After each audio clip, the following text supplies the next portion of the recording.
Good morning, everyone. Welcome to the New York City Solar and Storage Installer Workshop. We thank you for joining us. Attendees will remain muted for the entirety of today's webinar. We will be posting the slides from today's webinar along with the recording and on our website at nysolarmap.com. We will also send you an email to let you know when it is posted. You will be able to ask questions through the chat feature, the Q&A box. Your questions are only visible to the panelists, not the rest of the attendees. However, if your question is answered in the chat, it then becomes public. In general, we have limited time for questions. However, all the questions are collected and sent to the appropriate agency after the webinar. We will post these Q&As on our website a week or so after the webinar, and again, send an email when it's posted. We do often find that questions you may have end up being answered during the course of the presentation, so keep that in mind as you draft your questions.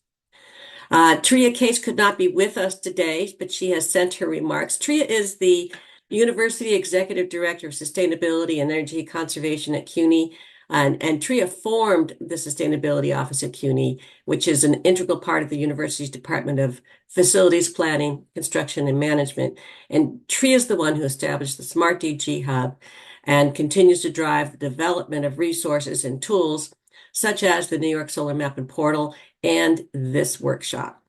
So this is our 14th year of partnership with Con Edison on this workshop. We moved to a virtual format a few years ago, and that has opened the door for more of you to join, ask questions, and stay connected to the latest updates shaping solar and energy storage in New York City. At Sustainable CUNY, our ombudsman team, Ron, Emily, and Daniela, work every day with city agencies to support the clearer, more transparent processes and this workshop is an extension of that work, bringing everyone into the same room. So as a public university, we sit in this unique position. We support our agency partners and industry stakeholders, and we also operate as a large-scale energy user with 30 million square feet across more than 300 buildings, and we represent about 1% of the city's energy load. That means we are not just talking about integrating new technologies, we are doing it ourselves. Across our campuses, we are continuing to improve energy efficiency and expand solar deployment. Since last year's workshop, we have brought 141 kilowatt parking canopy online at City College. We installed EV charging stations and are advancing new solar and storage opportunities across multiple campuses, including expanded solar and storage projects at City College and solar at Brooklyn College, supported by the Environmental Bond Act. We are also deploying our first geothermal project at Brooklyn College, and having spent the last several days at the conference, Tria says she was reminded of how far we have come. We are glad that you are here today to hear directly from the New York City Department of Buildings, FDNY, Con Edison, and others, and continue to build the collaboration that makes this work possible. So I'm now going to turn it over to Emily Sweeney. She is the Solar Ombudsman for Sustainable CUNY Smart DG Hub, and Daniela will follow her. Thank you, Emily. Thank you, Lori. Well, I just want to welcome everyone today. Thank you so much for joining us. I'm Emily Sweeney, our Solar Ombudsman, and joined by my colleague, Daniela Leifer, our Energy Storage Ombudsman. So I'm sure most of you are familiar with our team and our work, but for those of you who may need a refresher, Daniela and I will provide some of the background on our program at CUNY and a high-level overview of what we do. So I'll take a few minutes to introduce the DG Hub program broadly with a focus on the Ombudsman program. Then we'll take a short tour through our extensive library of resources that are available to support both solar and energy storage developers and installers in the New York City market. All right. So Sustainable CUNY is an initiative within the Department of Facilities Planning, Construction, and Management, FPCM, as Lori was mentioning, of the Central Administration of the University. So our team really has two key focal areas. The first is regarding the sustainability and energy conservation at CUNY's 25 degree granting institutions across 19 campuses.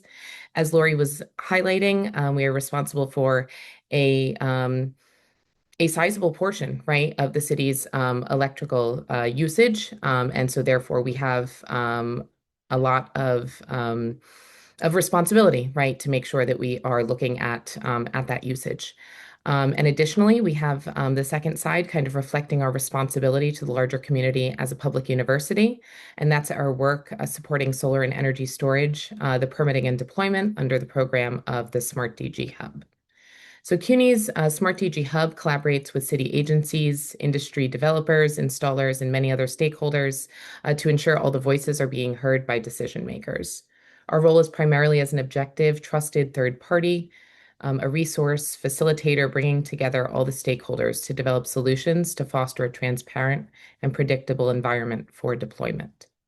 On the screen are some of the examples of the projects and efforts we've worked with our partners on, and who some of those key partners are. All right, next slide, Ron. Thank you. So there are really three key elements of the Smart DG Hub's Ombudsman program. So our Ombudsman team is a publicly available resource for installers working in the New York City market. Daniela and I are regularly fielding TA calls and emails. In the last year alone, our team has received over 100 requests for assistance. So we provide this technical assistance to help installers understand how to navigate the permitting and other regulatory requirements in New York City, and we're available to assist with issues or concerns. We can be reached at smartdghub@cuny.edu, and we're always available to help as appropriate. So additionally, those of you in our audience who are tuning in from a city agency, we as a trusted, objective third party, the DG Hub also works in collaboration with agencies and AHJs to help develop and streamline permitting and regulatory processes as we all work to keep pace with rapid changes in technology. Having one foot on each side of the permitting process, our ombudsmen have been able to identify challenges, anything from small bumps in the road to flat out barriers, and we then work with decision makers and subject matter experts to suggest and implement solutions to streamline processes. Finally, a third key element of our work involves the development of resources, including guidance documents, educational materials, map tools, webinars, and more, which Daniela will walk through over the next several slides. So a special thank you goes out to all the stakeholders who have given us feedback on issues and processes impacting the market in New York City, and to those of you from city agencies who have put the work into preparing for today's event, and for your ongoing collaboration as we work together to advance the distributed energy market in New York City. And now I'm going to turn it over to Daniela. Thank you.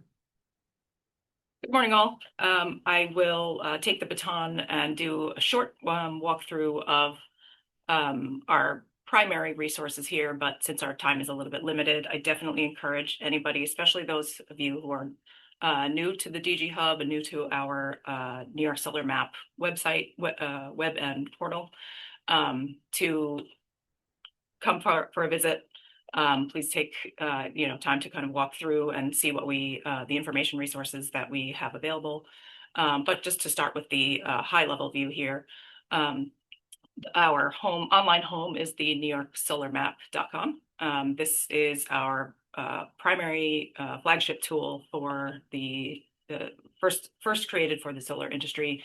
It's open to any user can log in, enter in your building address, and get a kind of bird's eye view of the solar potential for your building. The web tool also has other solar statistics, data visualizations that crunches numbers, and just gives a kind of a snapshot of how the solar industry, how solar deployments, et cetera, have been developing both at the city level and as well as statewide. We work with multiple partners to sort of collaborate and collect the data that's out there, and just make it easily accessible in kind of a user-friendly format. And then the next slide, Ron, you can go ahead to the next slide. This is just a very quick snippet of the energy storage resources that we have available, but there's plenty of information in here as well that pertains to our solar resources up at the top of the the screen or the navigation bars, you will find our storage. This is how to navigate to our storage resources. This is the same website where you'll be able to find both the recordings as well as access to these presentations that we're going to be seeing today. And that would be under the New York NYC Solar tab up at the top. But as far as storage resources, again, especially for those of you who may not be familiar yet, this is our online library. It's the home where we keep all of our sort of latest and greatest, as well as the archives of our older energy storage resources going back to when the DG Hub first kicked off back in 2013. The storage permitting subpage that you see here on the upper left-hand side of the screen is where our latest guidance documents live. This houses our flagship storage resource, which is the New York City Outdoor Energy Storage Permitting and Interconnection Guide. That guidance document kind of collects all of the permitting and approval related process details across all of the 3 approving entities. That's the Department of Buildings, Fire Department, and Con Edison, and presents it in a kind of a walkthrough format with flowcharts to better understand the overall view of the permitting process for energy storage. And then we have other informational tools as well that you'll be able to find if you, again, dig around a little bit. You can go ahead to the next slide. This is a highlight of just some of our current projects and initiatives. These are the ones that are kind of our day-to-day right now, along with others that didn't make it onto the list here, but an effort that was kicked off about 2 years ago is the New York City Solar and Storage Interagency Coordination Initiative. This is a collaboration across city agencies, but in partnership specifically with the Mayor's Office of Climate and Environmental Justice. This effort was initiated in recognition of the fact that city agencies are all working towards the same city goals, the carbon reduction goals, solar goals, kind of a whole gamut. So we wanted to create a platform that would bring together the city agency representatives and give them an opportunity to cross-pollinate with each other. And we do that primarily through 2 gatherings a year of the entire group, along with ongoing sub-working groups that meet regularly throughout the rest of the year. We also, Emily and I both provide, as Emily described a little bit, our regular industry and agency technical assistance. This is kind of the bread and butter of what we do. And that's anything that can help projects, kind of get through the approvals of permitting in New York City.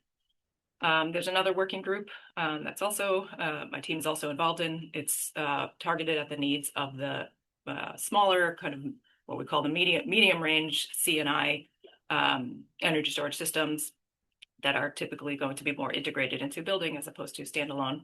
And this is a working group that, again, identifies focal areas that are needed and informational needs, gaps and things like that, that will be key to unlocking this market in New York City. And then finally, our stakeholder resources, what you'll find on our website. Our 2 latest guidance documents are actually aimed up beyond our traditional installer and developer audience.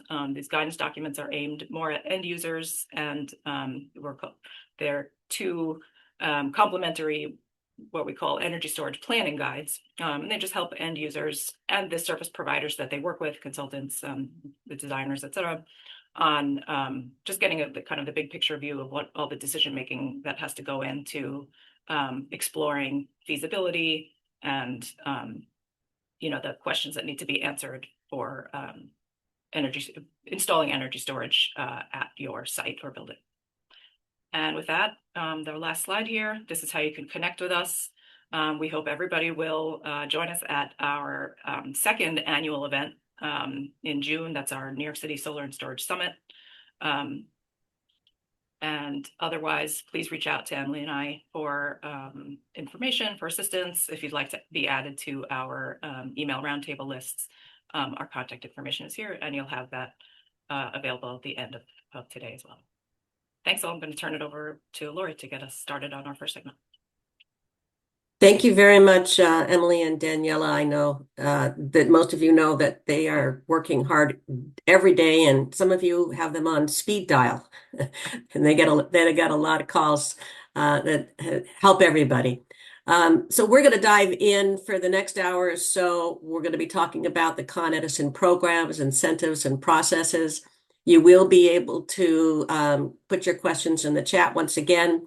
And the question and answer period will immediately follow the Con Edison program at 10:20. So we're going to get started with the Director of Distribution and Planning at Con Edison, Britt Reichborn-Killianerd. Hello, good morning. Thank you so much for having us here today.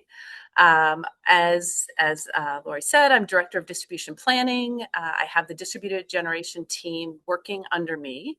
And what we're going to talk about today is some of our interconnection processes. We'll talk about our hosting capacity maps and also run through a bunch of our incentive programs, so different ways that you can get financial support for installing DG and Con Edison service area. And just before we jump into the agenda, wanted to share we had a fantastic year in 2025. The amount of DG connecting to the system is growing and growing every year. Putting it all into context, I'll start with what was our system peak in 2025 in the summer. Our highest load was about 12.5 gigawatts. And so when you think about the DG interconnections, always thinking about it in that context, we have nearly 800 megawatts of solar. So pushing our way up towards that gigawatt. On the storage side, we grew last year about 25%. And so we're now at 116 megawatts. But more importantly, we have another nearly 900 megawatts with interconnection agreements signed, executed, and can move into the construction phase. And when you look at the overall queues, we have really robust queues. We have a gigawatt of solar and a total of 2.5 gigawatts of storage. So a lot is happening. And I have my email address here if anybody wants to reach out, has questions. Also, the team has put at the end of the slide deck, we have a mailbox, the DG Expert mailbox. You can reach us anytime there, and we'll get back to you quickly. So please don't hesitate to reach out if you don't get your questions answered today, or if you need help with a project you're planning or a project that's in flight. And with that, I will move us over to the agenda slide, please. And we don't have, okay. And we'll move straight to Constantine, who will talk about the interconnection process. Thank you, Britt. Good morning, everyone. Yeah, thank you, Britt. So as Britt was mentioning, this is not a small, sort of interconnection queue. This has now grown to upwards of 3 gigawatts, I guess 2.5, 3. It oscillates pretty rapidly, but we're now interconnected about 1.2 gigawatts of DG in total. So a vast amount that is growing rapidly. So today I'm just going to give a very practical overview of how these distributed projects move through the interconnection queue. Oh, and I'm sorry, my name's Constantine Spanos. I'm the DG Ombudsman. I have been doing this for about 1.5 years now. I work for Britt. And so our group, and as I'm going to get into, sort of oversees the process for interconnections. So as I was mentioning, this whole interconnection framework, I'm going to just give you a very high level overview of how it works, what to focus on, how the process differs by project type and kind of market avenue that the customer may be looking for, and some of the tools that we have at hand to help with early development plans using our hosting capacity maps, etc. So at a high level, interconnections it's not just a technical utility review. It's like the intersection of onboarding. We have engineering. We have the market rules. It's compensation, and of course the state frameworks. And of course, this all matters because the market is growing quite rapidly. So we can go to the next slide, and I'll just get started on kind of how we, lay ourselves out internally. Really, it's kind of a three-way coordination across our company. We sit at the very top, so not in any sort of biased order here, but we're the DG Ombudsman group, which essentially oversees the functions that pertaining to interconnection. So obviously, DPS has an oversight role for DERs, where we register or disclose DER populations, et cetera, within SAR reports, and follow the statewide frameworks for interconnection. So we oversee kind of that process and other processes that I'll get into kind of laid out internally and by the state.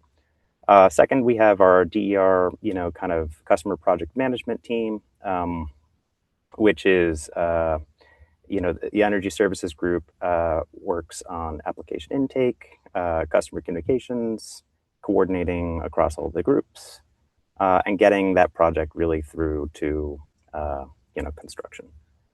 On the right-hand side, the Customer Regional Distribution Engineering Group answers, all technical matters. We have, reviews ranging from our CSER studies, our interconnection reviews, looking at protection, fault duty, voltage impacts, thermal limits, you name it. So, and whether or not upgrades would be required for a specific interconnection application.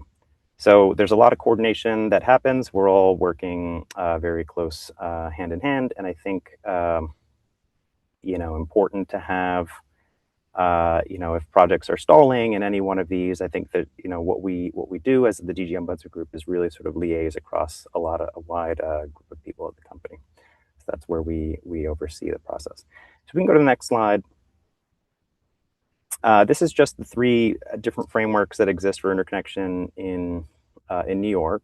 So the first on the left-hand side is the lion's share of it. It's the New York Standardized Interconnection Requirements. This framework is for all distributed generation, 5 megawatts and less.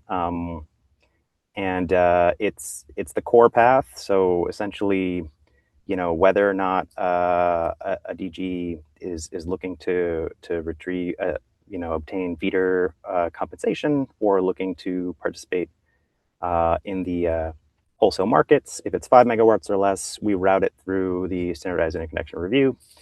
And that's really just a framework for review. The second process and the third process oftentimes causes a little bit of confusion, but it really is, for projects that, don't really squarely fit into the Standardized Interconnection Requirements. For projects really on the right-hand side greater than 5 megawatts, we route them through the utility process. And normally these are projects that are looking for wholesale compensation that don't fall under NYSO's jurisdictional review, the FERC jurisdictional tests. More information, if you're interested in knowing whether or not your project is FERC jurisdictional, can reach out to our group. There are some, cases of projects that, are greater than 5 megawatts and not necessarily seeking wholesale compensation that go through the utility process, but those are rare. And really, the NYSO process is if it doesn't fall under the utility process and it's subject to, so if it's greater than 5 megawatts typically, and it's subject to FERC jurisdiction, we'll have to go through the NYSO's interconnection review, which is a multi-step review, which has, we coordinate heavily with the NYSO in that regard. So I'm going to jump over to the next. So this is the introduction page to our hosting capacity maps. This is a publicly available resource for anybody looking to get situated within the Continental Edison territory and to identify some of the key details of what the circuit topology looks like for their specific application. And we have a lot of information here that pertains to whether or not you are a solar interested in installing solar storage, or just interested in sort of making electrification upgrades, or participating in like the non-wires program at the company. So this is, I think, an important thing to sort of caveat that this whole tool is really a screening tool. It's not any final engineering, determination. The values here don't replace like a CSER review. Everything that is basically looked at, identified, all the values that are identified here are just to give a sense of what to expect. It doesn't preclude the need for a CSER or an engineering review. So it's useful for like screening and portfolio prioritization, but it's not a substitute.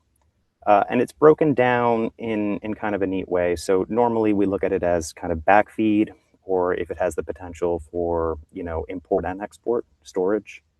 And then we divide it further by non-network, meaning like our overhead system, or the network system, which is our underground mesh network system. So in each of those tabs, you can see on the left-hand side snippet. You could see, non-network photovoltaic, so solar, network photovoltaic, non-wire solutions, electrification, or EV charging, and non-network storage, overhead sort of interconnected storage, network storage, and of course there are like API links that we make data available through that as well. So if we go to the next slide, could you see just a little bit more granular detail on how these maps are structured? So on the non-network side, as I mentioned, it's the overhead radial system.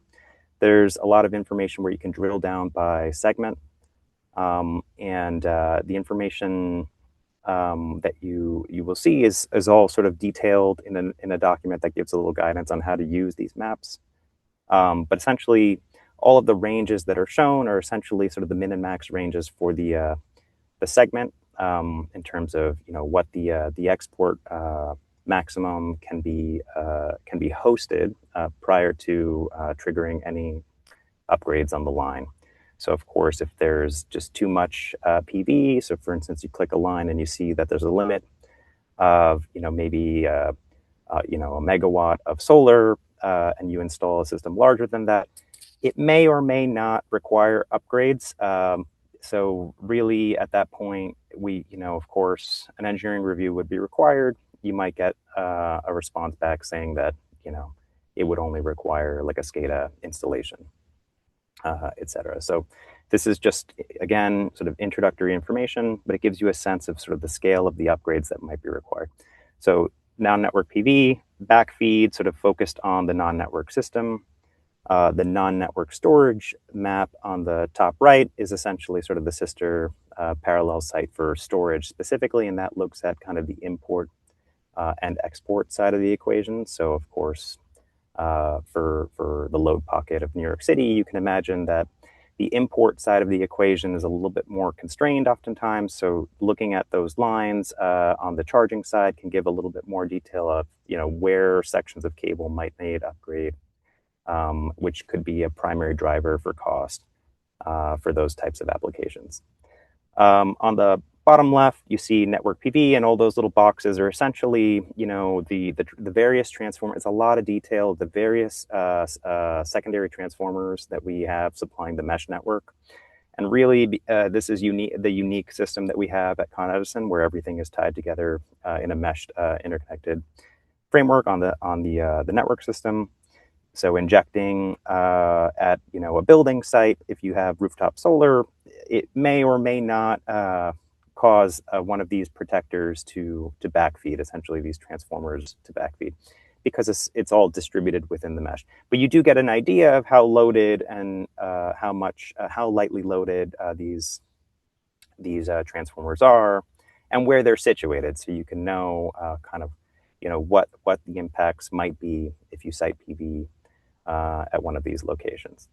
On the bottom right, we have a recent addition to the maps. I believe it was last year, where we decided to put network storage maps, having gotten a lot of requests for this kind of level of detail. And this is the primary system, so it's different than what's shown on the bottom left. The bottom right is really sort of our network primary system, so that's the 27 kV, 13 kV, 27 and 13 kV systems that we have throughout Brooklyn, Queens, Manhattan, Bronx. And those little squares essentially are drill downs into kind of what the limiting capacity would be for charging storage batteries from feeder lines. And you can see the various constraints and how they trend in different areas. The electrification maps or the EV charging maps in the middle really give you a sense of kind of what the suitable load is for the transformer. So kind of what was shown from the network PV maps on the bottom. It's showing locations of all of our various transformers, and all of the loading that you could typically see on the lines, so you could understand whether or not like a service upgrade would be needed if you do heat pump installations or install EV chargers and things of that nature. We can go to the next slide. So yeah, so this is a little bit of a zoomed in view.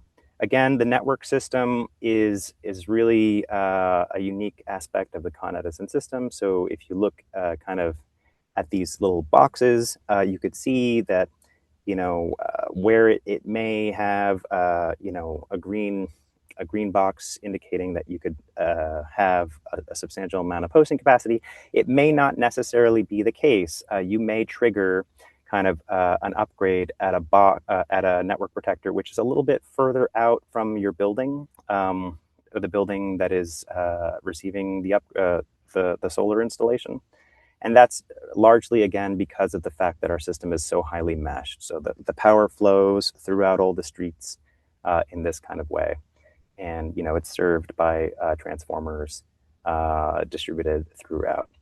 A little bit different for the overhead system. A lot of people are more familiar when they're doing solar installations kind of upstate. This is a more typical kind of topology that would be experienced in an upstate utility with like an overhead radial, mostly sectionalized, power flows kind of in a single direction. And so, just to understand that there is a vast difference between these two topologies. We could probably go to the next slide. So an important thing to note now, so storage is uniquely challenging, as I was talking about with charging. Charging loads on the system can produce a lot of strain on a lot of already heavily loaded circuits. And one of the recent additions that we have on the maps, as you can see, is kind of a color coding of where storage has reached kind of system saturation or operating limits for the various substations that supply the entire system. So of course, these are distributed all across the territory, where the red areas are showing essentially a fully saturated system, meaning storage has from interconnection requests. Right now we have 2.5 gigawatts of storage in the queue. That demand for supply during the charging cycle overnight has caused exceedances of a lot of our distribution substations. And so we are now experiencing a lot of constraints on being able to supply megawatts and megawatt hours to storage. So this map is really important to understand where there's available capacity for storage, and understand that a lot of the areas that are in red here are going to be a little bit more challenging if you're greater than 50 kW, because those are essentially unavailable in terms of capacity at this time. And the same thing you could see kind of the mirror of on the radial overhead system. So we have the information displayed on both. We can go to the next slide. And this is just, again, as I was mentioning, the electrification capacity maps, which show, how much the transformer loading can be added to during the summertime for, heat pumps and electric vehicles. And that's it.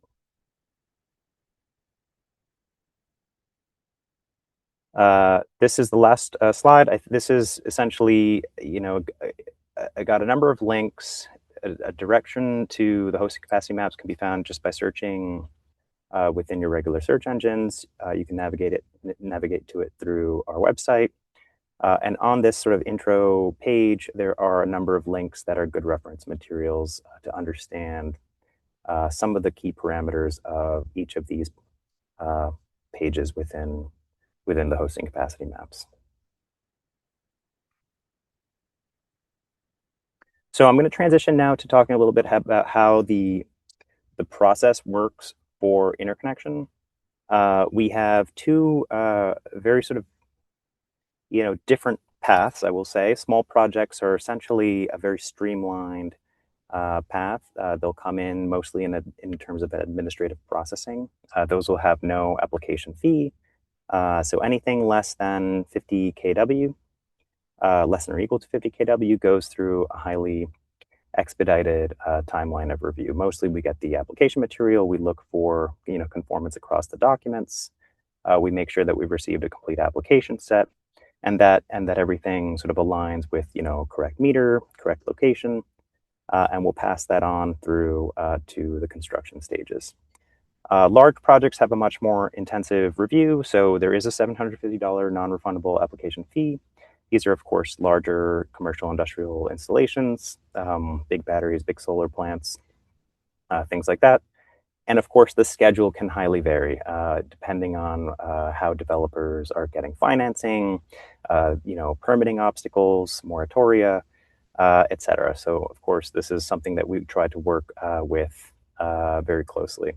So it's very different from the small projects. For these large projects, they'll go through an initial screening process. If they pass, we'll route them through the small, essentially the fast track process. It essentially gets auto-approved. However, if the screens fail, and these are screens that are within the SIR to determine whether or not there's a certain magnitude of a system sort of export or a flicker contribution, et cetera, whether or not additional mitigation would be required. So essentially, it'll go through this subsequent review. And in the next slide, I'll just talk about how that looks. So the expedited path, as I was talking about, very streamlined. It's 10 business days per the SIR to review. We take a lot less than that. We get initial application, and really it just goes almost directly to contract issuance if there's no issues. The bottom path really is where we, have most of our interactions with the customers. We'll have an initial application review for completeness. Obviously, that application set has to be a lot more thorough and complete in this regard because there's just a lot more detail to examine. After that preliminary screening analysis, which I was talking about, a pass will route you to the fast track. A fail will go through the CESAR process. The CESAR process is the Coordinated Electric System Interconnection Review. And that is where it goes to our engineering team to do a structured evaluation of how the project performs on the system, whether or not it triggers any upgrades. Once those upgrades are identified, a cost will go out in terms, a CESAR report and a cost, associated cost will go out to the customer. The customer will then have to commit and pay for that cost in order to progress the project, go back up to that another path. If we go to the next slide, this is just kind of the entire wheel of how this works. We're at the CESAR process. Once we exit the CESAR process, we are now in the sort of design and construction stage. There are separate approvals there that depend on whether you're a high tension or low tension project. We're going to get into that more in detail. And at the tail end of your construction, which is not a simple endeavor, getting to the final pre-PTO, energization, pre-PTO, and verification is in coordination with our energy services team. Obviously, we will send people out to the site to make sure that everything was installed correctly. And once that verification is done, that all permits were obtained and closed, the project will be granted permission to operate. So this is the entire spectrum of the work. If we go to the next slide, I'm just going to close. So I think I went through it a little quick, and there's obviously a lot of information that we can cover more in questions, but thank you for your time this morning. I'm going to pass it over to Will Littman.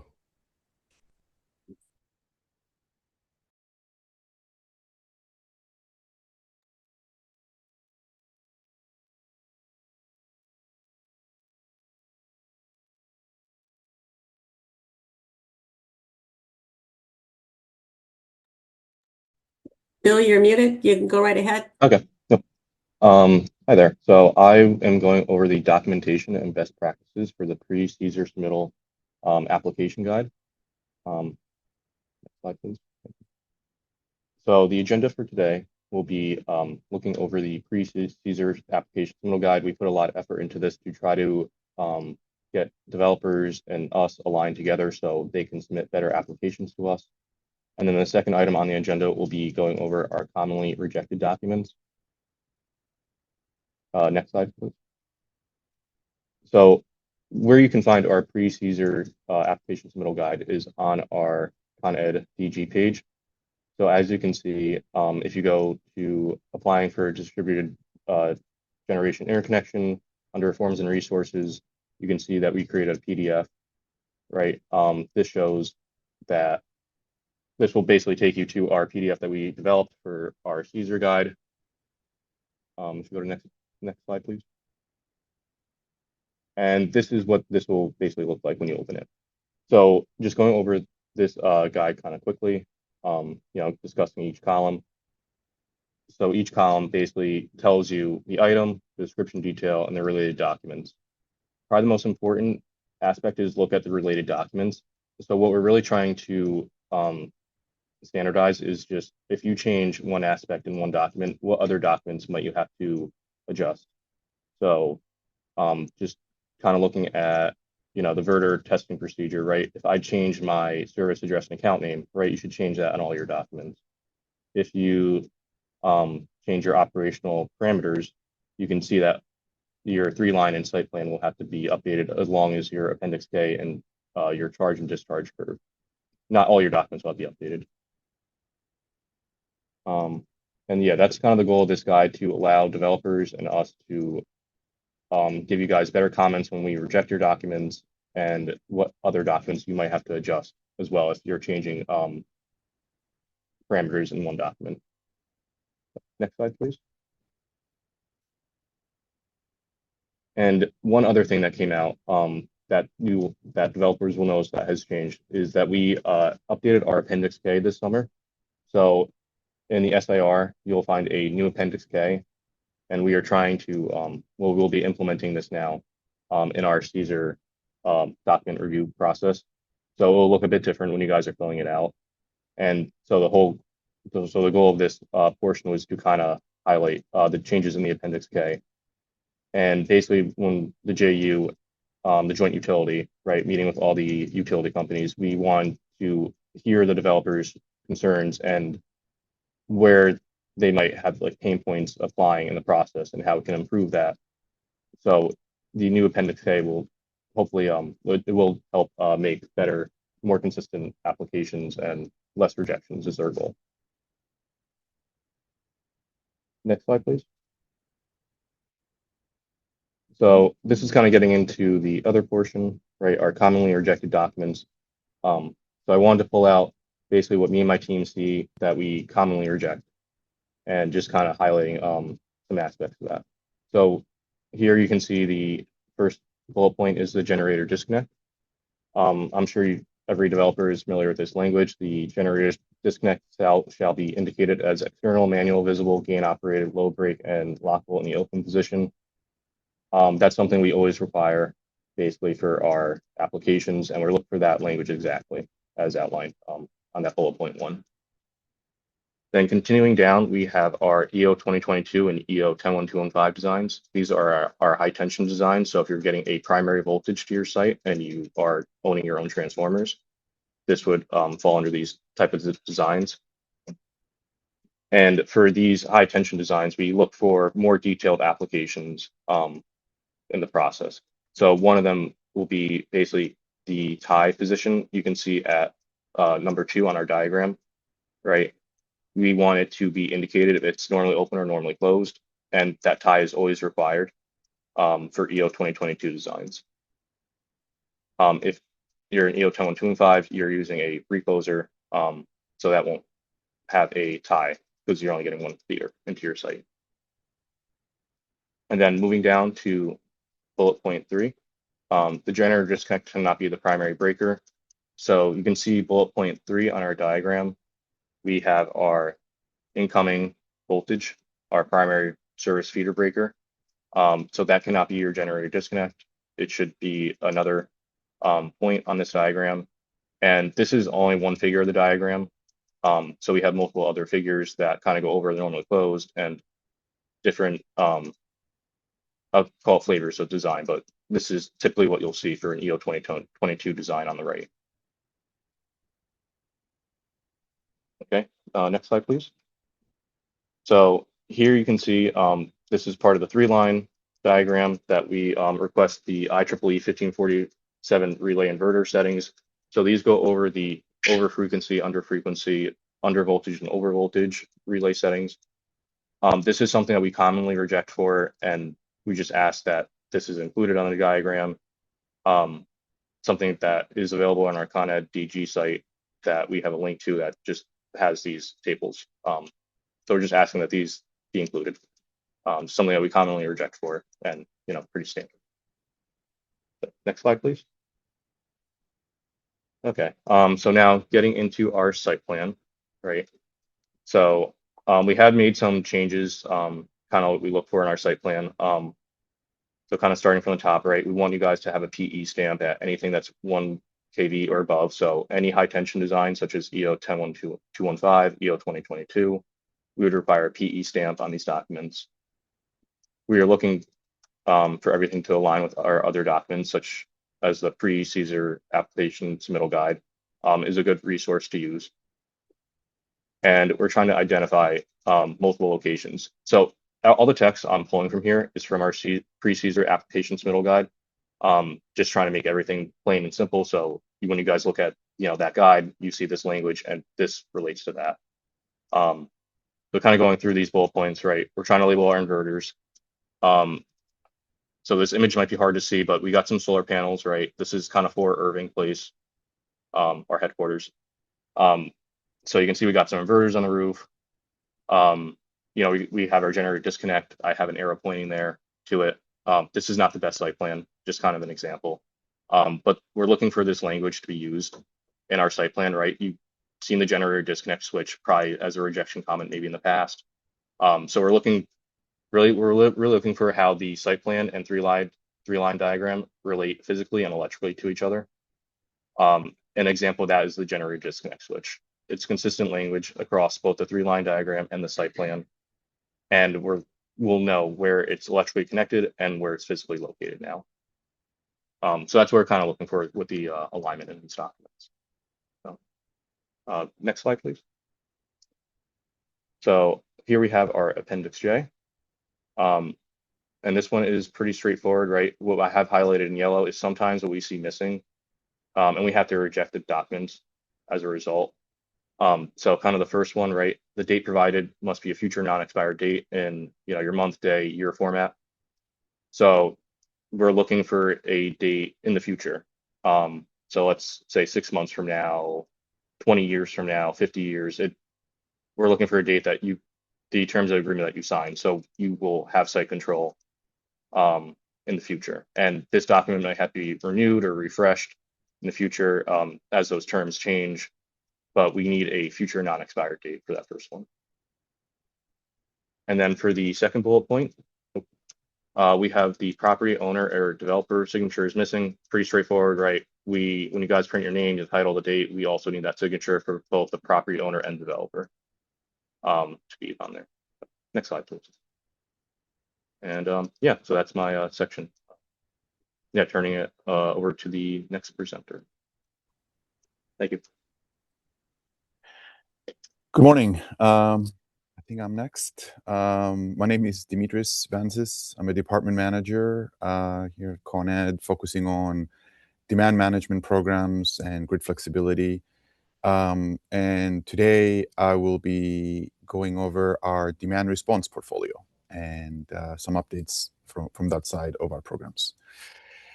So before we get into the details, I want to just take a moment and talk through what demand response is, demand response, or DR as we call it. So demand response is really a short-term reduction in electricity use on the hottest days of the year when we have the highest load on our distribution system.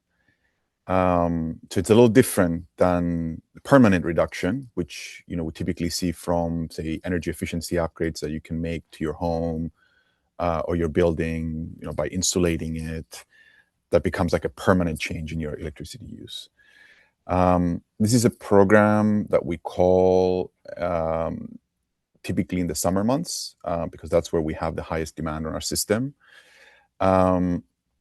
And so with DR, we really pay customers to either reduce their energy use during those hottest days of the year, or shift their energy use away from the peak hours to non-peak hours. So an example of the former, like the energy reduction, is when a customer chooses voluntarily to turn up their thermostat from the temperature that it would normally be at, thus reducing their cooling needs on those days where we have the highest electricity use.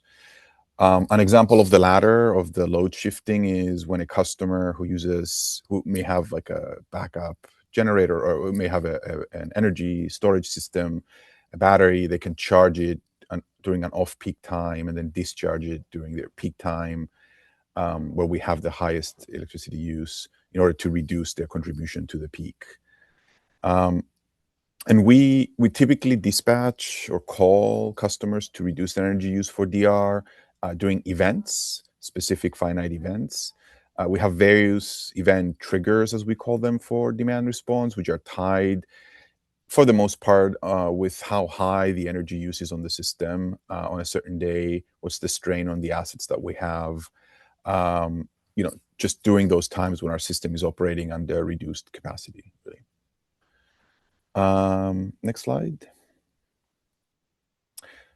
There's many ways that customers can reduce their energy use and participate in the program. For example, residential customers, as I mentioned before, can reduce their cooling use, their AC, by turning up their thermostats. It's a very typical response strategy.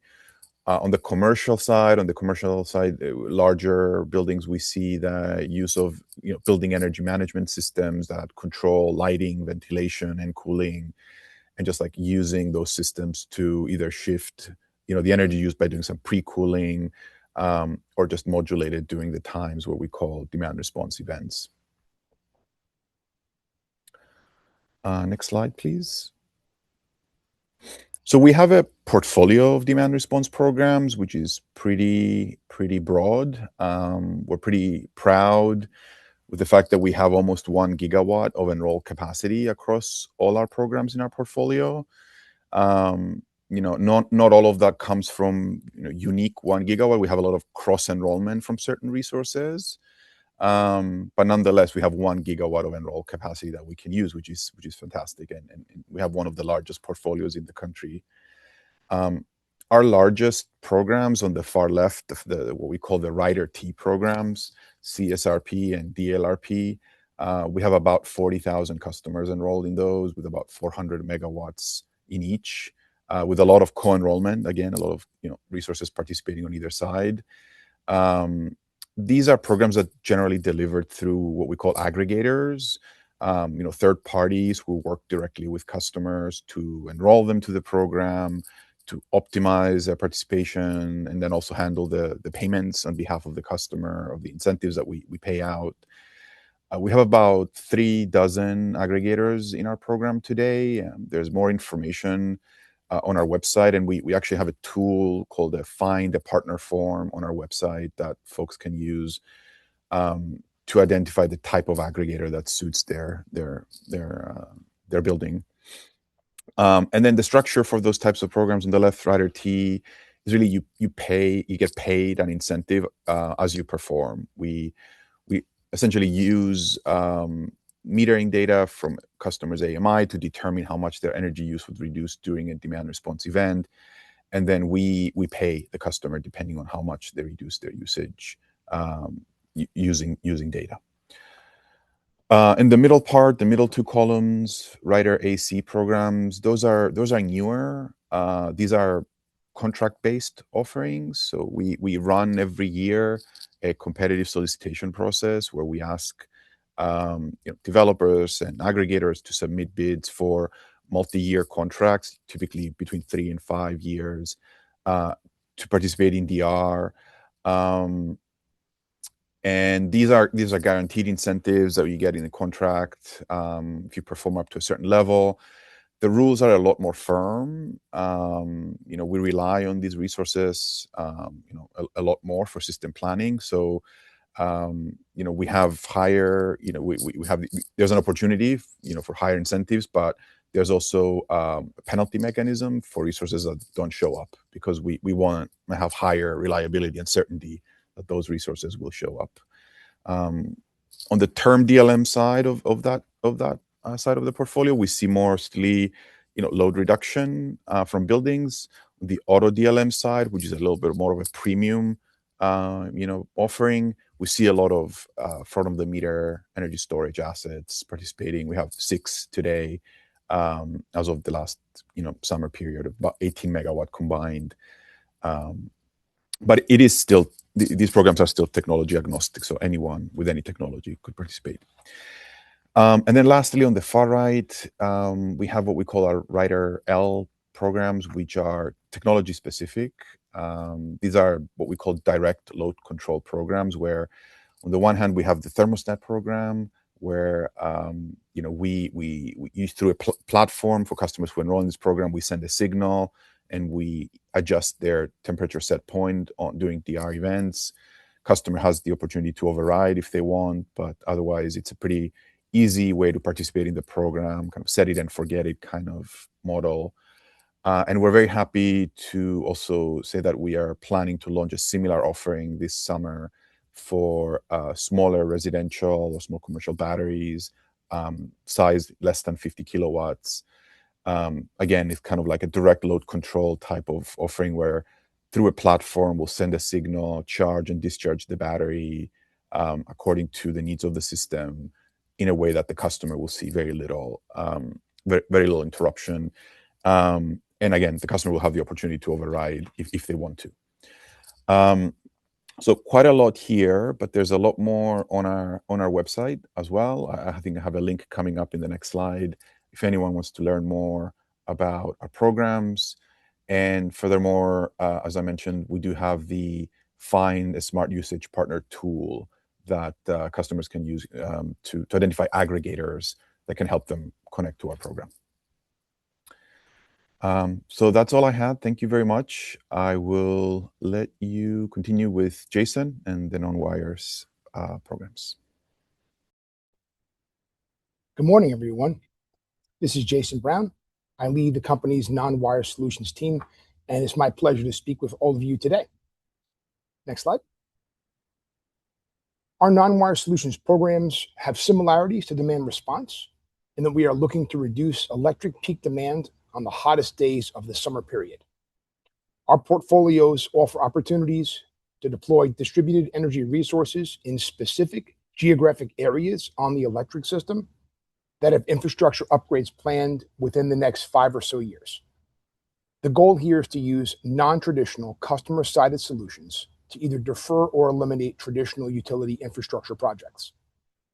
Our portfolios are designed to meet the hourly forecasted demand during the peak period, where our forecasted load will exceed current infrastructure capacity, as shown on the left side. DERs for our portfolios typically include a foundation of energy efficiency measures to reduce electric demand, combined with battery energy storage to shift load, along with other grid supporting technologies. Next slide.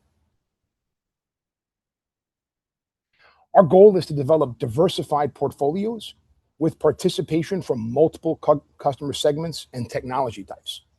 So once we identify a geographic region of our electric grid that we believe is suitable for a non-wire solution, we run a competitive market solicitation that is technology agnostic. We then proceed to negotiate and sign contracts with selected partners who can install customer-sided solutions that will reduce electric demand during peak times and in a way that is cost beneficial to society. We currently have 2 active non-wire portfolios and 2 closed portfolios that we have successfully implemented over many years. So far, each of our portfolios have been in the Brooklyn and Queens region that have planned electric infrastructure upgrades in the near future. Our BQDM program, which most folks are familiar with, is the longest running non-wires program, and the Jamaica portfolio has been active since 2023. In total, we have achieved or contracted for approximately 120 megawatts of network peak load relief. Next slide. Energy storage has been a critical component in each of our non-wires portfolios. over 25 megawatts has been contracted through the 4 portfolios. Individual battery projects are limited to 5 megawatts of load reduction, and we follow the New York State SIR process to interconnect new systems. Our requirements for battery systems are a bit different than other programs in that we require developers to interconnect at the local reliability standard, typically N-2. Also, battery systems in our programs cannot participate in any conflicting programs or markets during the summer period. Our contracts provide us with first rights of dispatch over a minimum of a 4-hour period during the May 1 to September 30th performance period.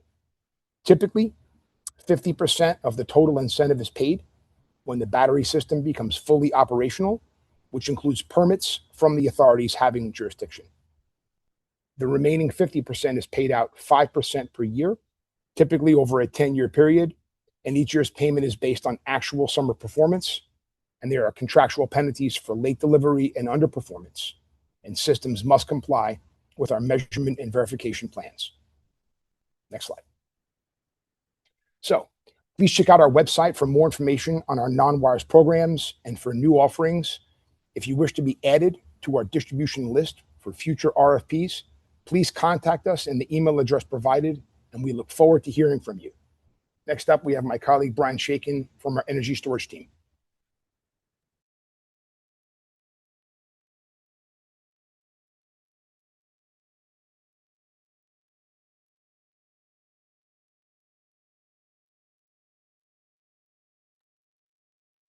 Brian, we cannot hear you.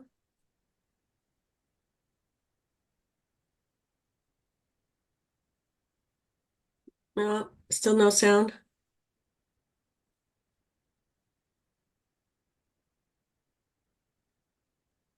We can see you, but we cannot hear you.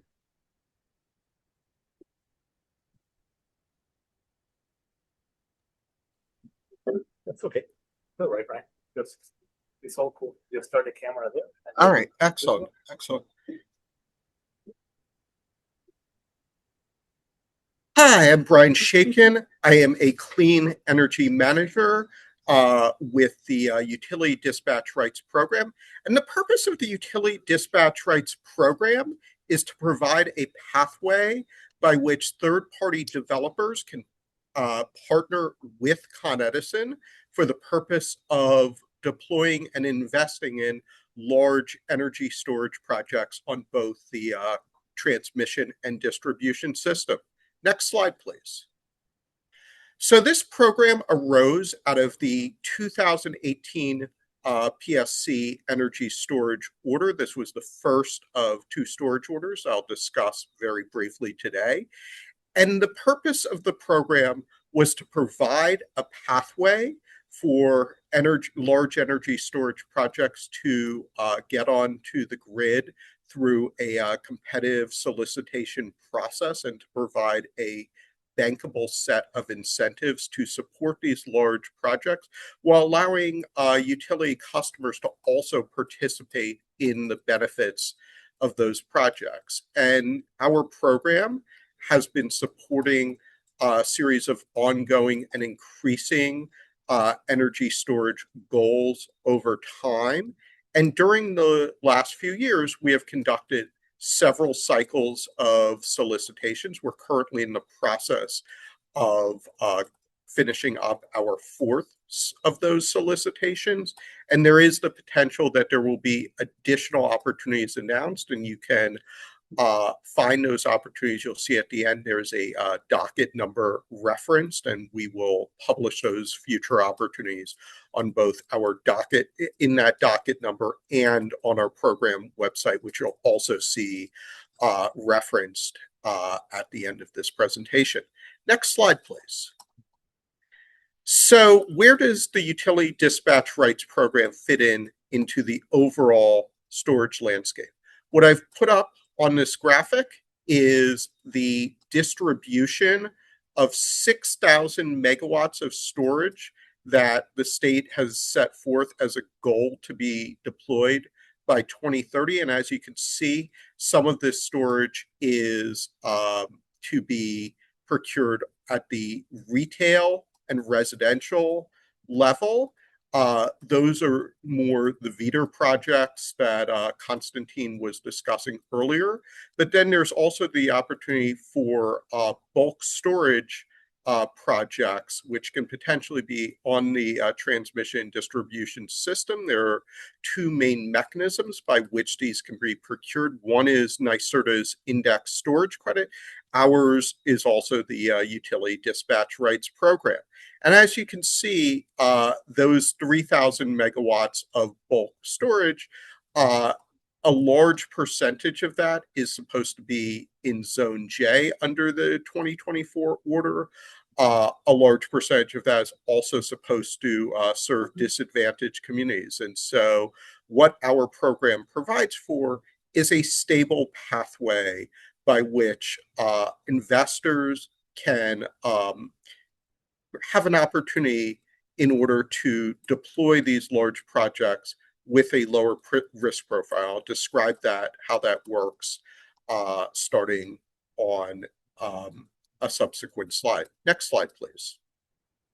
So as you can see, our program targets two types of projects. One is our transmission-connected projects, and the other are distribution-connected projects.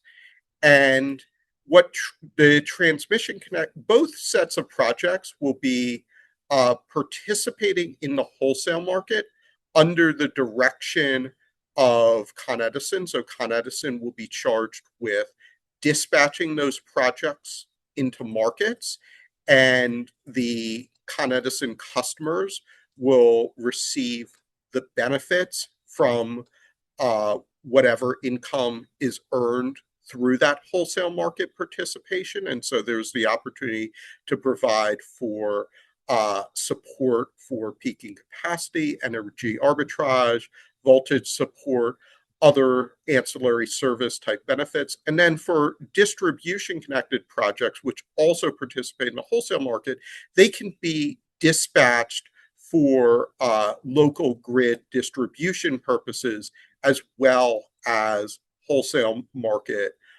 purposes. And so the overall structure of the program, next slide please, is that developers are paid a known stream of revenue over time, assuming that the battery meets certain operational requirements. And so there's the opportunity for multiple lump sum payments over a contract term of as much as 15 years.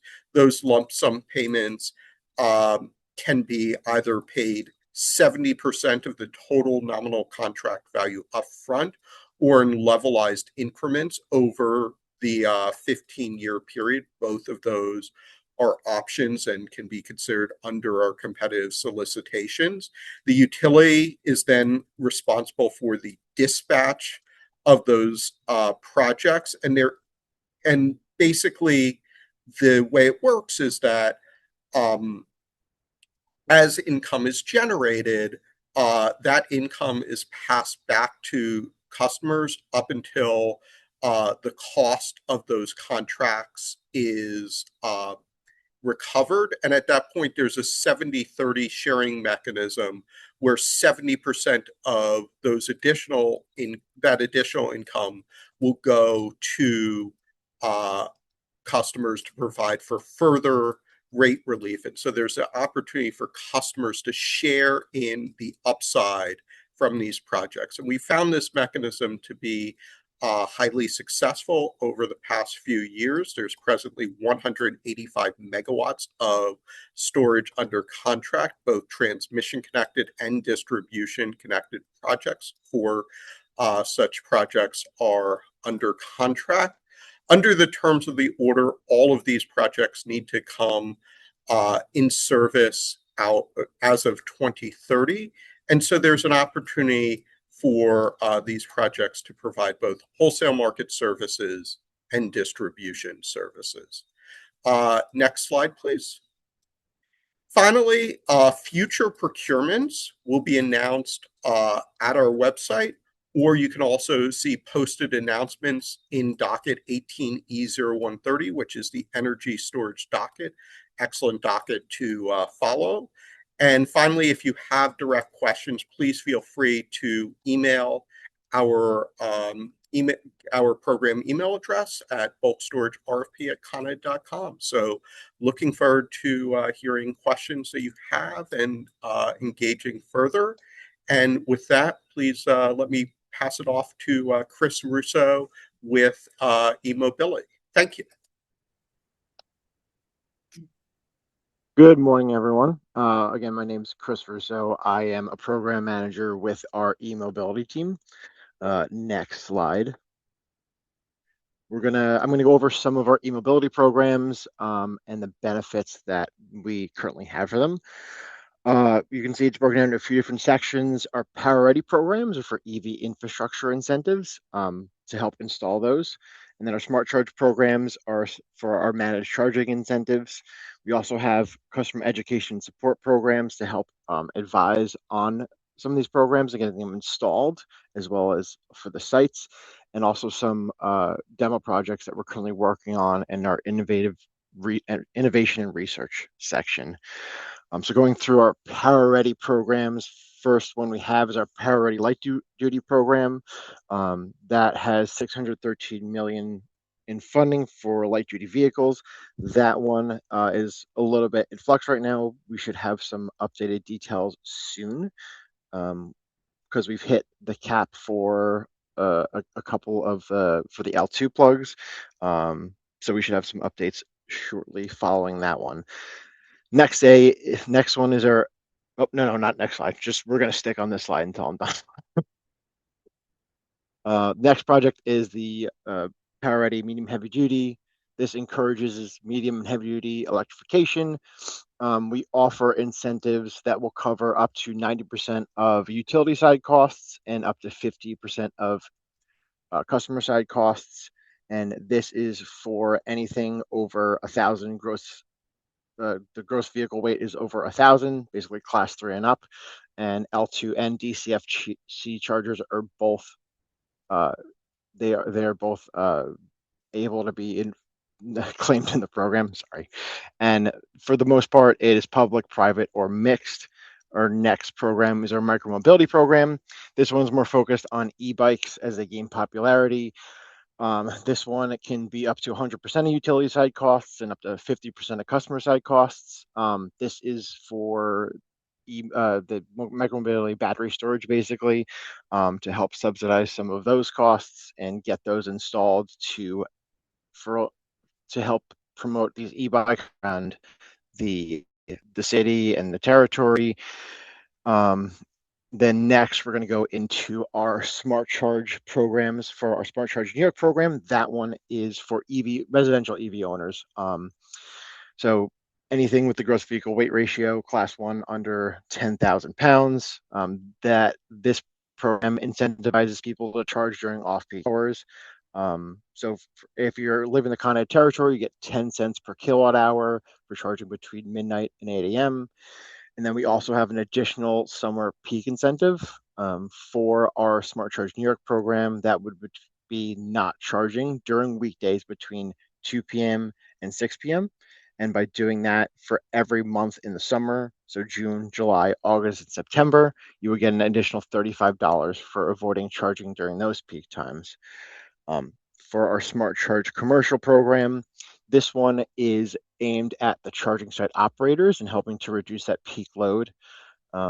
This applies to both public and private. During those summer months, there are different 4-hour peak windows depending on where you're operating your chargers, but you can get up to $26 per kilowatt for reducing that charging load, whether it be through some kind of software limitation like hardware, some kind of software limitation or hardware to help reduce those peak times and that impact on the grid. The next program is our Smart Charge Tech program. That one we actually are currently asking for more funding for. We are at our cap for that one, but that is to help reduce the cost of like load control software, battery storage, and load limiting hardware at your charging site. And to kind of wrap it up, we have advisory services. If you're planning any kind of install any kind of charging infrastructure, you can reach out to advisory services to help see if the site can handle it, and if not, what kind of upgrades it needs. We also have an EV charging cost calculator to help understand what the charging costs are, as well as like how much an EV fleet would cost and how much potential money you would save on that. And then we have connect services for connecting with contractors who are experienced in installing these charging stations. You can go to the next slide now. That's everything for me. Any questions you can put in the chat and I'll feel free to answer them. But the next person is Tom Schaefer, and he'll take it over. Thank you, Chris. Good morning, everyone. My name is Tom Schaefer. I'm a section manager in the Edison Specialized Activities Department. We can move ahead to the next slide, please. Okay, and in particular, I manage a section in specialized activities called the Clean Energy Market Operations Team, or CEMO. And for projects that have elected to receive compensation under VDER, or Value of Distributed Energy Resource Program, my team becomes your primary customer care contact for the post-PTO portion of your project lifecycle. We can go ahead to the next slide, please. Okay, this slide shows you a high-level overview of what the VDER marketplace looks like. It's a little bit different than the traditional utility model because we have the introduction of the VDER hosts as a new player in this marketplace. So here, the role of the VDER host, they're the owners and operators of these distributed energy assets, but this slide represents what we call the opt-in model for the VDER market. In this model, the VDER hosts are responsible for marketing their project, soliciting subscribers, making sure that they analyze what their expected export is going to be versus the normal consumption of the subscribers that they've solicited, so they can optimize the allocation, make sure they're not very over or under allocated so that customers are getting appropriate usage of their credits. And that's important because as we shift down to the subscribers here, they're normal utility customers for the most part. But once the generation happens, the utility's role here is to calculate the value of the credits for the given billing period, and we allocate those credits according to the allocation plan that the VDER host has provided to us. Now we know, there are cycles throughout the course of the month. Customers, the subscribers in this case, are not always billing at the same time the host is billing. So those credits will remain in a customer bank until their cycle comes around. We generate their monthly bill, and then the credits are applied to their bill, and typically a subscription fee is paid back to the host. So the revenue cycle for the host under this model is very dependent upon the customer billing cycle. So it's happening throughout the month. We accumulate those subscription fees under the net crediting option and pay those out via an ACH once a month. Other projects elect to do what we call dual billing, where they send their subscriber separately a second invoice on their own for the customer to remit the subscription fee back to them. But as you can imagine, this requires some additional work on the part of the host to make sure that they are managing the churn of subscribers, keeping their allocations up to date so they don't have large portions of unallocated credits. And if they've chosen to the dual billing option, then there's also monthly invoicing and tracking of payments that they're keeping track of as well. Okay, we can proceed to the next slide. Okay, you can see there's been quite a bit of growth in the VDER market at Con Edison over the last 4 to 5 years. We have over 1,100 hosts participating in the VDER program now. You can see a breakdown of the various program types there. The most prominent in our service territory is CDG, or Community Distributed Generation. And you see the two different options there, the traditional CDG dual billing versus the net crediting. On-site is exactly what it sounds like, the more, like what you picture when you think of a traditional residential solar setup, where the benefit of the credits generated by the site are retained at the location where they're generated. Remote crediting, which is very similar to CDG, but typically on a smaller scale. These are usually less than 10 subscriber accounts, and the host account is allowed to participate as a recipient of the credits as well. And then the newest segment there, SFA, or Solar for All, which we'll learn about a little bit more a few slides ahead.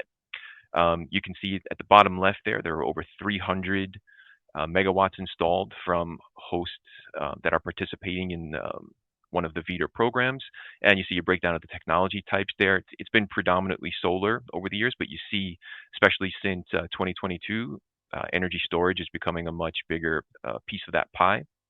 At the top right, you see the growth in the subscriber base. As of the first quarter of 2026, we're just a little over 22,000 participating subscribers. And then again, at the bottom right, you see what those subscribers have realized in terms of bill benefit. There's been just over $102 million worth of VEDR credits applied to customer bills between 2023 and 2026. So quite a nice ramp up there. And our customers are really seeing some benefits in terms of monthly affordability on their energy bills. Okay, next slide, please. Okay, in the middle of 2024, we launched our dedicated portal for our value stack host customers. You can scan the QR code there to get directly to it. But this introduced a lot of self-service options to help make the managing of your projects easier month to month. Here, you can open up a case to communicate directly with our team for any of your questions or concerns that come up throughout the course of a month. You can self-serve in terms of submitting allocation file updates and get immediate feedback as to the validity of that file or if any corrections are needed.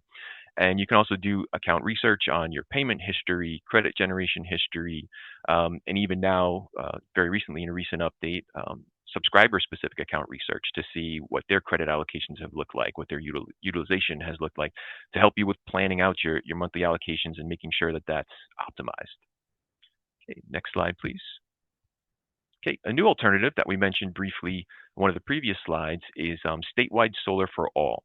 This launched in the fourth quarter of 2025 and has some pretty unique benefits for our host customers. So remember back to what we call the opt-in model. The onus was entirely on the hosts to market their projects, maintain subscriber lists. They have to deal with the churn, making sure that they replace subscribers when they leave. Under SSFA, all that is removed for the hosts. So the utility is the one who's identifying eligible subscribers and making sure that appropriate customers are participating, that we are maintaining that over time as customers leave the service territory or move around within it.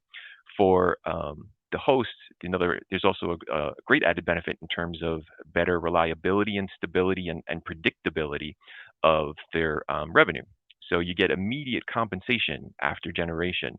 Remember back to the opt-in model, your revenue is dependent upon credit utilization, and customers are billing continuously throughout the course of a month.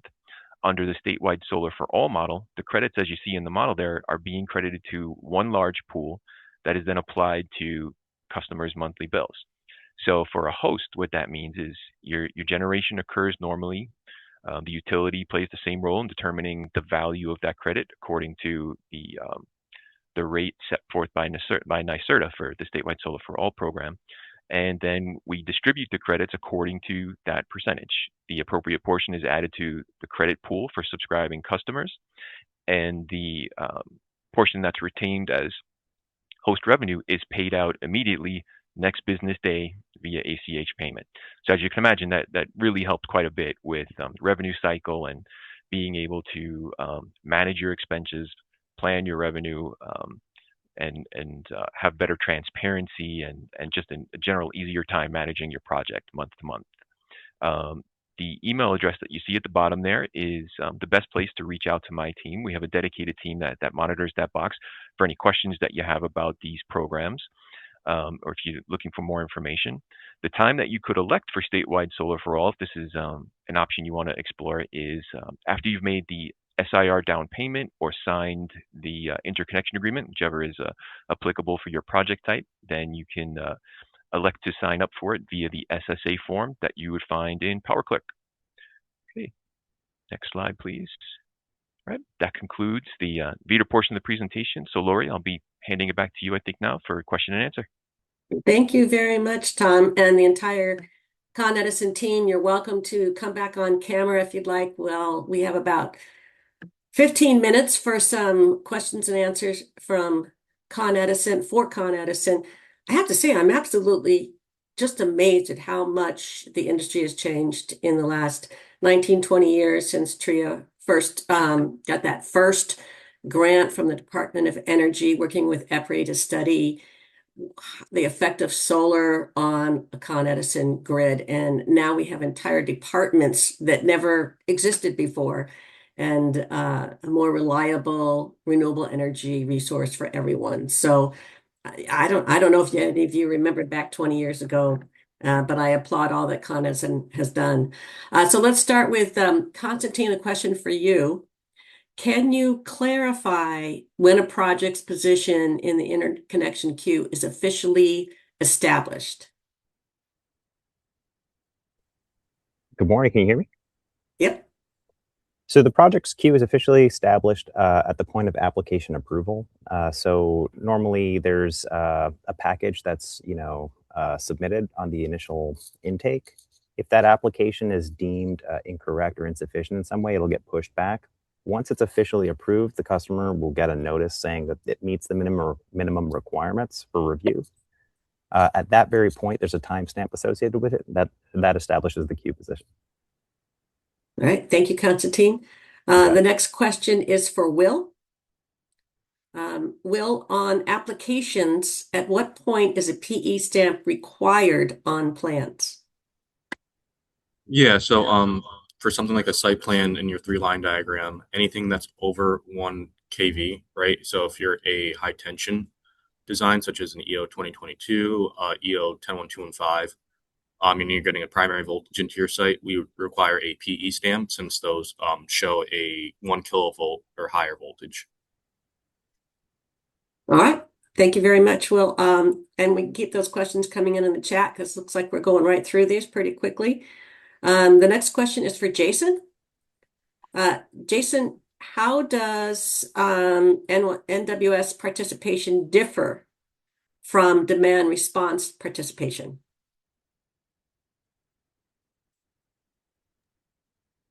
Yeah, good morning. I believe my name is Julio Taldagla, and I'm a project specialist with the DG Ombudsman team. And Jason has stepped away for a conflicting meeting that he had, but we'll take that question on the chat, and we'll be happy to provide that via email.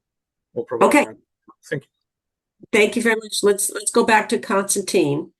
Regarding hosting capacity, do the maps reflect real-time system conditions, or should developers expect changes during review? Whoops, sorry about my camera there. It's so it's not real time. There is an update cadence. So we do twice a year. There is some data that is updated monthly in terms of like queue numbers. So and some that is quarterly. So there's lags between a couple different data points. It's a snapshot in time. We do it April and October. We do a complete refresh of the data. The monthly data on the queue in terms of like what's coming on, and you'll see the tallies on the page. So there is it's not a real time run of the data. That would be we wouldn't have the resources to do that. Okay.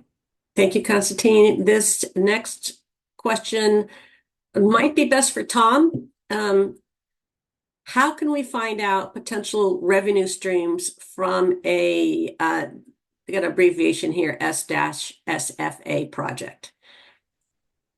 I would say start reaching out to, you can direct your questions to our team at valuestack.coned.com with questions.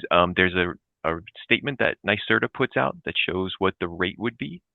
I think most recently in December, NYSERDA, they're required to update in December, but they can update more frequently. So it's important to keep an eye on NYSERDA's website for that compensation statement. But that tells you what the percentages are by technology type based on what your type of DER asset you're building.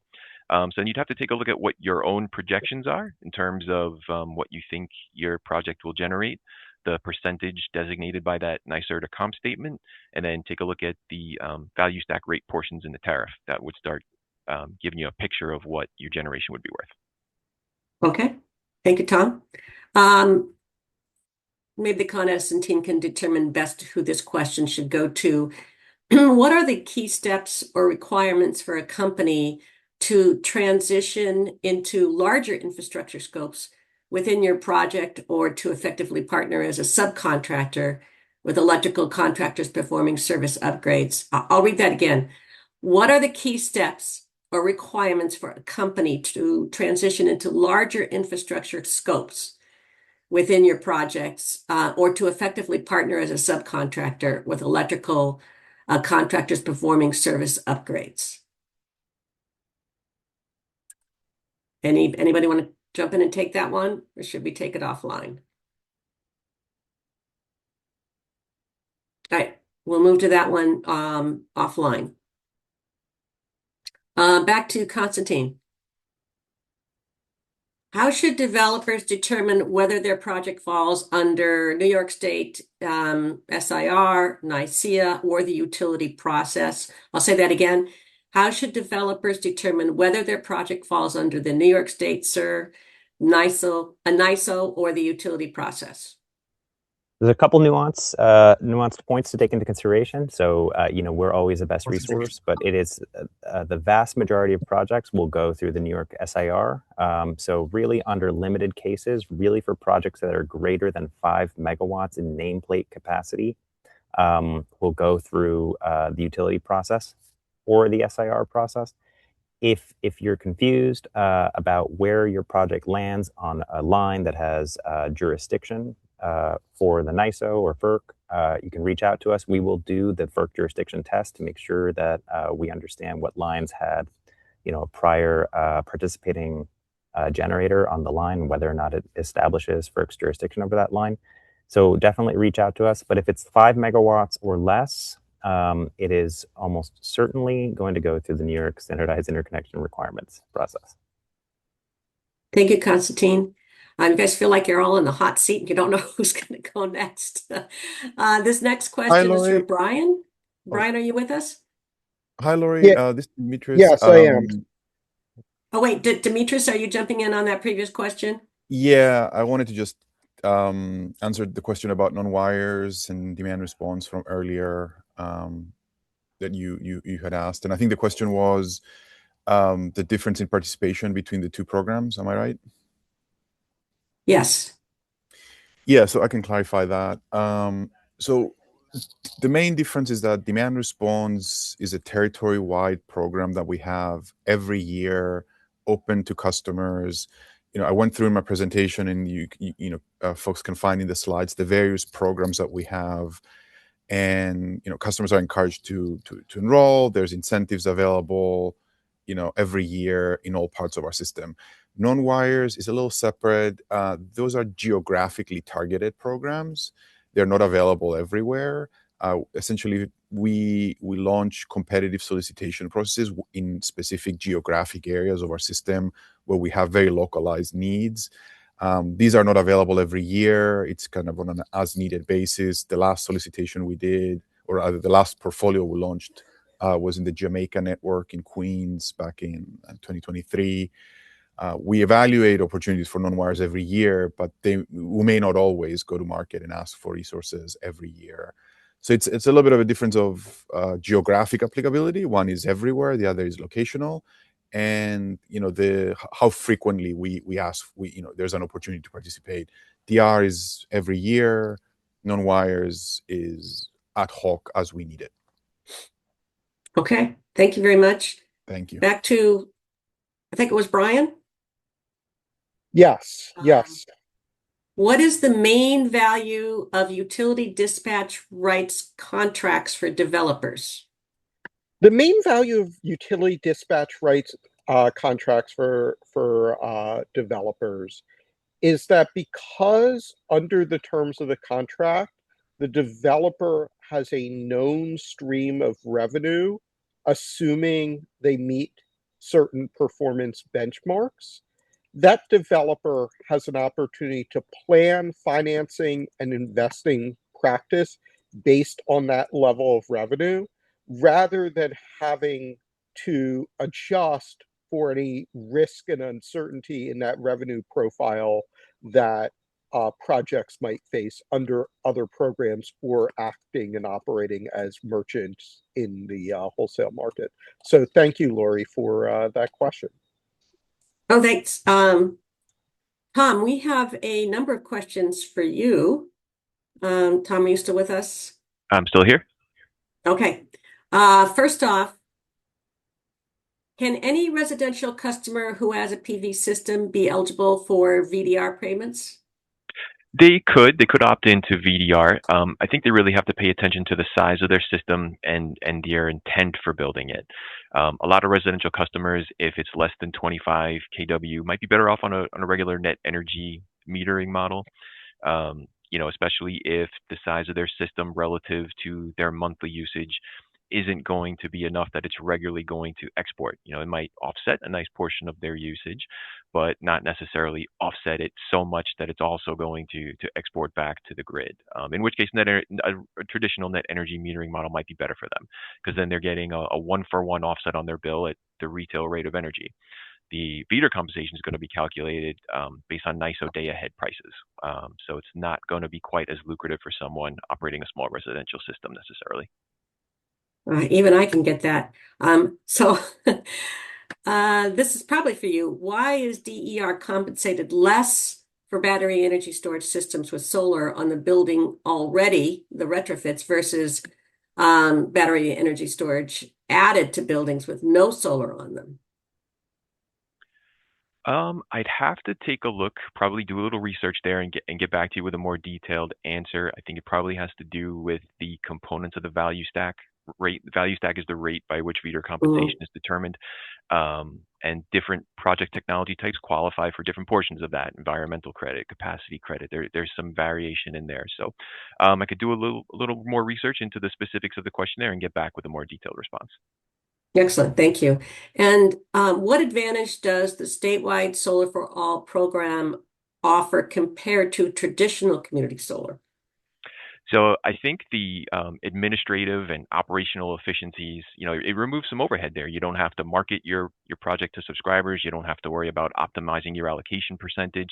When you think about the monthly management that an opt-in host has to do, they have to take a look at the bills of their subscribers, see what their monthly usage looks like, make sure that they haven't over-allocated or under-allocated their project, because there's that dependency for their revenue on utilization of the credits on the opt-in model. So if they've overallocated certain subscribers, credits are going to sit in their subscriber bank until the customer has enough bills to utilize those credits, and it delays the realization of revenue.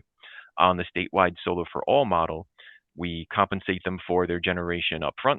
The appropriate portion, as determined by the NYSERDA comp letter, gets designated to the credit pool for beneficiary customers, and the immediate percentage that the host is entitled to is paid to them the next business day. No delay in the revenue cycle, no need to manage and update allocations. You're no longer subject to churn of subscribers within your project as they move in and out of the service territory. I think it just creates some operational efficiencies, removes some overhead, and much more reliable and predictable revenue cycle. All right, thank you, Tom. We've got time for one or two more questions. This next is for Dimitri. Dimitri, which demand response programs are best suited for battery storage projects? Yeah, so I guess the answer, maybe unsatisfyingly, is it depends. But so we have, and I think I mentioned it when I was presenting earlier, we have 4 offerings today that are technology agnostic. So customers can participate in a way that we do not discriminate, we don't, or incentivize more or less depending on what you use. It doesn't matter for us really what you use to reduce your load. So you can bring your battery to those programs, you can get paid, you can do other stuff too. What matters is reduce your consumption on the meter, and that's the Rider T program, CSRP, DLRP, and then the DLM programs, which are contractual, technology agnostic. So batteries can participate.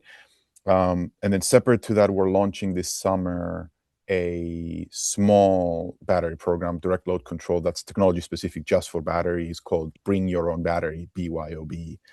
And that's for batteries less than 50 kilowatt in size, so mainly targeting the residential market. So that is a more niche opportunity for smaller batteries to participate. But just to repeat, for the rest of our portfolio, we're tech agnostic. So batteries can participate. Okay. Thank you, Dimitri. This will be the last question. And this one, I believe, goes to Tom. Coming in from our chat questions, what PV customers are eligible for VDER payments? So Maybe it's just who. about Yeah. any PV customer is eligible if they elect to opt in for it. I think you got to really look at your intended end use. You know, if you think you're going to be generating enough that you want to offload credits to other accounts, you know, we have some where you know, to go back to the more residential example, if someone like a landlord has a multi-unit property and they might have a what we call a PLP or landlord account that's already set up on a small commercial rate. They put up enough of a large enough system on their roof that they want to offer the possibility of subscribing to it to their tenants. A remote crediting meter model might make sense for that use case scenario, and they could opt into it. If the idea is just you want to put solar panels on your roof to offset as much of your utility costs as possible, then net energy metering might be the way to go. Thank you very much, Tom. Thank you to the entire Con Edison team for that very detailed and informative presentation. If you have more questions or you think of them throughout the day, our Solar Ombudsmen are capturing all of the questions in the chat. So we will make sure that they get answered. And once again, we'll post them. Thank you to Con Edison. We are now going to turn our attention to energy storage and updates on permitting and codes. We're going to hear both from FDNY and Department of Buildings. So we've got some detailed, very informative slides coming up. We're going to start with FDNY Yash Patel. He is the Assistant Chemical Engineer, Sustainability Unit of the Office of Technology Management from the FDNY. Yash, thank you very much for joining us. Thank you. Good morning, everyone. Thank you for the introduction, Lori. My name is Yash Patel. I'm Assistant Chemical Engineer for the FDNY Sustainability Unit.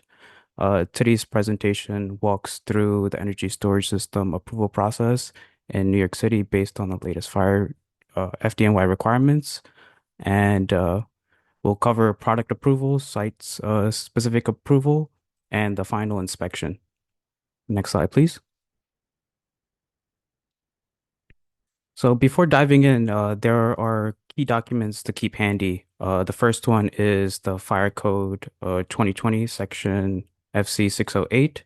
The next one is NFPA 855, that's modified by the Fire Code Appendix B. The third one is the FDNY rules, 3 RCNY 608-01, that governs outdoor energy storage installations. And then the final one is the FDNY ESS approval guide. And I provided QR codes for quick reference. Next slide, please.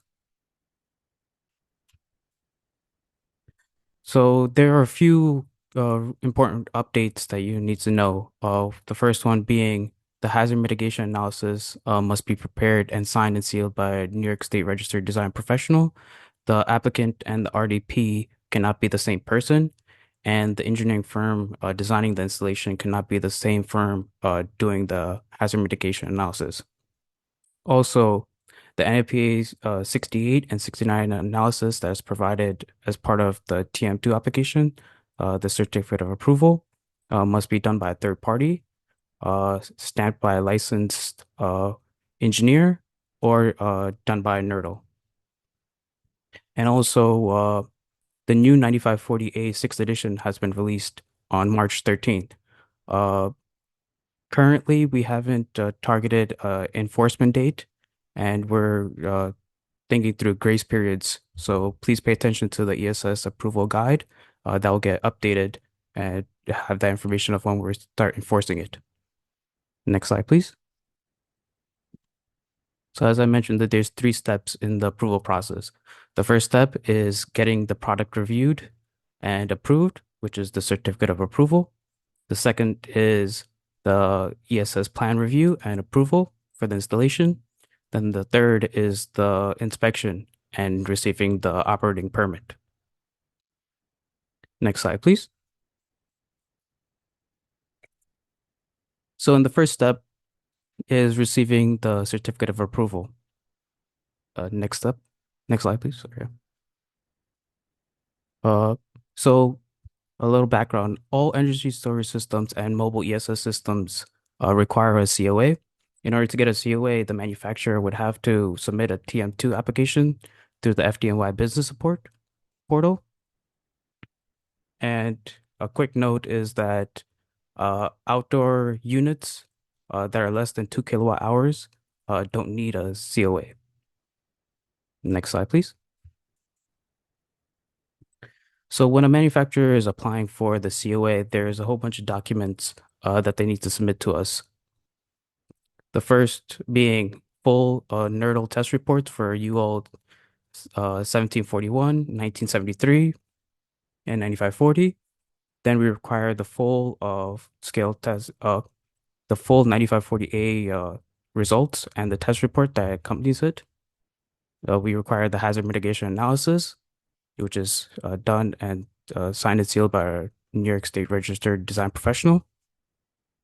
We require a description of the battery chemistry, the operating modes, safety systems, and the activation sequences of those safety systems. Next slide, please.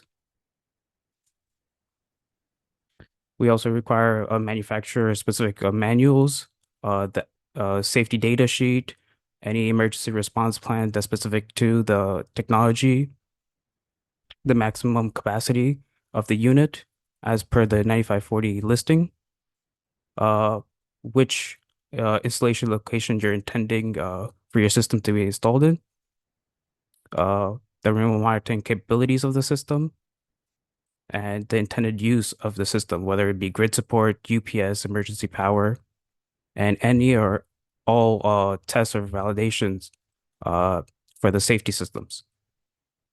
Next slide, please.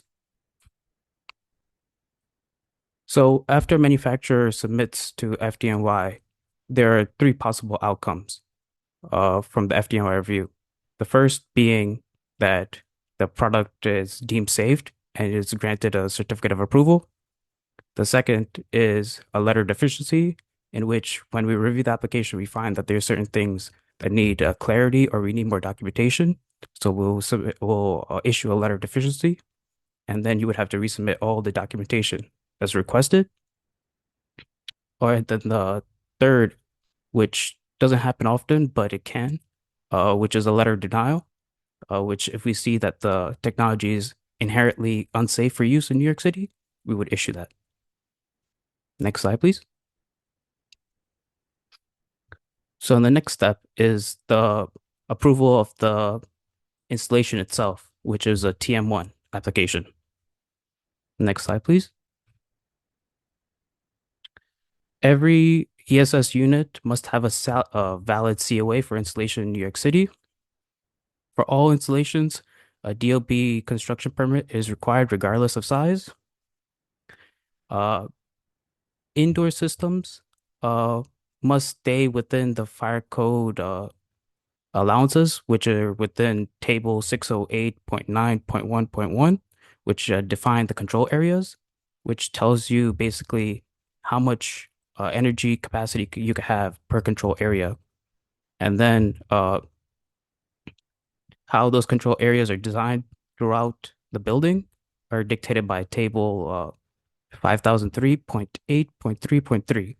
So when you're doing in-store installations, those two tables are very critical in your design of the system and how it's installed throughout the building. Next slide, please.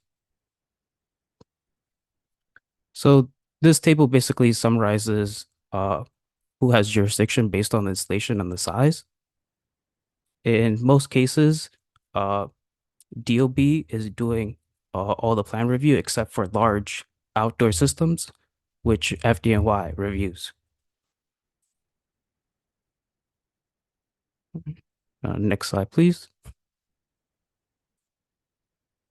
So when it comes to installations, there's a couple of TM1 applications that are required. So for large installations, you're required to have a TM1 for the mechanical approval. You need to have a TM1 for the fire alarm system. And you need to have a TM1 for the NFPA 15 system. Depending on the site, there might be other applications that might be required, such as the fire hydrant if you're installing a new hydrant or relocating it. Rooftop variance, if your installation is on the roof and it doesn't comply with FC 504, then you might have to file for a TM5 application. Next is the fire apparatus access. If your installation doesn't comply with FC 503, then you would have to file that. And then if you use any other kind of fire extinguishing system that is other than the NFPA 15 system. Next slide, please. So when it comes for the TM1 for the installation, you need to provide us sealed, signed and sealed drawings. You need to provide 100 and 250 foot radius plan. You need to provide a narrative that shows scope of work and site photos, installation, operation, and maintenance manuals, commissioning and decommissioning plans,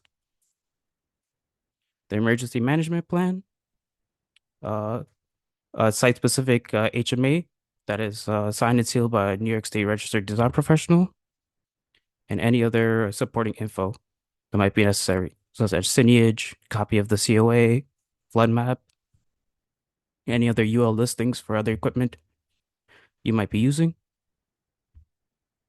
Next slide, please. We also want information on the certificate of fitness holder, the subject matter expert, the remote monitoring facility details, and details on the fencing construction, just to verify that it meets the New York City noise requirements. Next slide, please. Similar to the COA process, you can have three outcomes, which is you get your conditional letter of acceptance where everything is good, or you get a letter of deficiency where we tell you which things need to be fixed or which documents need to be submitted. And then similarly, letter of denial if we see that the site is not a good fit for the installation. Next slide, please.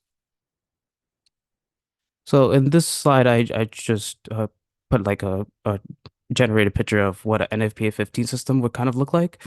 And we only have two design constraints for these systems. The first one is that the minimum density should be 0.5 gallons per meter per square foot area of the ESS container, and that each zone needs to be limited to 1,000 gallons per minute per zone. Next slide, please. So, and then the final step is getting the inspection done and receiving the operating permit. The operating permit is essentially handled by BFSU, which is the Bulk Fuel Safety Unit. Next slide, please. To receive the operating permit, you must request a final emergency shutdown test through BFSU.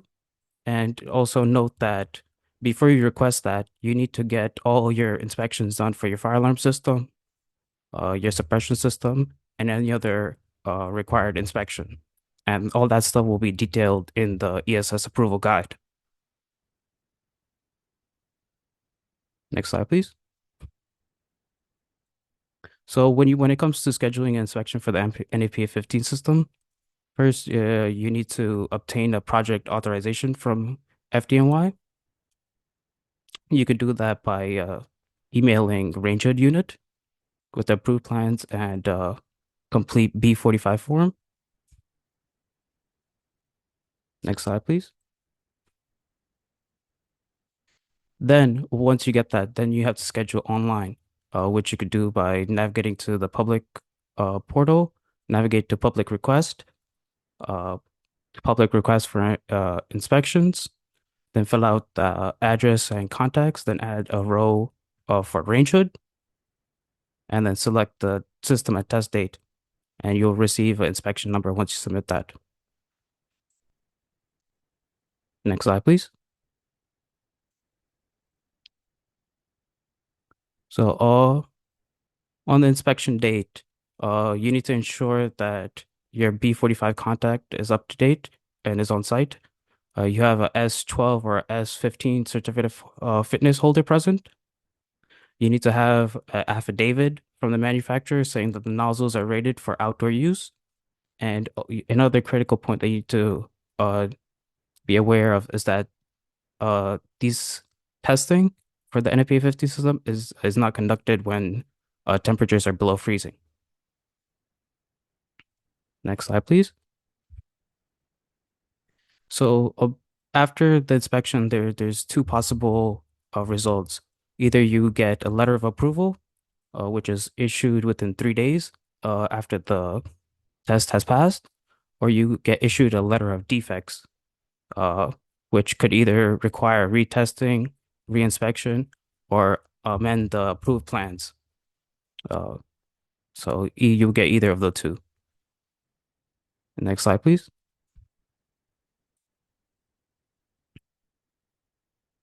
So for the final inspection, you have two options. Either you could do a pre-commissioning, which is optional with BFSU, and then there's the final commissioning, which you schedule with them. And then also as part of the final inspection, you need to do a familiarization drill with hazmat unit, and you do that by emailing the hazmat email provided with the attention familiarization drill and set up a date. Next slide, please.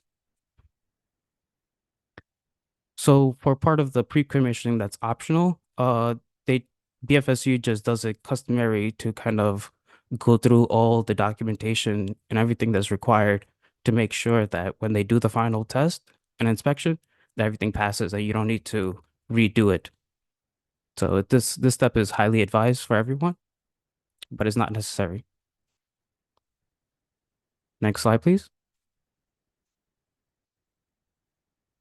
So in the final commissioning inspection, they do the activation of the shutdown switch.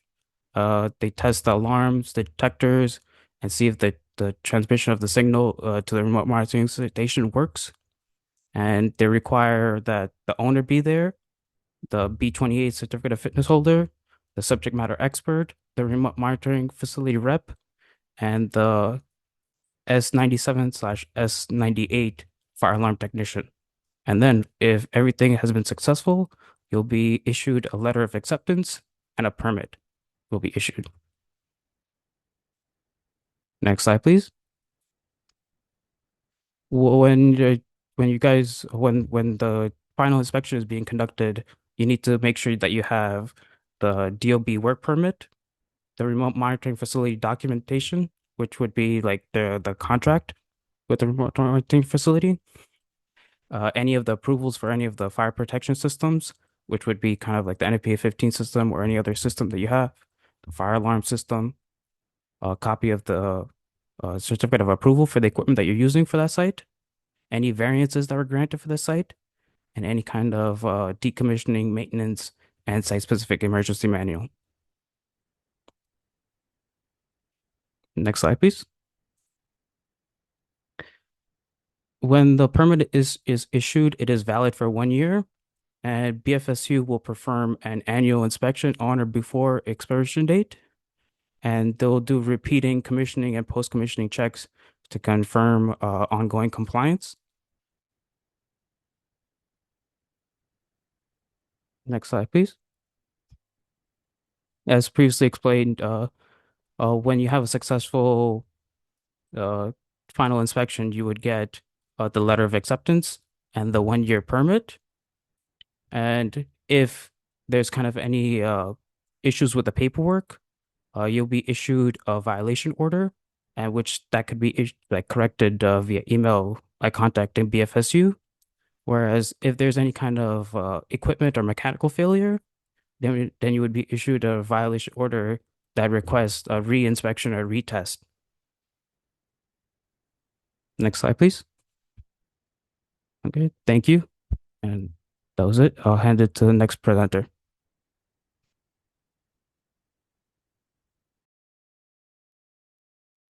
Hi, good morning. Thank you so much, Yash. That was great. Sorry, Lori. I'm not sure if I'm speaking on your behalf. No, that's okay. You can introduce yourself. You got there. Thank you. Sure. Thank you, Lori. Hello, everyone. My name is Tajinder Singh. I go by Tony. I work for the Department of Buildings, specifically for the Office of Alternative Energy, as well as the Office of Technical Certification and Research. One of the primary technologies that we work on is energy storage. And specifically for this presentation, I'm going to focus on the permitting process first, and then lead into some new ESS rule updates that have been released. Next slide, please. This is we'll start with the permitting process. So there's two tracks that are done in parallel. The first one is the construction filing. All ESS must be filed through the following applications to DOB. The DOB Now applications for construction require GC with EESE filing, electrical filing, alt CO filings when a CO is required, as well as any other relevant work type filings. We specifically, as a unit, deal with the OTCR2 site-specific evaluation. Our evaluation consists of the ESS evaluation, a conditional approval if the conditions of the ESS evaluation are met, certification, and finally a final approval. Next slide, please. So starting with the DOB Now filing process, the first one is general construction with energy storage. It's so every ESS shall file a general construction work type with electrical energy storage equipment subcategory. This was released as a service notice 2 years ago. About 2 years ago. All energy storage applications will be reviewed under full plan examination by the Central Development Programs Unit. Filing under professional certification program is not permitted, so no pro cert here. Next slide, please. For DOB Now applications for construction, specifically for electrical permits, it's required for every ESS installation. An electrical plan review may be required per 1 RCNY 4000-01. Next slide, please. An alteration CO is also required for non-accessory ESS. The example we give is a standalone ESS facility on a vacant lot. The applicant shall also file an alt CO job type to establish a new certificate of occupancy for the use. Other potentially relevant work types might cover the entire scope of work. The example we gave is a structural work type. Next slide, please. We might want to pause here.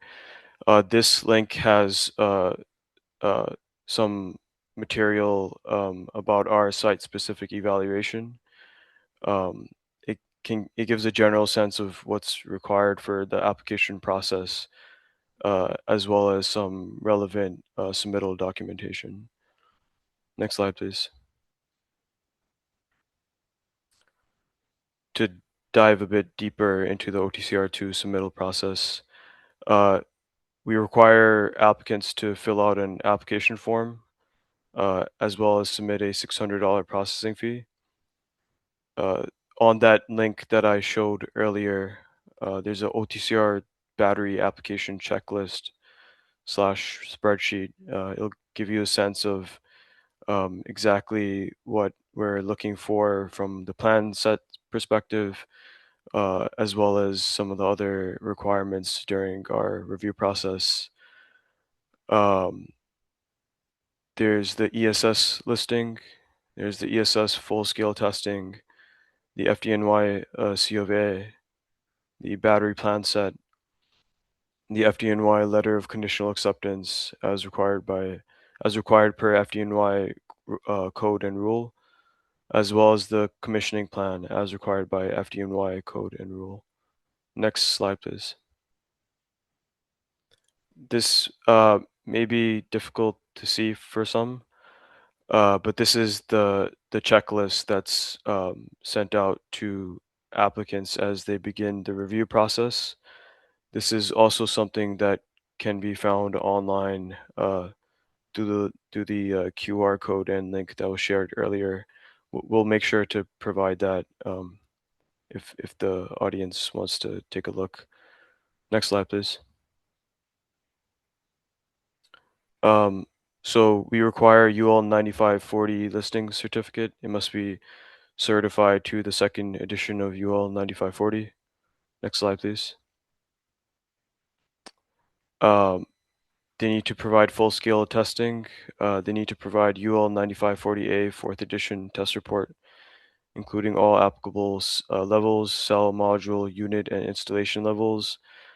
For any new additions that have recently been released, we're working in tandem with FDNY to establish when that would be required and how it would be required.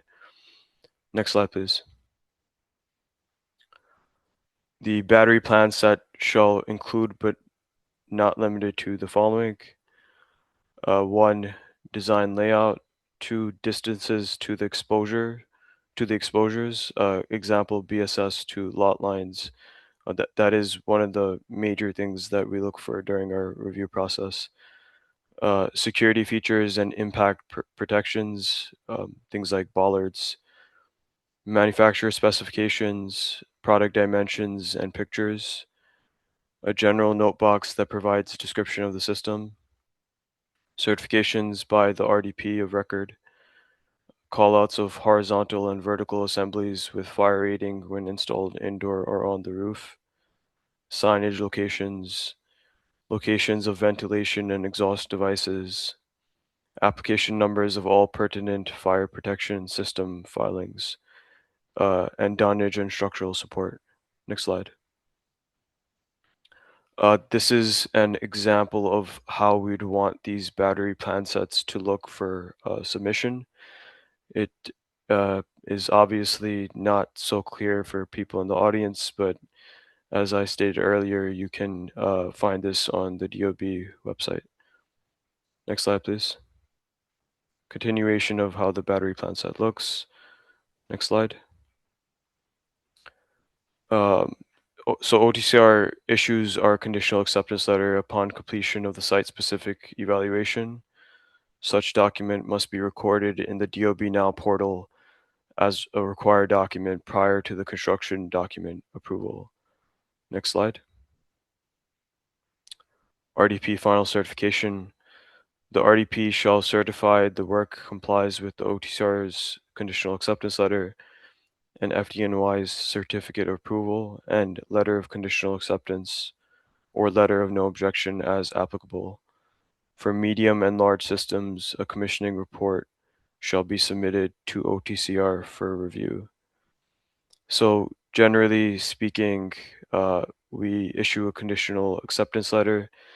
In the conditional acceptance letter, there's conditions that need to be met and supported by the RDP. They have to come back to us for review of those conditions. We match it up with the letter, the conditional approval letter, and if the supporting documents meet all the conditions that we outlined, we issue a final acceptance letter, which should be the next slide. OTCR issues our final acceptance letter after review and acceptance of the RDP certification. Such document must be recorded in the DOB Now portal as well as a required document prior to the construction sign-off. Next slide, please. The applicant must obtain OTCR conditional approval letter prior to construction document approval and the OTCR final acceptance letter prior to construction sign-off. And this diagram here kind of gives a sense of what's required from OTCR's side and how it correlates with the construction filings on DOB Now. Next slide. Now we'll go into the new ESS rules. Next slide. So two new ESS rules became effective on October 26, 2025. The first one is 1 RCNY 101-19 for energy storage systems, and the other is 1 RCNY 3616-07. It's the adoption of NFPA 855 amendment relating to the standard for the installation of stationary energy storage systems. Next slide.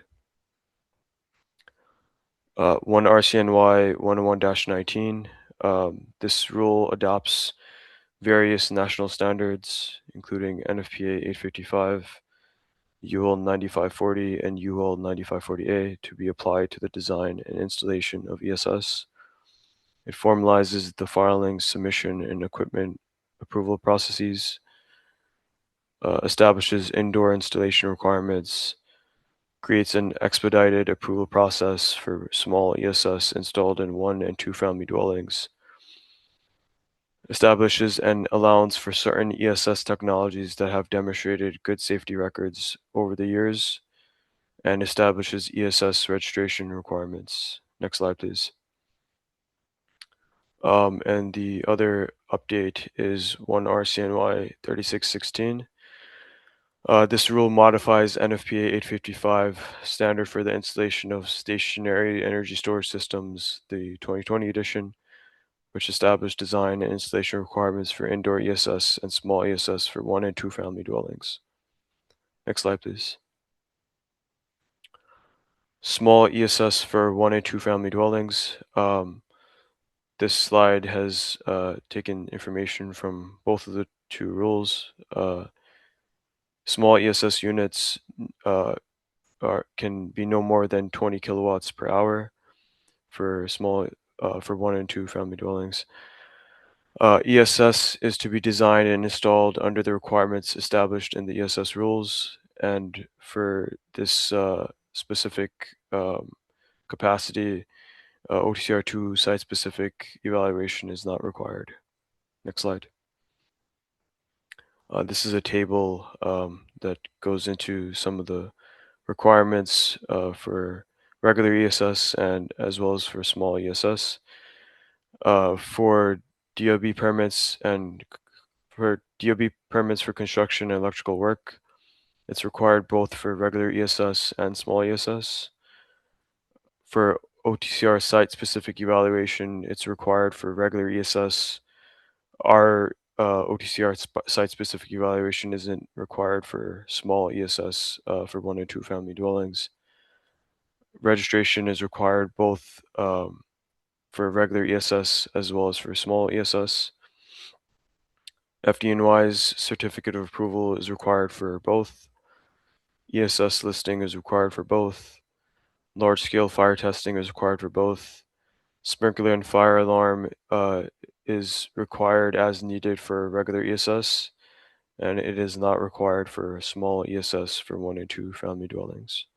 Next slide, please. This is just general information. If you want to reach out to us, you can call this number, email us. We also have valuable information. Most of the information that you saw on these slides can be found at this webpage. Next slide. And that's all from the DOB perspective. Thank you very much, and Tony and Yash. If you can come back on, we have lots of great questions that have come in through the chat. You can keep those going. We have half an hour here to take questions if we'd like. So we're gonna dive forward into those. Let's start with Yash, and again, if you don't have all the complete answer, we can follow up with a written one that we will post on our website. So the first one, Yash, is, are there any sample test questions available for the B28 Certificate of Fitness exam or from previous exams, or is there a study guide that is a publicly available resource? Yes, there's a study guide that's publicly available. you can check FDNY's website and also the ESS approval guide. It should have some guidance on where that is. Okay, terrific. So they can just Google that or maybe drop that into the chat there. And again, these slides and this webinar will be available on our website, nysolarmap.com. We'll get it up in the next few days, and any question answers that didn't get answered, we will seek to get those. This next question could go to both Yash and Tony. Are there any small-sized energy storage systems currently available on the approved systems list yet? And there's a follow-up if not. Currently there hasn't there was one that was Simplify and theirs recently expired. Currently there are a bunch of other manufacturers that are going through the process. Soon they should be approved. So there will be more. Oh, that's great. So, and then the follow-up to that is if you have an estimate as to when the COAs for small residential products will be issued and or how many residential products are currently in your review pipeline. I can't give any estimates to when they'll get approved because there's a lot of factors that play into the timeline. But I can say I think off the top of my head, I think there's maybe 5 manufacturers that are in line. Okay. How long did the first one take to get through the approval system? I don't know off the top of my head. Okay. And Tony, did you have anything you wanted to add to that? Oh no, I was in alignment with what Yash said. I was aware about the Simplify system, but it seems that no longer that it no longer has a updated COA. So there's Okay. yeah. All right, and back over to Yash. The TM-1 ESS HMA, can you confirm the definition of, quote, an independent third party?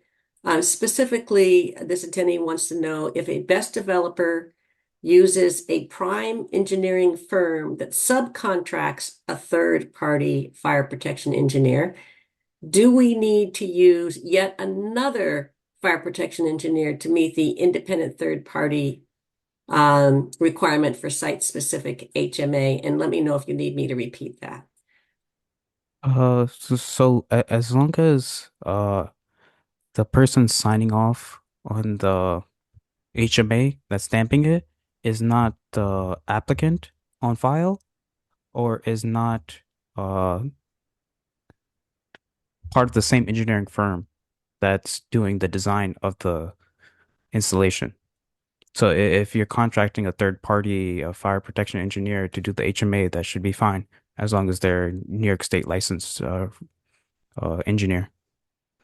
Okay, thank you. And another question for you, Yash. It's another question pertaining to the hazard mitigation analysis, the HMA. Can you speak to key differences between the HMA report for the TM1 versus the TM2? That I would have to get back to in writing. That is a loaded question. Okay, and then the follow-up to that was if there was further detail pertaining to each of those currently within fire code or any related standards that is publicly available. There's no publicly available guideline on what to include in the HMA. Okay. But we could keep that in mind when we update the ESS guide to provide more clarity on those portions. Great, thank you. That just goes to show how your questions help shape what's going to come out next from the different agencies of what you need to be able to keep advancing storage or solar in New York City. Okay, let's go over to Tony. And this also, I'm sure Yash can jump in here as well. We understand that the regulatory framework for mobile energy storage is still evolving. What will be the next steps on finalizing regulatory requirements for mobile energy storage systems? And does either agency anticipate issuing further guidance? I think from the DOB perspective, we're still outlining some of the guidance around mobile ESS. It has been in discussion. This could probably be a follow-up from my end. It also involves discussions with FDNY as well. Okay, one of those interagency discussions. Yash, you were nodding your head. Yeah, I'm in line with Tony. We've been having discussions regarding that. Okay, any time frame? Not that I could speak of, but it is an ongoing point that we're trying to get clarity on the industry. Clarity for Okay. the industry. All right. Any other industry input you need for that discussion? No, I think we're good. Okay. Question for both of you. At a high level, what type of projects do you see as having the clearest permitting and regulatory pathway right now? Sh- should I go first or Go ahead, Tony. Go ahead. We're used to large standalone facilities. We've developed quite a process for that, and most likely that's the at least the one that's the most structured from our end. This may not be the case, especially with the introduction of the new rules, but in terms of a very consistent and solidified process, large standalone facilities seem to be the easiest from our end. Yash, do you want to add to that? Not much. I would say the same. Because primarily FDNY only reviews large installations.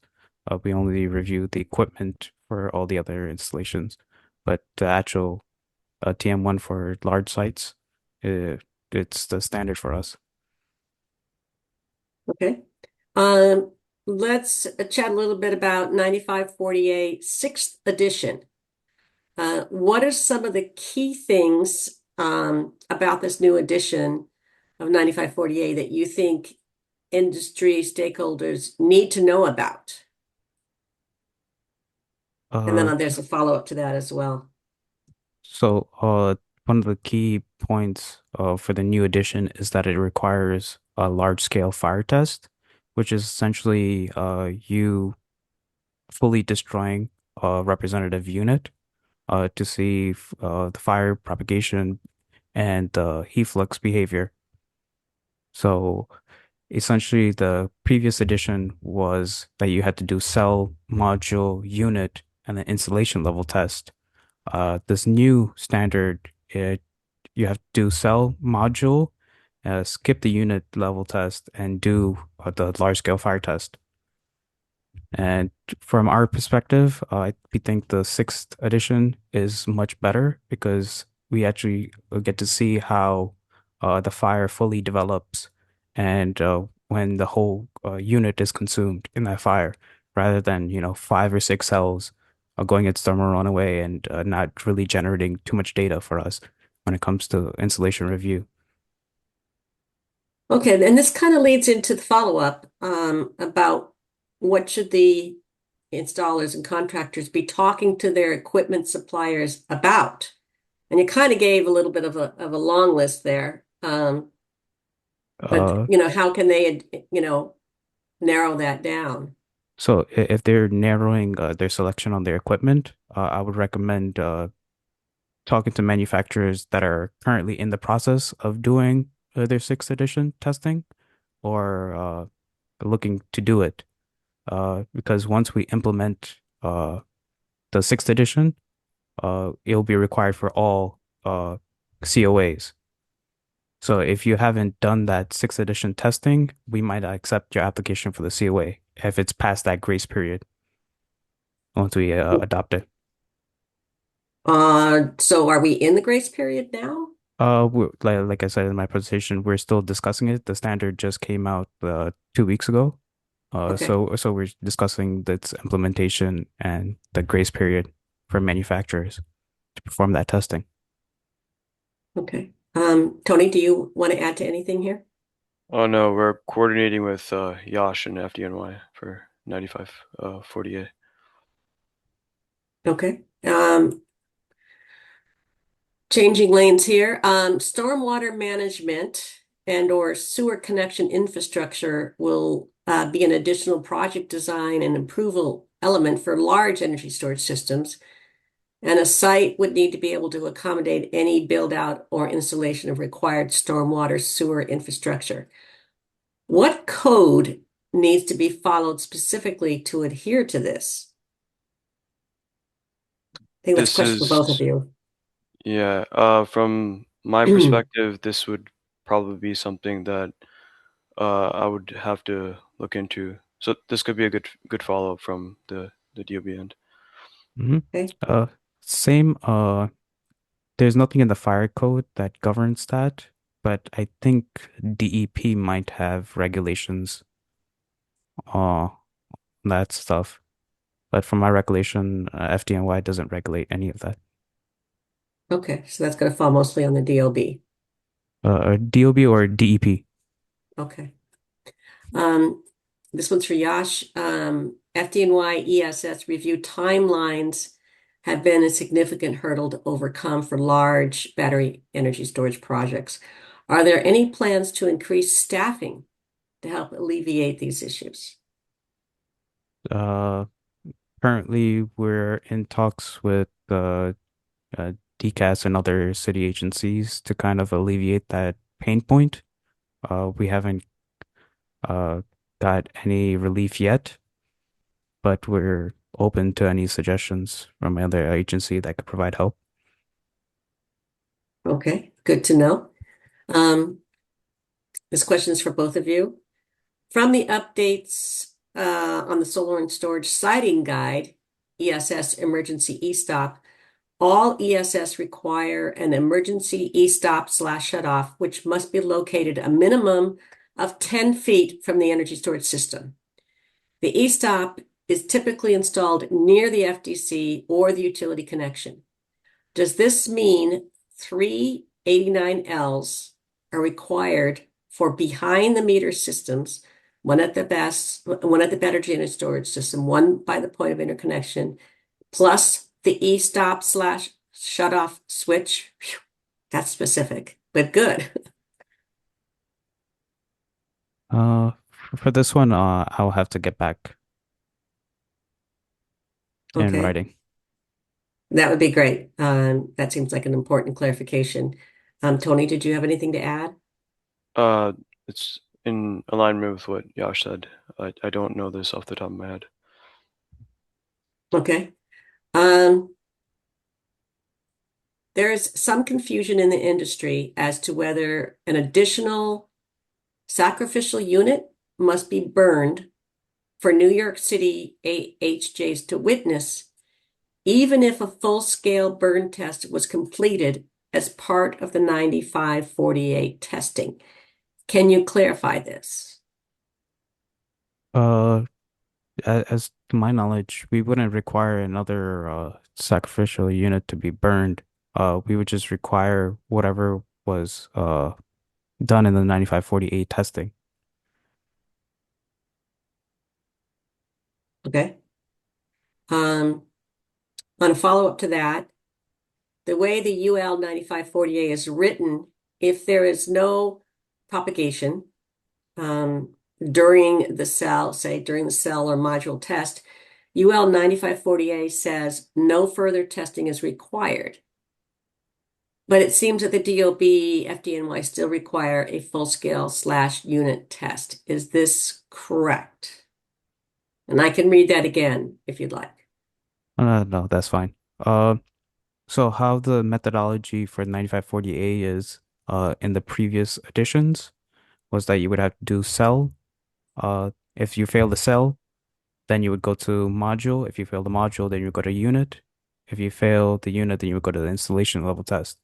In the new standard, you would only be required to do the cell module, skip the unit, and go to the installation level test, which is the large scale fire test.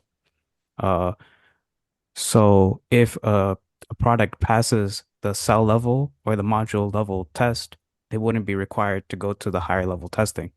So it wouldn't be required. Is there a place where folks can find this in writing? Is there someplace on your website or in your documentation?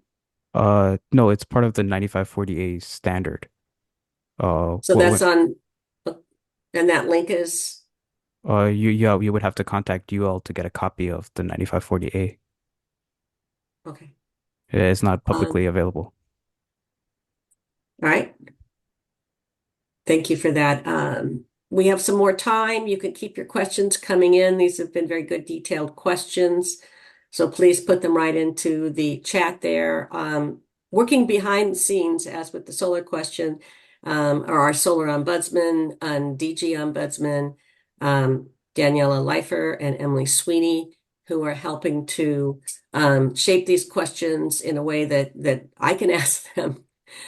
So you could keep them coming in. This is kind of a golden opportunity time to be able to talk to these two gentlemen here. Next question. Can you describe in a bit more detail the commissioning requirements for energy storage system? We'll take that one at a time.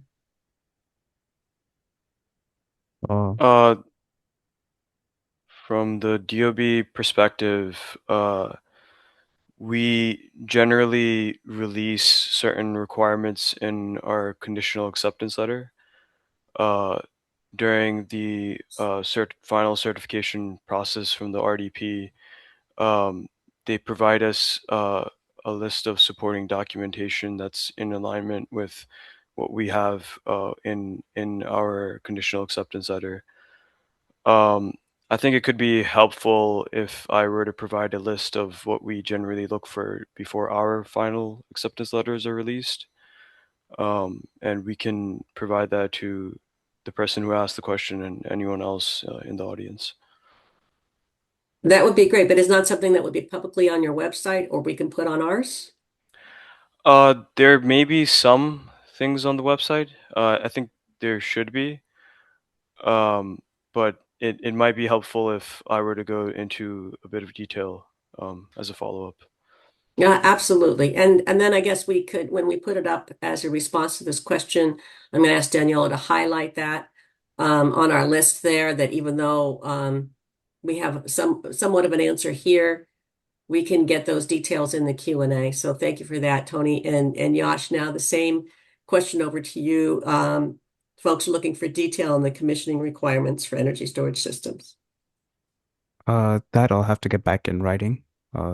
There's a couple of requirements that we look at when we're reviewing the commissioning plan. Okay. I just don't know them off the top of my head, but I could get back in writing. That would be helpful all the way around, just for not wasting anybody's time, yours, the agencies, and the installers and their engineers and team. Where does the Department of Building and FDNY stand regarding plug-in batteries? This is such a loaded topic from the DOB. We have time. Go right ahead. Depends on what is meant by plug-in. Is it standard 120 volt? The capacity of the battery, where it's being used, how it's being used. Really, from DOB's perspective, whenever there's a device that involves a lithium-ion battery of a significant size, it comes to us for an OTCR1 material evaluation. So we make a decision of whether or not we have jurisdiction over it. And even sometimes when it's established that it might be a consumer product, we still try to get clarification on whether or not another agency would review it. This is difficult because there's so many new products coming out that have batteries integrated in them. And maybe the person who asked the question can clarify a bit more on what specific product they're speaking about when they refer to a plug-in battery. All right, whoever answered that question, please put your follow-up if you have one in the chat, and Daniela and Emily will look for that. Yash, did you have anything to add to that? I just want to echo what Tony said was there's a lot of factors that we look into, whereas like, the battery chemistry, where it's being installed, the purpose of the battery. Uh, one thing I do want to add, if they meant plug-in batteries as in like consumer grade batteries, like power packs that you could buy, like Anchor ones. When it's a consumer product, FDNY does not regulate it. Okay, so I imagine it must come down to, among many things, liability. So just something else on your long list of things to look at is to coming up with some kind of guidelines for folks that are looking for that. And we'll look for a follow-up. Maybe somebody's putting in the follow-up. Next question. When it comes to sound studies and blast walls and bullards, will these be required for all sizes of batteries?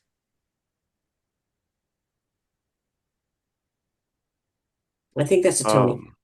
Yeah, so don't want to give a definitive answer, but usually for standalone sites, we do a site-specific evaluation and we establish an understanding on whether or not there will be on-site vehicle access. If there is on-site vehicle access, then we'd want certain safety provisions.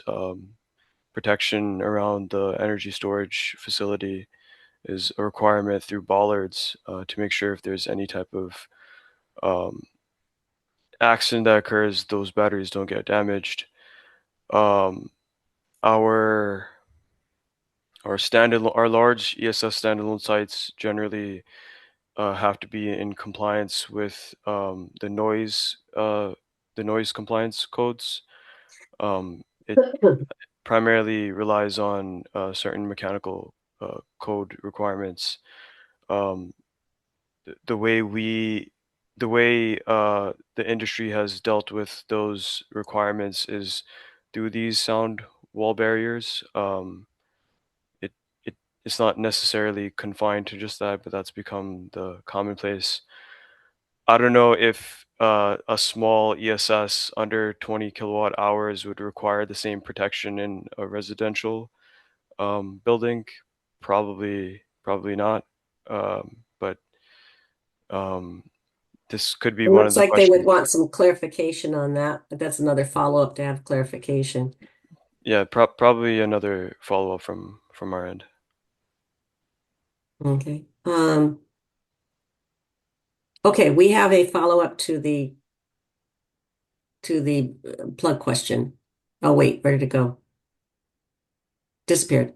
Okay. Oh, they're working on it. In the meantime, Yash, is it possible to get a list of the 5 or so energy storage companies that have applied for COAs for small-sized systems? We're not at liberty to disclose any manufacturers that are currently going through the process. I wonder if it can be disclosed in the reverse if an ESS company says we're in the process. That Maybe. they could definitely disclose if they want to, Okay. but we can't give that So out.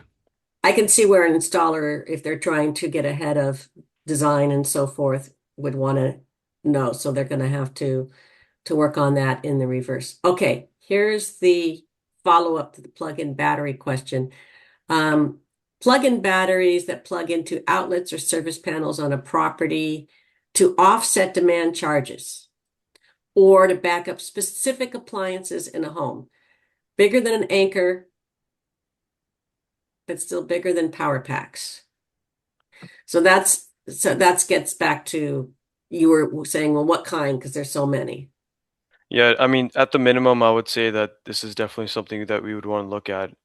Most likely, they would come to us with an OTCR application, one or two, and then we would have to make a decision after a kickoff call with them whether or not we would be evaluating it. If we do, then there's a list of requirements, including listing, and we'd probably reach out to FDNY for their opinion on it.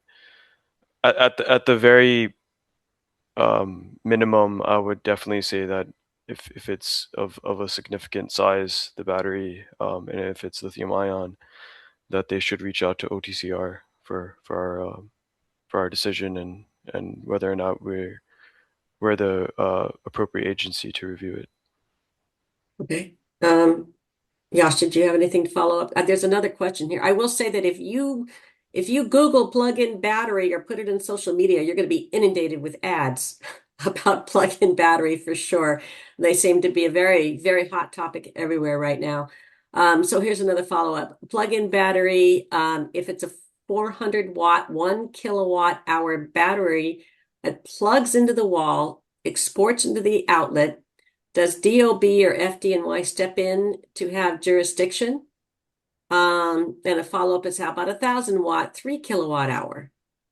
The 3 kilowatt hour one we would definitely want to look at. Like, I could say that definitively that we would want to look at it and establish how we would proceed in evaluating it. Either way, you would come in with the OTCR process, and we would spend a bit of time just understanding the product. 1 kilowatt hour, probably less so, but it's still valuable for an applicant to reach out to us for us to evaluate it. We're still interested in seeing where it's being placed and conditions like that. Sometimes it's being used in tandem with another technology. Like, it might be used with heat pumps or something else. In that case, we'd want to look at the system as a whole and understand whether or not we would want to review it.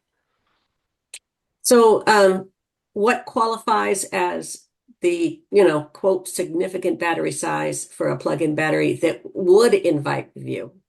So is there any threshold? There's no established threshold Okay. that we have at this point. Okay. Moving over to Yash, will residential batteries be allowed to install in a basement, or is it only outdoor ground level or outside wall level? And the follow-up there is that lots of batteries are LFP at cell level still. It's better than lithium ion, but still capable of thermal runaway at cell level.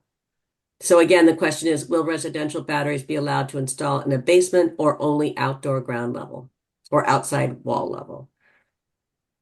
So current fire department rule allows for installations outdoor, indoor, ground mounted, and that's only in the garages for R3s. So it'd be outside or indoor ground mounted in the garage. We don't allow any below grade installations. Okay. I think we have just about wrapped up our questions. I want to remind the audience that on the New York Solar Map, we, under Resources for Energy Storage, we have the ESS Permitting and Interconnection Guide, and it includes some of the code references that we've been talking about and things such commissioning requirements. That's just recently been updated. So again, it's at nysolarmap.com, and we will have as many of these answers as we can up as soon as possible. And of course, this webinar is recorded.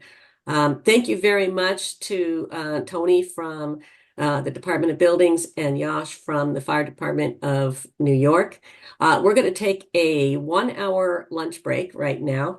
And I encourage you to all be back on time at 12:45 for the Department of Buildings New York City Electrical Code updates and Q&A with Vincent Yu, the senior electrical engineer over there. So that's a big one. I know that there's been a lot of questions for, and a lot of people are interested to see how these updates apply to solar and to energy storage. So we'll see you back in 1 hour. Thank you very much, all. Thank you. Thank you, Lori.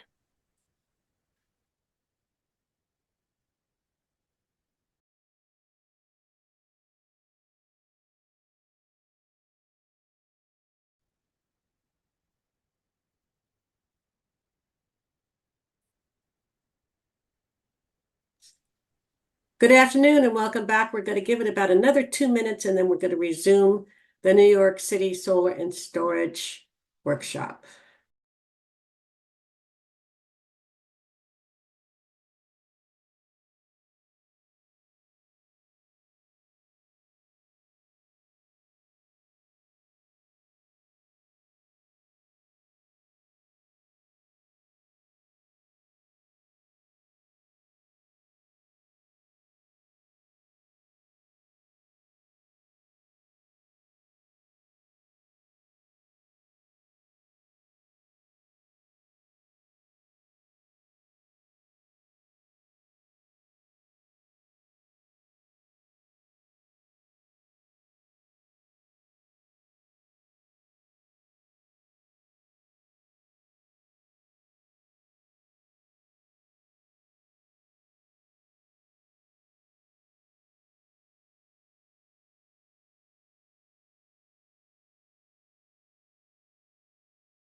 Welcome back to the New York City Solar Storage Annual Workshop. Thank you to Con Edison for hosting this 14th annual workshop with us. And a reminder to all of you that as you enter or come back to join us, that you are muted, but yet you can put questions into the Q&A, the chat there at the bottom of your title bar, and we'll do our best to get to most of the questions afterwards. So I'm going to dive right back in here and introduce Vincent Yu. He is the Senior Electrical Engineer for Technical Affairs at the New York City Department of Buildings. And he's going to talk about the electrical code updates, among other things. Vincent, thank you for joining us. Hello. Hello, good afternoon. Good afternoon. Thank you for having me. My name is Vincent Yu. I am an electrical engineer from DOB Tech Affair. I work on electrical special permissions, CCD1, and also code development in the Department of Buildings. Today, I will talk about the 2025 NYC Electrical Code Update. Next, please. The agenda for today, I will talk about the backgrounds of the NYC Electrical Code, the structure of the National Electrical Code. I will also talk about new requirements for photovoltaic system, and also new requirements for ESS, energy storage system. At the end, I will also talk about some other regulations beside from the electrical code. Next, please. The background. The previous 2011 NYC Electrical Code consists of administrative provisions, Title 27, and technical provisions, which is based on the 2008 NEC with NYC specific amendment. The 2011 code was enacted by Local Law 39 of 2011, and it went into effect on July 1st, 2011, about 15 years ago. So the revision cycle for the 2025 NYC Electrical Code was launched in the summer of 2018. Subject matter expert and industrial stakeholders was organized into 6 technical committees and 1 managing committee. Significant changes of 4 National Electrical Code NEC was evaluated during the development of the 2025 NYC Electrical Code. So we look at the 2011, 2014, 2017, and 2020 NEC. At the end of the day, we adopted the 2020 NEC, and we added our NYC specific amendment for the 2025 code. Next slide, please. Next, I will talk about the implementation schedule for the 2025 NYC Electrical Code. The 2025 code was enacted by Local Law 128 of 2024 on December 21st, 2024. And 1 year later, the code went into effect on December 21st, 2025. Application that was filed before December 21st, 2025 will remain subject to the 2011 Electrical Code. You can refer to the DOB service notice on December 22nd, 2025 for more information about that. You can also refer to a Building Bulletins 2024-00A for more information on the implementation schedule. Next, please. Why are we updating the NYC Electrical Code? The Electrical Code protects public health, safety, and welfare by establishing minimum requirements for safe installations of electrical equipment and systems. Local Law 64 of 2001 required periodic revisions of the electrical code to ensure the code will always be up to date and reflect the latest standards while addressing specific need of the city's high-density environment. Number 3, the new code will improve safety because it will reduce and eliminate costly and out-of-date and insufficient code provisions while maintaining public safety. The new code will also improve efficiency and innovations because it will accommodate new and safer equipment and also energy-saving technologies. Next, please. The 2025 Electrical Code consists of the administrative provisions, also known as Title 28, and we have technical provisions. Again, it was based on NFPA 70, 2020 NEC. And we also have other regulations, such as Rule of the City of New York, RCNY, and building bulletins. For the administrative provisions, the 2022 NYC Administrative Code was modified by Local Law 128 of 2024 to include the new electrical code. So moving forward, the new electrical code will be part of the NYC Construction Code. I'm saying this because the previous electrical code was under Title 27, so it was not part of the Construction Code, which is under 28. For the new technical provisions, new sections 80 through 87 were added. We also adopted Article 90 from NEC, and also chapters 1 through 9 from NEC was adopted. And we added our New York City amendment to those chapters from 1 through 9. Next, please. For today's presentations, I will only focus on the technical provisions. Again, it is based on NFPA 70, National Electrical Code, Edition 2020. Next. For the technical provisions, we added sections 80 through 87. This section covers the NYC Electrical Code applicability, enforcement, permit requirements, construction code documents, inspections, and violations. Also, we adopted Article 90 from NEC. This article covers the scope of the electrical code and also covers special permissions. Next, we have unamended sections that we adopt from the 2020 NEC, from Chapter 1 through Chapter 9. And then we added our amendment to those chapters. Amendment was made to ensure specific requirements suitable to New York City's environment are addressed. Next, please. Next, I will talk about the structure of the National Electrical Code, NEC. Chapter 1 covered general requirement. Chapter 2 is for wirings and protections. Chapter 3 cover wiring methods and materials. Chapter 4, we have equipment for general use. Chapter 1 through 4, they are general requirement. They are basically applicable to all the electrical installations.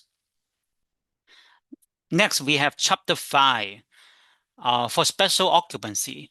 Chapter 6, special equipment. Chapter 7, special conditions.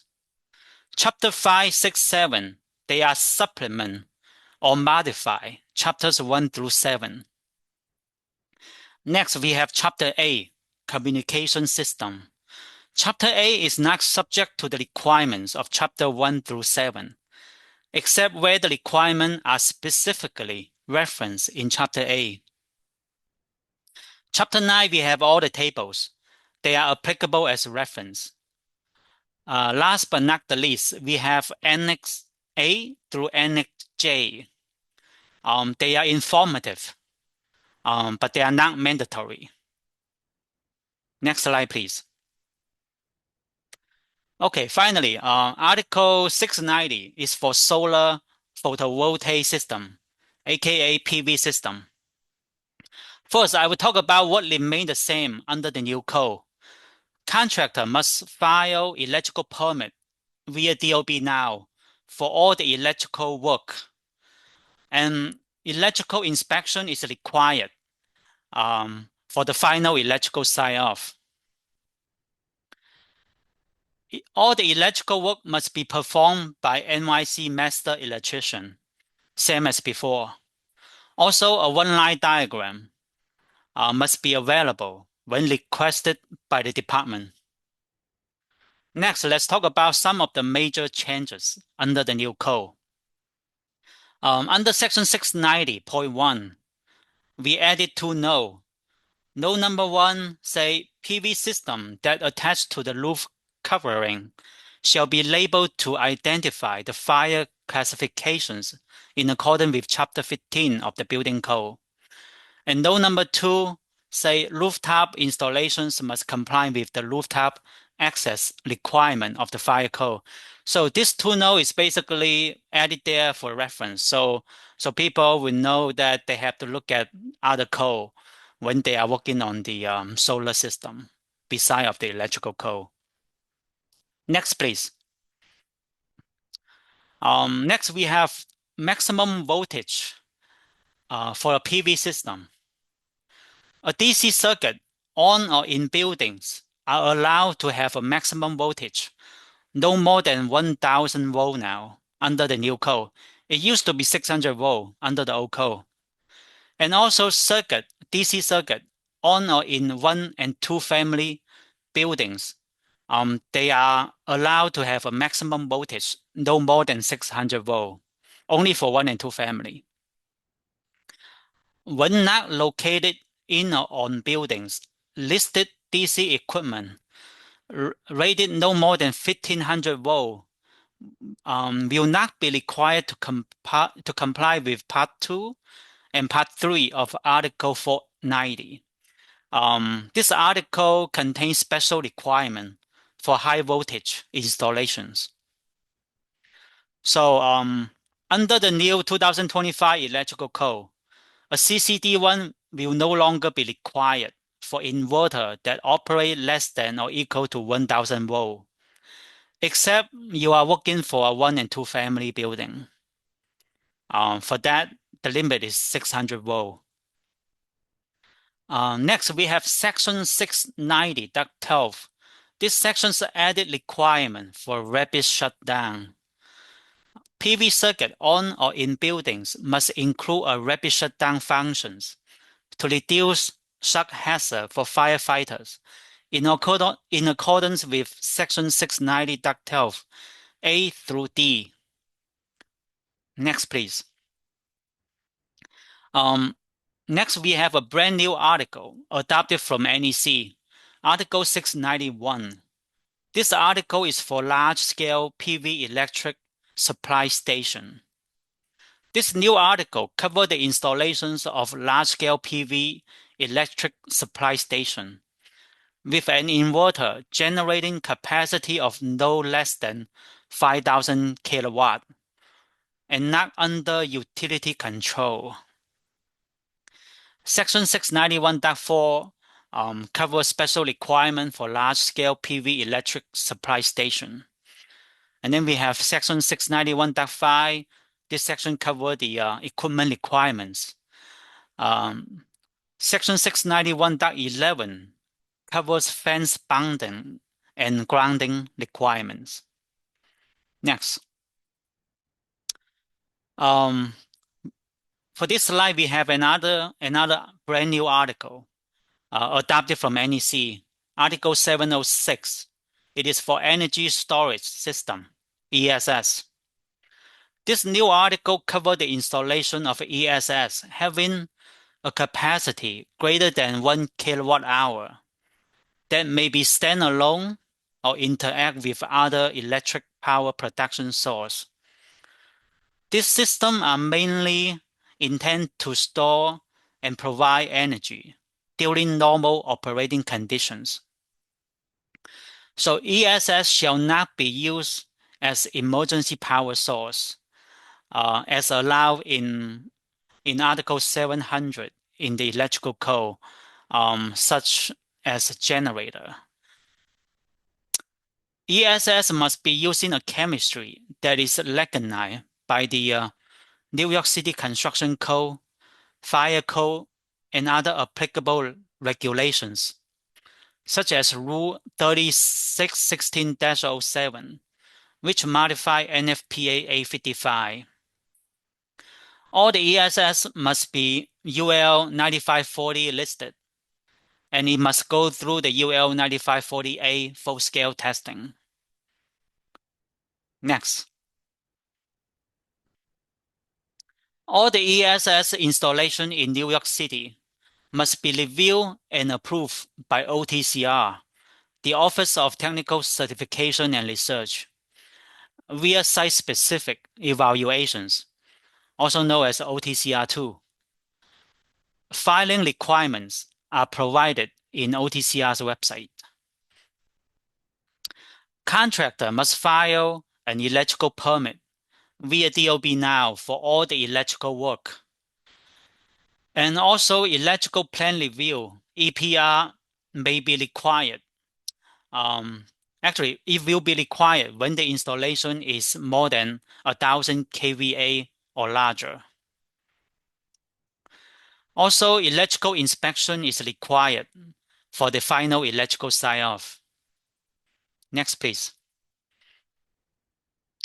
Now I will talk about some other regulations.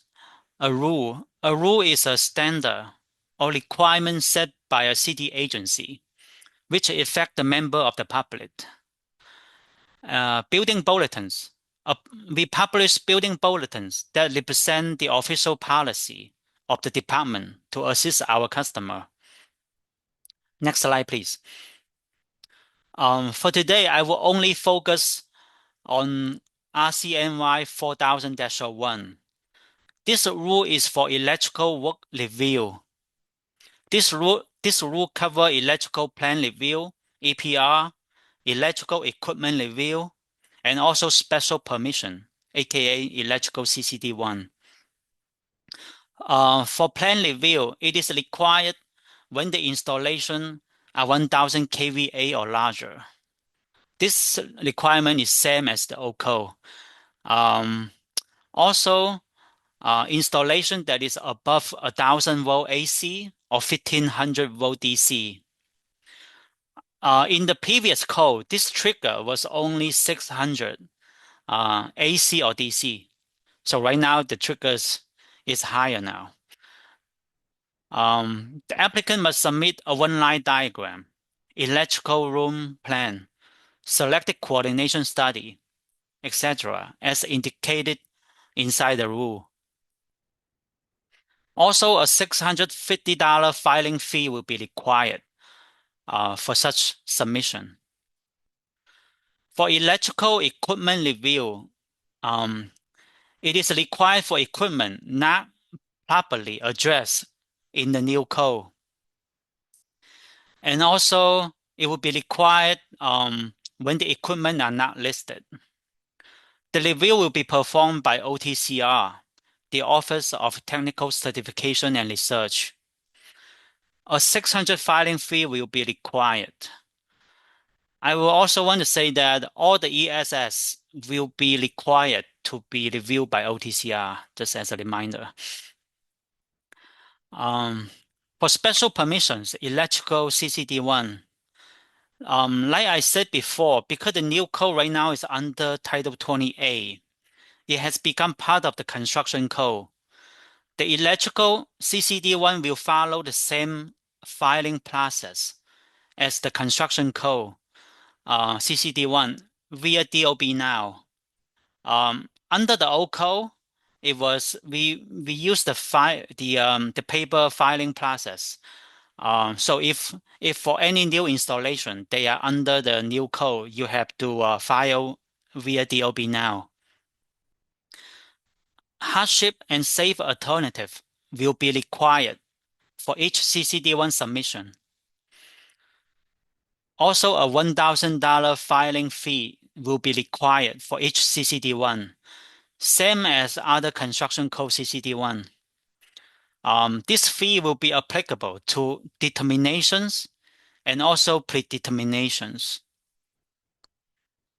Next. Thank you for your time. That is all I have for today. I hope you'll learn something from my presentations. Thank you, Vincent. If you could stick with us for just a few minutes, we have time for a few questions, and we also encourage you to the audience to put questions into the chat. Our solar and storage ombudsman, Emily Sweeney and Daniela Leifer, are behind the scenes and putting in questions. So Vincent, the first question to you is, we've heard recent feedback from some inspectors that disconnects must be outdoors. Have there been any changes to requirements for outdoor disconnects? Yes, for 1 and 2 family, you are allowed, right now you need to be outdoor. And also there's a new requirement for emergency disconnect, which must be located outdoor. That is mainly for firefighter to during the emergency conditions, they can go in and they can stay outside and disconnect the power, so they don't have to go in. So that's for 1 and 2 households, so not for single family residents? No, 1 and 2 household. If you have like a high-rise building, that is not applicable. Okay. All right, thank you. Another question. What is the reason why an energy storage system shall not be used as emergency power source per Article 706? The main reason for now is because we adopted the 2020 NEC. Under the 2020 NEC, we energy storage system was not recognized as one of the approved emergency power source under Article 700, Section 700.12, approved emergency power source. ESS is not part of it. But I believe after the 2020 NEC, like in 2023 NEC, it would be recognized as an emergency power source. But as for this cold cycle, we still don't allow it because it's based on 2020 NEC. Okay, I can see why there would be confusion there. Mm-hmm. Any more clarity for going forward on that? Right now we don't allow it. Maybe in the future, when we adopt a later versions of the NEC, we may allow it. Okay, thank you. Any high-level feedback regarding navigating electrical inspections more efficiently? Navigating electrical inspection. More efficiently. I may have to take this question back because I don't work for the inspection unit. Okay. I'm not sure about the procedure and which part you feel like it need to be like more efficient. So it need to be more specific. Yeah, we would be appreciative of that. And there's a follow-up inspection question that maybe you can also pass along if you cannot answer it here. But any thoughts on ways to avoid common reasons for re-inspection, either specific to solar or energy storage or electrical work more broadly? Yeah, that I have to take it back. Okay. We've got a disconnect question here. Does the disconnect need to be a single switch, or can it be several breakers next to each other, such as in an M-phase combine? A disconnect? You mean a disconnect for the solar system? Is that what it meant? I'm not sure what they meant. If the asker of that question want to put in a clarification in the chat, but I'll just read the question one more time. Does the disconnect need to be a single switch, or can it be several breakers next to each other for solar in particular? Okay. So normally for service disconnect, it need to be I think it's best to have a one independent switch for each service. But if you have more than one of them, we also allow them to have if you have like a switchgear, you can have it in a switchgear format. If you have a switchboard, then you need to have it in one service switch must be in one dedicated vertical section. That is the new code requirement. I hope that answered the question. Okay, hopefully they'll let us know if not. We have a few more minutes. We have about Sure. 10 minutes. Another question regarding amendment 690.4C, 690.4C. As it reads, only, quote, a licensed master electrician can install PV equipment. The way it is written, according to this commentator, it does not allow for electrical contractor employees to install PV equipment. Code reference 690.4C. Then there's a revised section 690.4C to read as follows. I don't know. The equipment installation. The installation of equipment referenced in 690.4B and all associated wiring and interconnections shall be performed only by qualified persons who are licensed master electricians or licensed special electricians. That's not particularly clear, but maybe you can wade through that. Yeah, it is always has been the same for the solar installation. I mean, if you have something that is more than 50 volt, they are not considered low voltage. So you need to have the installer need to be a licensed master electrician, or they can be under somebody that has the license. It doesn't have. I mean, the installed person itself, it doesn't need to have the license. Okay, so that's what they're asking for clarification. Yeah. If the Same as licensed before. master electrician has to do it themselves, or can it be an employee of that licensed master electrician? It can be an employee that under the guidance of the master electrician. So can you clarify what that means? Does that mean the master electrician is standing right there with them? No. That mean, or maybe it need to be hired by a master electrician. It doesn't need to be stand next to it. They must be trained. They must know how to do it, and the master electrician must give them like what they need to do, like guidance. I mean, they cannot be anybody. Okay, hopefully that answers that person's question. Next, we have, how does the new code apply to solar and PV maintenance? There is some confusion as to whether all service/repair must now require permits regardless of complexity, voltage, etc. So what about, they're asking, minor work such as replacing weathered MC4 connectors or frayed cabling? Can you repeat the question again? Yeah, they're referring to maintenance, not installation. And so they're wanting how the new code applies to maintenance of solar and PV systems, and whether all service or repair work must now require permits regardless of complexity or voltage. And, in specific, what about minor work, such as replacing weathered MC4 connectors or frayed cabling? So yeah, it is a little bit broad. So let me just talk about the minor electrical work. In the electrical code, we define minor electrical work. If it classify as a minor electrical work, then you still need a permit, but inspection is not required if classified as minor electrical work.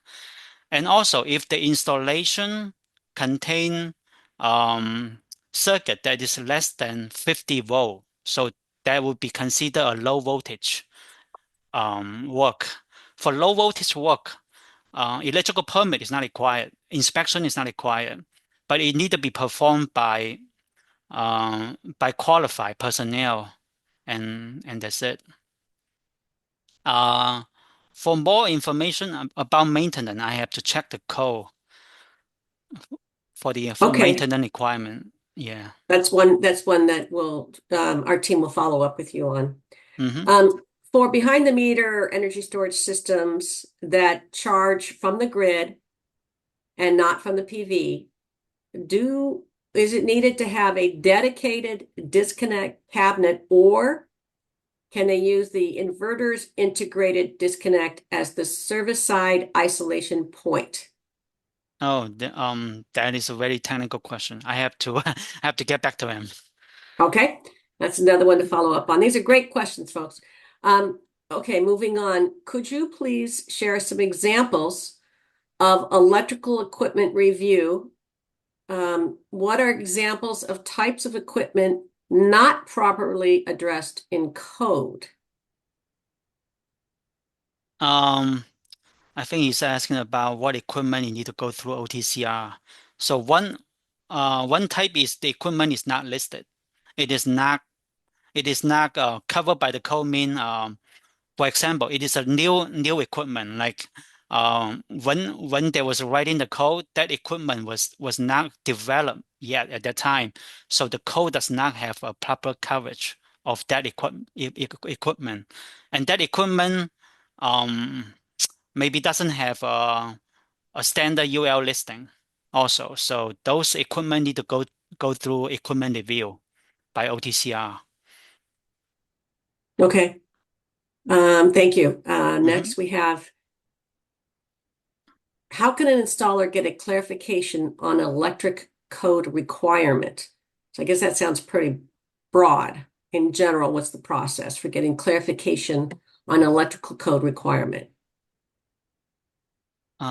Electrical code requirement. I mean, that is. Can you repeat the question? Yeah, it's kind of weird. It's broad. Yes. How can an installer get a clarification on an electrical code requirement? So I suppose maybe they have a particular one, and I don't know if they're talking about take a snapshot of it or what you need to get a clarification on what is needed. I think they're asking if they have a question or they need clarification in a particular code section of the electrical code.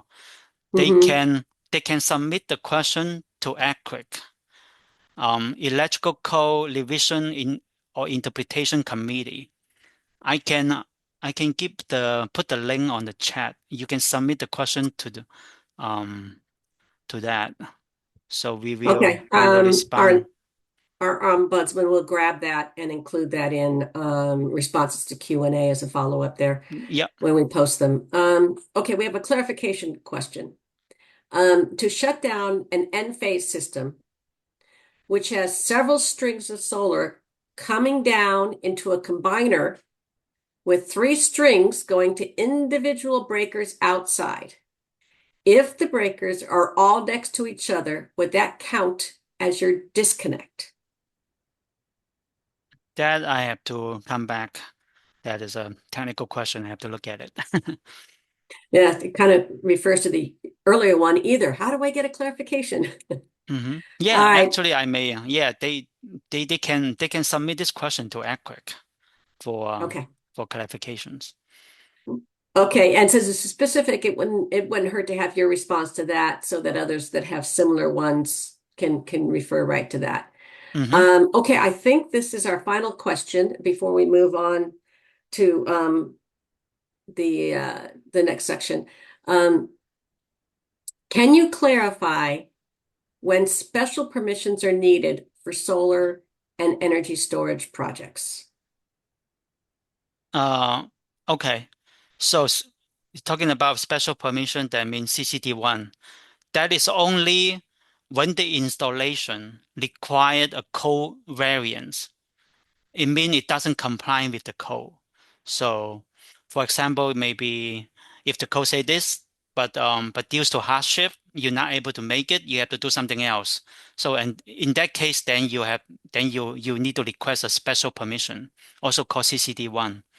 And for each CCD1, you have to indicate in the CCD1 the hardship and and you have to provide a safe alternative, like what you can do to keep the same safety instead of using the code. Okay. Thank you very much, Vincent, for that informative problem. look at the New York City Electrical Code update from the Department of Buildings. And again, we'll be posting questions and answers on our website. Thank you very much. We're going to move on to updates on permitting and codes to solar from, again, from the New York City Department of Buildings. And first up is Yarnell Williams. He is the Assistant Chief Plan Examiner. Yarnell, I'll turn it over to you now. Hi, good afternoon. Actually, Diana's slides come first, so she will take the first half of this presentation, and I'll do the second half of it. Okay, so that's Diana, Diana I'll pass it on to Lavapool. you. Yes. Yeah, Senior Clerical Associate. Thank you very much, Diana. Good morning, everyone. Good morning. Afternoon. Well, good afternoon, sorry. So I'll be speaking on our solar panel installation for the New York City Department of Buildings for March 26, 2026. Next. We'll be reviewing solar permits processing at the DOB. We'll go over the overview, general requirements, solar approval, permit, sign-off, property tax abatement, zoning requirements, specialized applications, guardrails, and who to contact. Next. Where we are. Total PTA 4 and non-PTA 4 applications filed with the DOB records start from 2011 up until 2025. And as you can see, we've had a steady increase. All solar EIE or energy infrastructure equipment are now filed in DOB now. Next. Where we are. Per Title 4C, if the solar electric generating system and or electric energy storage system is placed in service on or after January 1st, 2024, and before January 1st, 2035, for each year of the compliance period, such tax abatement shall be lesser of 7.5% of eligible solar electric generating systems and or energy storage system expenditures. 2, the amount of taxes payable in such tax year, or 3, $62,500. There is more information for solar jobs filed prior to 2024. Please refer to the section 499 BBBB Title 4C for more details. Local Law 92 and 94-2019, effective November 15, 2019. These laws armed the 2014/2022 Administrative Code and Chapter 15 of the New York City Building Code to require, subject to certain expectations, new buildings, new roofs, resulting from enlargement of existing buildings, and existing buildings replacing an entire existing roof deck or roof assembly to be provided with the sustainable roofing zone, 100% of which must either be a solar, photovoltaic, electricity generating system, a green roof system, or a combination thereof. Please refer to BB 2019-210. Construction project requirements by the New York City Department of Buildings. Construction permit required before beginning installation. Note, construction permits may be delayed if electrical application is not indicated as a related application on the PW1 of the solar application. Electrical permit required before beginning of installation. Electrical sign-off required following the completion of installation and provided by the Department of Buildings. Con Edison connection letter required following the completion of installation and provided by Con Edison. Note, Con Edison's letter will not be issued unless an electrical sign-off is obtained. Construction sign-off required following the completion of installation and provided by the Department of Buildings. OTCR conditional approval required for electrical energy storage equipment applications prior to approval of the job filing, and OTCR final approval required following the completion of installation. Next. Filing requirements at the New York City Department of Buildings. Projects filing for a property tax abatement or PTA must be filed through DOB Now Standard Plan Exam or professionally certification. There is no more self-certification or objections filings type for solar. Solar applications must be filed as work type solar or SL. EESE applications must be filed as work type GC-EESE. Note, an alt CO application is needed to establish a new use when an EESE is proposed on a vacant lot and will be the principal use of such lot. All solar and EESE applications are centrally reviewed by Central Development Program, formerly Hub Full Service. BB 2018-008 requires a final inspection by the registered design professional for many work types on applications that do not require issuance of a certificate of occupancy, including solar. Next. Licensing requirements. New York State Registered Architect, RA, or Professional Engineer, PE.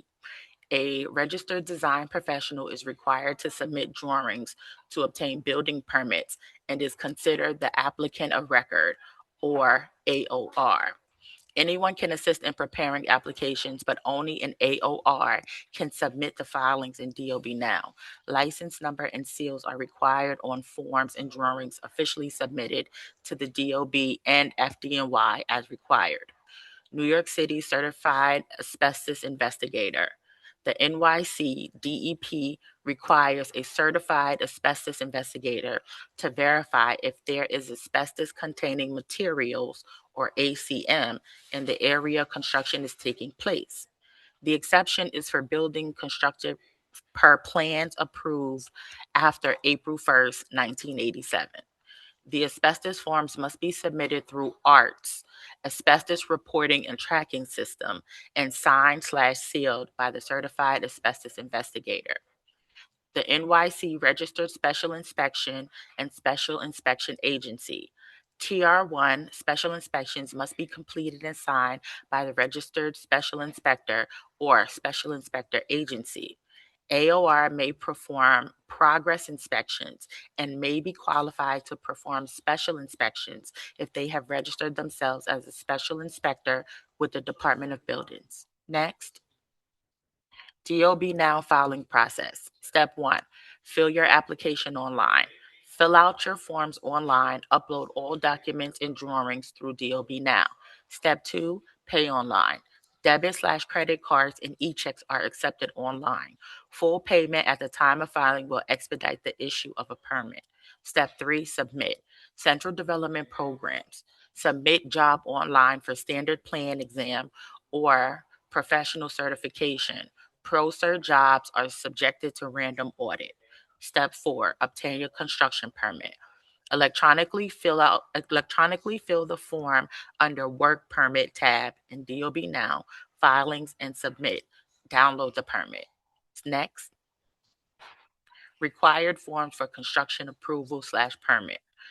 Required forms are designed as tabs in DOB Now. Plan work, or PW1, project, site, building characteristics and zoning information, applicant and owner information. Tax abatement. A separate property tax abatement form, or PTA4, is no longer required. The information must be filled out in the tax abatement tab on DOB Now. Cost affidavit, or your PW3. Application fees are based on construction costs.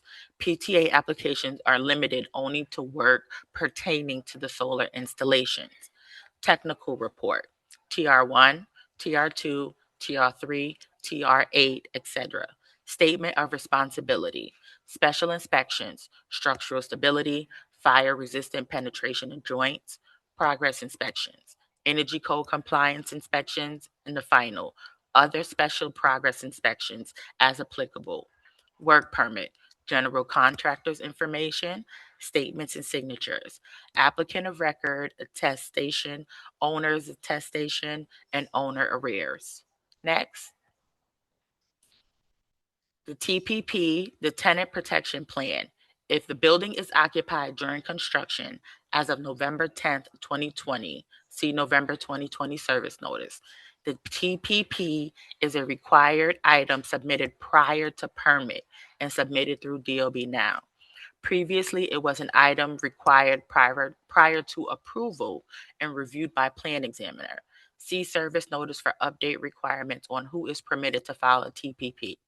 Applicant can request TPP under filing action of a job that requires a TPP. The ACP 7-ACP 21 or the ACP 5, an asbestos document submitted to DEP. The ACP 7 and the ACP 21, asbestos containing material or ACP, are present where construction will occur, where the work will distribute 25 LF or 10 SF of asbestos containing material. Asbestos must be properly abated prior to issuance of construction permit. ACP 5, minor project where less than the above will occur, submitted prior to approval. Exemption, buildings constructed per plans approved on or after April 1st, 1987. Next. Required forms for construction. The L2. If any L2 is required prior to permit, it must be submitted through DOB now. Items required for specific jobs only. FDNY letter of acceptance. Required when a variance of fire code requested and approved. TM5. Note, existing non-compliant conditions require FDNY approval. Next. Items required for specific job types only. PW1B, the plumbing riser diagram. A Schedule B plumbing required for solar thermal application. Landmark preservations. For projects within a landmark preservation district or for an individual landmark. Certificate of no effect for existing buildings and certificate of appropriateness for new buildings. Public Design Commission. Approval for buildings that are on city-owned property, excluding NYCHA. OTCR, approval for buildings that incorporate energy storage equipment into design. Next. Required signatures. The building owner, the New York State registered PE or RA, your general contractor, certified asbestos investigator, and a notary. Next. Plot plan.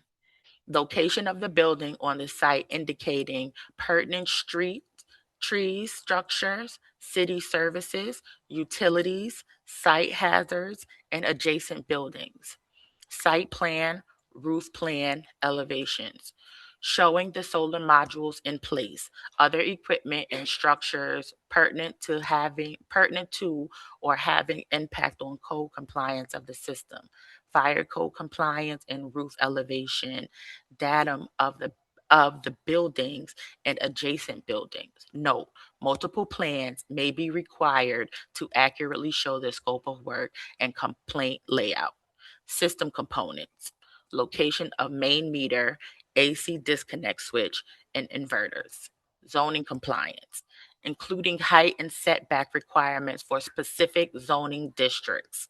Flood hazardous compliance.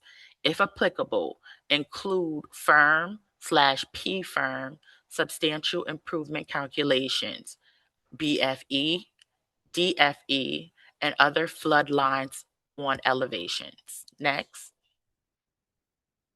Energy analysis.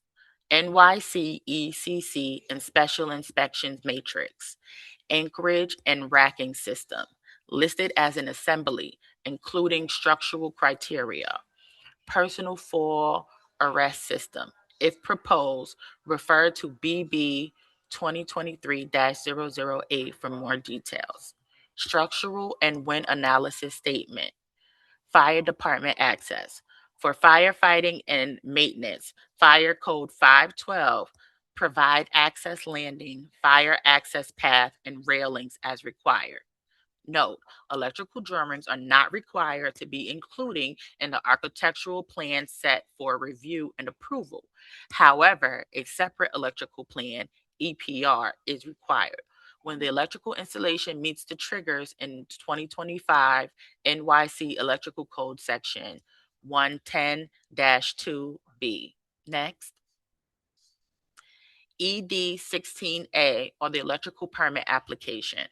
Filed electronically through DOB Now online filing systems. Must be filed by a New York City master electrician. Electrical inspection. Arrange for DOB electrical inspection for sign-off. A 3-line electrical diagram is required at the time of sign-off inspection. Note, these items are pursued independently from the construction drawing approval. Next. To obtain property tax abatement. The signed-off application must be submitted to DOB by March 15th in order for the abatement to commence on July 1st of that year. This includes filing through eSubmit for older open solar filings originally filed in eSubmit, or through DOB Now for filings originally filed in DOB Now. Items that are required after permit/construction are as follows. Submit any PAAs for as-built. For existing solar applications on BIS only. Once PA documents are uploaded, notify Hub FS Project Advocate at buildings.nyc.gov. After work is complete, request construction inspection through DOB Now for applicable work types. Request electric inspection through DOB Now. Obtain Con Edison utility letter. For existing solar applications on BIS only, upload PW7, final PTA4, final PW3, EN2, TR1, TR7, and all other required sign-off documents, including construction and electrical inspection approval, through eSubmit. These documents are all to be uploaded at the same time. For DOB Now filings, upload all required sign-off documents. Next. For existing solar applications on BIS, email greenroofandsolar@buildings.nyc.gov to request sign-off. Please ensure that all required documents/inspections have been satisfactorily completed. For DOB Now jobs, select Request LOC from the drop-down list under Select Action of the Job. DOB reviews the documents and signs off the job/creating a letter of completion, or LOC. DOB submits to DOF. After DOB sign-off is completed, DOB sends list of applications to DOF for processing. DOF sends letters to owner outlining eligibility, expenditures, percentage of property tax deduction, start and end dates of your tax abatement. Next. The Rule 1 RCNY 105-2 has been updated to include eligibility for property tax abatement for the installation of electrical energy storage equipment, or EESE. After January 1st, 2024, a building can file more than one tax abatement pursuant to Title 4C 1 RCNY 105-2 has been updated to reflect that. Additional regulations governing ESS can be found in 1 RCNY 101-19. Next. And now one of our ACPEs will speak more about code and zoning compliance. Hi, my name is Yarnell Williams. I am an ACP here at Department of Buildings with the Central Development Unit, and I'll be speaking to you more regarding the filing and review process and any zoning and code updates that we have regarding the solar systems and energy storage systems. So in this first slide, as you may already know, as of December 5th, 2024, new zoning updates took effect. Under this new zoning provisions, energy infrastructure equipment, or EIE, is a new term. Energy infrastructure equipment shall include renewable energy generating systems such as solar or wind energy systems, and energy storage systems such as fuel cells, batteries, which are essential throughout all districts in order to support the acceleration towards a distributed energy grid with electricity from fully renewable sources per zoning resolution 1210 definitions. Energy infrastructure equipment shall refer to equipment that is the principal use on the zoning lot. Where such equipment is accessory to another use, it shall be considered accessory mechanical equipment.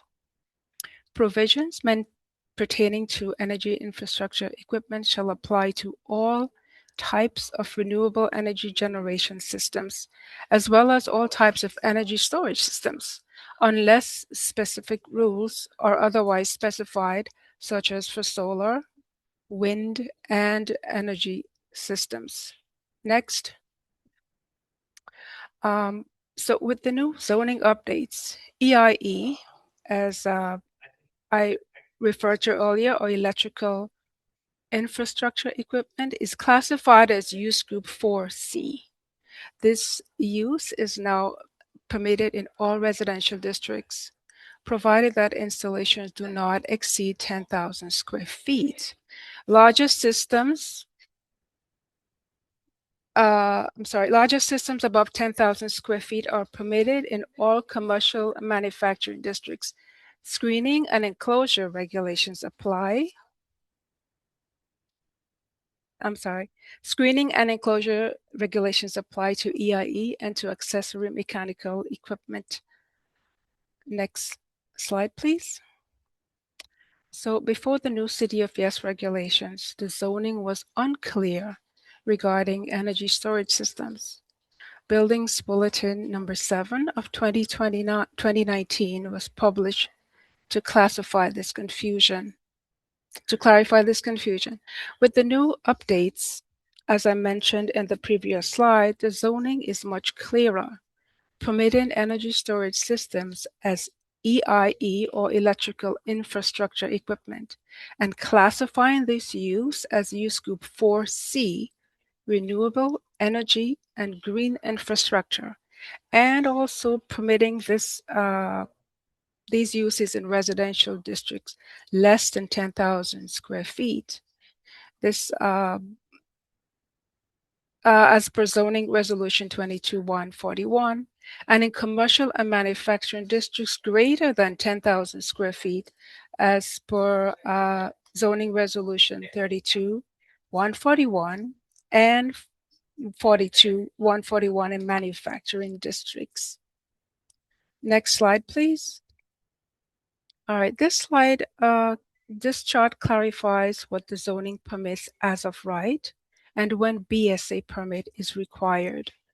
So there are many instances, as you can see in the chart on the left, under the previous zoning, where either a BSA or a CPC permit was required. BSA meaning Board of Standards and Appeal, CPC meaning City Planning Commissioner. So these would have been required in many instances under the old zoning regulations. However, with the new zoning updates, as you can see in the chart to your right, there is only one instance where a BSA permit is required, and this is when an EIE system greater than 10,000 square feet is proposed in a residential zoning districts.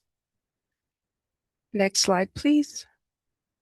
So here we can see the slide is distinguishing between accessory mechanical equipment, which is systems that are accessory to an existing use on the zoning lot, and it's distinguishing between the energy infrastructure equipment, which are systems that are the principal use on the zoning lot.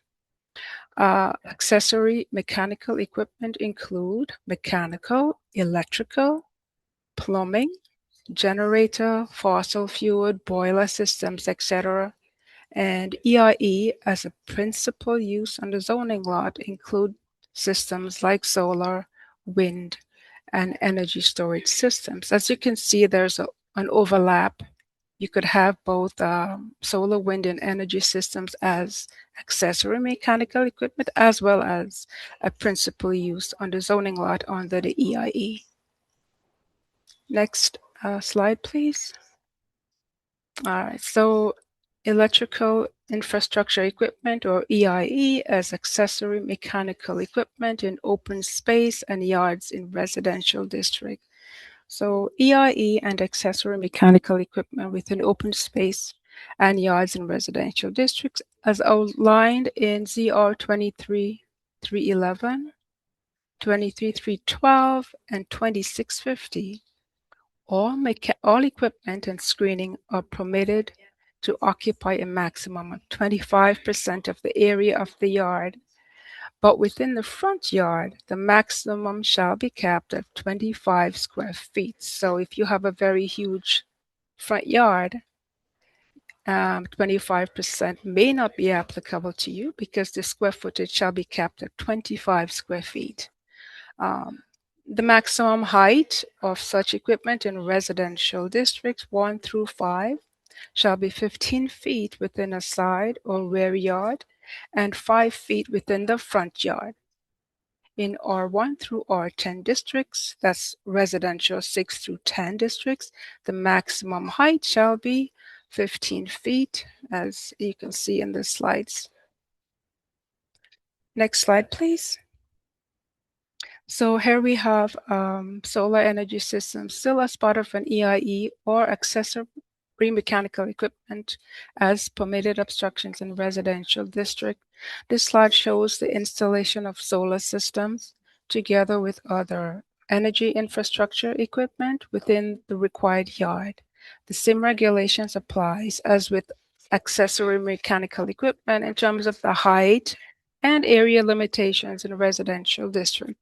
This slide further, this graph, this little diagram at the bottom here further explains that if you're installing a solar system together with another energy storage system, the maximum still will be capped at 25 square feet within the front yard or 25% of other yards.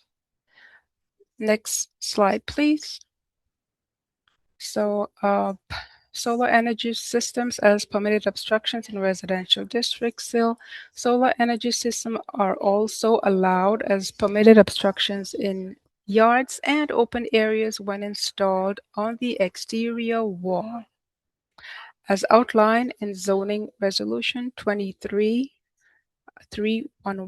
such panels shall provide a maximum of shall be projected a maximum of 10 inches from the exterior wall and shall occupy no more than 20% of the face of the wall from which it projects. As you can see in the slide, we have a little diagram showing the gray area would be your building, and the projection, horizontal projection from that wall will be 10 inches maximum from such wall in the yard. This is all outlined in the Zoning Resolution 23-311 L1. Next slide, please. Okay, solar panels are also permitted on carport canopies. So on canopies within as permitted obstruction within the yard, up to a height of 15 feet from the adjoining grade and a maximum of 18 inches to 48 inches above other permitted obstructions, depending on what the obstruction is. All of these items are outlined in the zoning sections that are indicated here for residential districts, ZR 23-341, 23-311, and 23-413A and B. Next slide, please. So continuing with solar systems and energy systems as permitted obstructions in the yards on the roof, on the roof of permitted buildings in the rear yards and rear yard equivalent.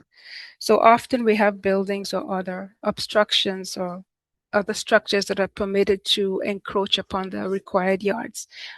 And in this slide, we see here that we have an accessory, a permitted detached garage. This is usually found in residential district, the lower residential districts 1 through 5.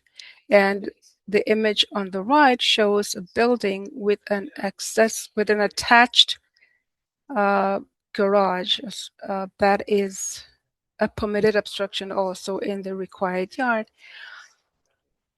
So the maximum height for detached garages would be 18 inches above the roof, as for roof slopes that are greater than 20 degrees, and 4 feet maximum on flat roofs of buildings that are permitted in the required rear yard.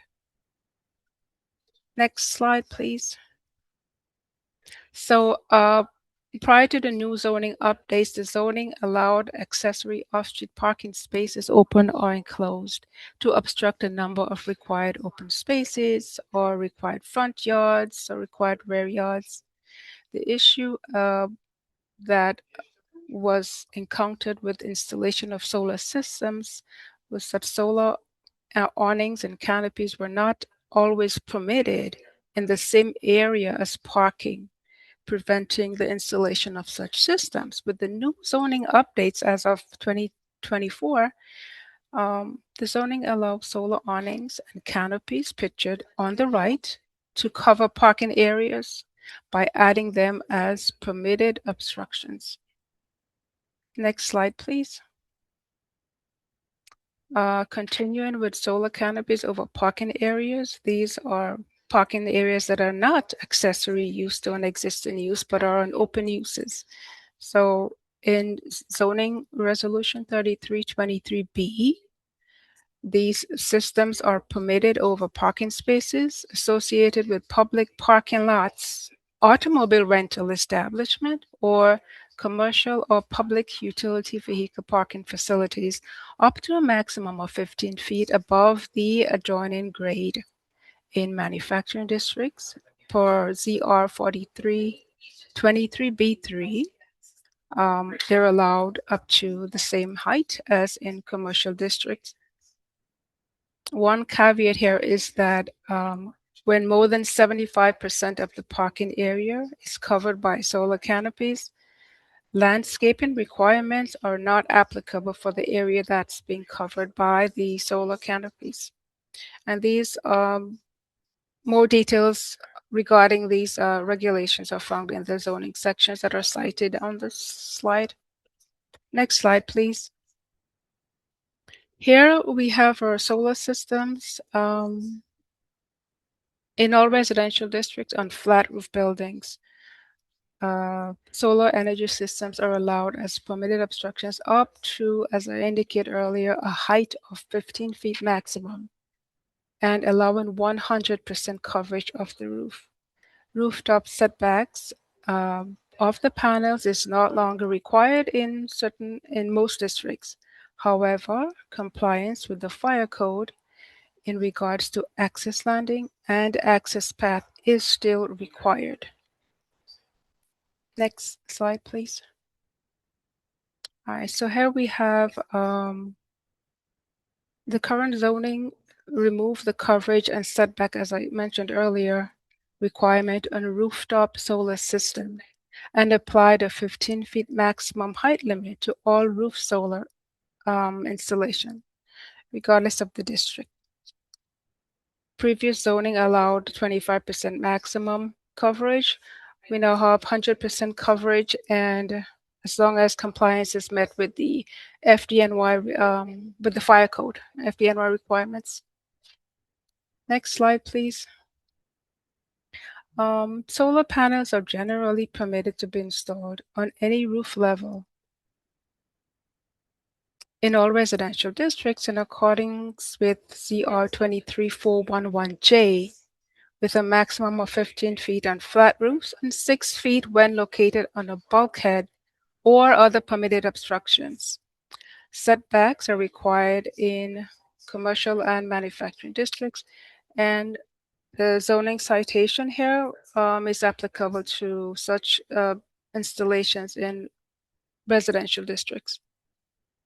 As again I said earlier, compliance is always required with the fire code, especially for buildings, existing buildings under 100 feet in height.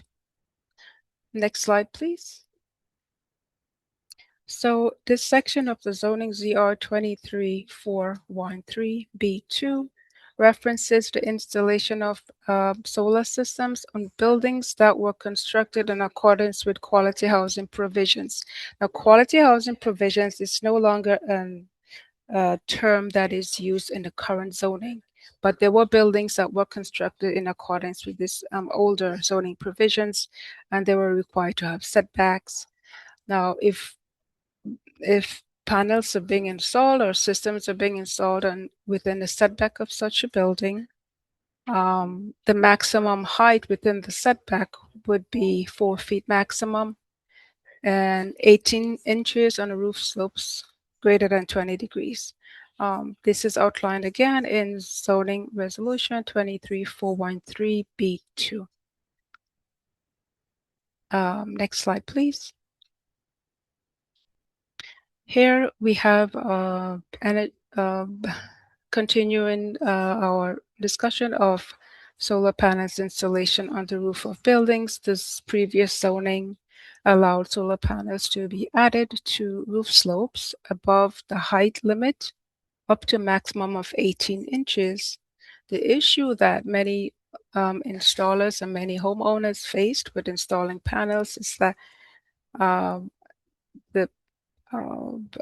the required panels, the panels were required to hug the roof, even on a roof with poor solar orientation. Without the ability to tilt the installation to catch more sun, the installation became infeasible, especially when there are trees located around the site. Now with the new zoning, there is greater flexibility, and on such roofs that are over 20 degrees, the panels are permitted to be installed up to 60 inches above the surface of the sloped roof. Next slide, please.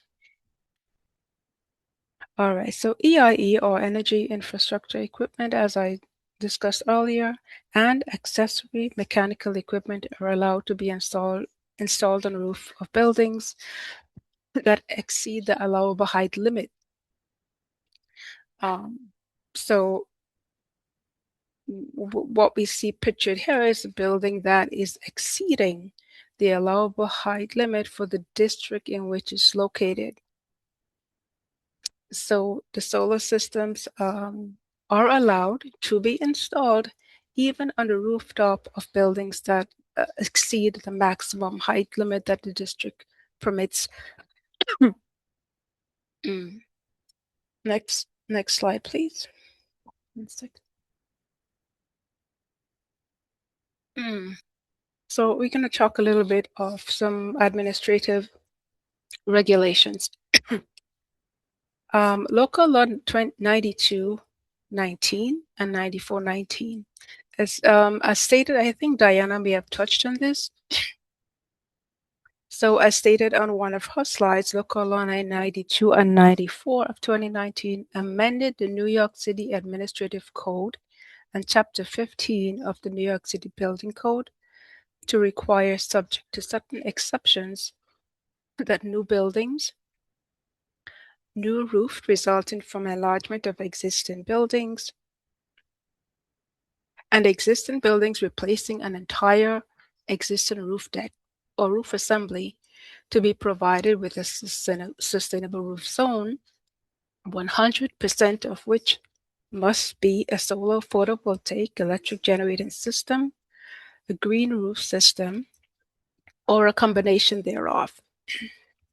You can refer to Buildings Bulletin number 10 of 2019, BC 2022, section 1512, or BC 2022, Administrative Code 2022, 28-010. Sorry. This applies to project with construction documents, approval on or after November 15, 2019, unless the construction documents have attained BIS status K or partial approval prior to such date. Tax abatement permitted for solar tax abatement, solar components to be filed as a separate application. Zoning resolution as presented also applies to such filings. Next slide, please. So we're going to talk a little bit about some special projects in the flood zone. For buildings that are proposing solar panels within the flood zone, there are a few items that will be required, like a PFIRM maps. Substantial improvement calculation may be required on the plans. The plan should indicate the BFE, which is the base flood elevation, and the DFE, the design flood elevation, on the elevation drawings or section drawings. Special inspections, flood zone compliance, building code 1704.29 or building code appendix G105 may be required. A site survey may also be required. Option 1 for the site survey. A site survey or elevation certificate stamped by the New York State licensed surveyor within 1 year. Option 2, a site survey or elevation certificate older than 1 year. This requires a professional statement and seal by applicant of record on an AI1 form stating the site survey is consistent with current site conditions. Or option 3, where all equipment other than the AC disconnect switch is located on the roof, the applicant shall include a utility certification statement on the plan stating, I have certified to the best of my knowledge, belief, and professional judgment, all work under this application is installed above the DFE in accordance with Appendix G of the New York City Building Code, except for the AC disconnect switch and conduit connections to the AC disconnect switch. Next slide, please. Location of equipment in the flood zone. Con Edison utility meter, whether new or existing, can be located anywhere that the utility company requests. It could be above or below the DFE. Any new meter for solar company, from the solar company, and any other new equipment must be located above the design flood elevation. Existing equipment may remain in current location. The AC disconnect switch may be located below the DFE and must be readily accessible per the NEC. The center line of the operating handle, when it is highest position, cannot be more than 2 meters or 6 feet 7 inches above the ground floor or working platform.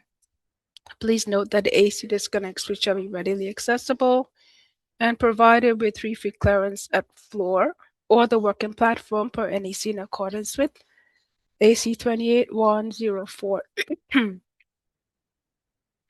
Next slide. All right, so we have discussed earlier in previous says ballasted systems or RCNY 1 RCNY 105-02E2F for rooftop installations. Ballast systems must be fully contained and must comply with the requirements of Chapter 15 and 16 of the New York City Building Code. For grade level installation, ballast must be fully contained and loose aggregate gravel or crushed stone shall not be used. Next slide, please. Carport projects. Projects being filed for solar panels on top of both existing and new carports. If the installation is on the roof of an existing carport, only solar application is filed. Solar canopies located over any accessory off-street parking space can be filed as a solar application on DOB Now, as noted earlier. Please note that if this is an existing parking space and they are proposing a new canopy for the sake of installing solar panels, then a separate GC filing for the canopy structure must be filed. Next slide, please. Right, so this is this slide is about projects that use adjacent buildings for solar installation. In few instances, we have one solar system being shared between two buildings. So when this is the case on two separate buildings, on two separate lots, only one building will receive the energy generated by the system, and only that same building shall receive the tax abatement. We can go over this in the next slide. Next slide.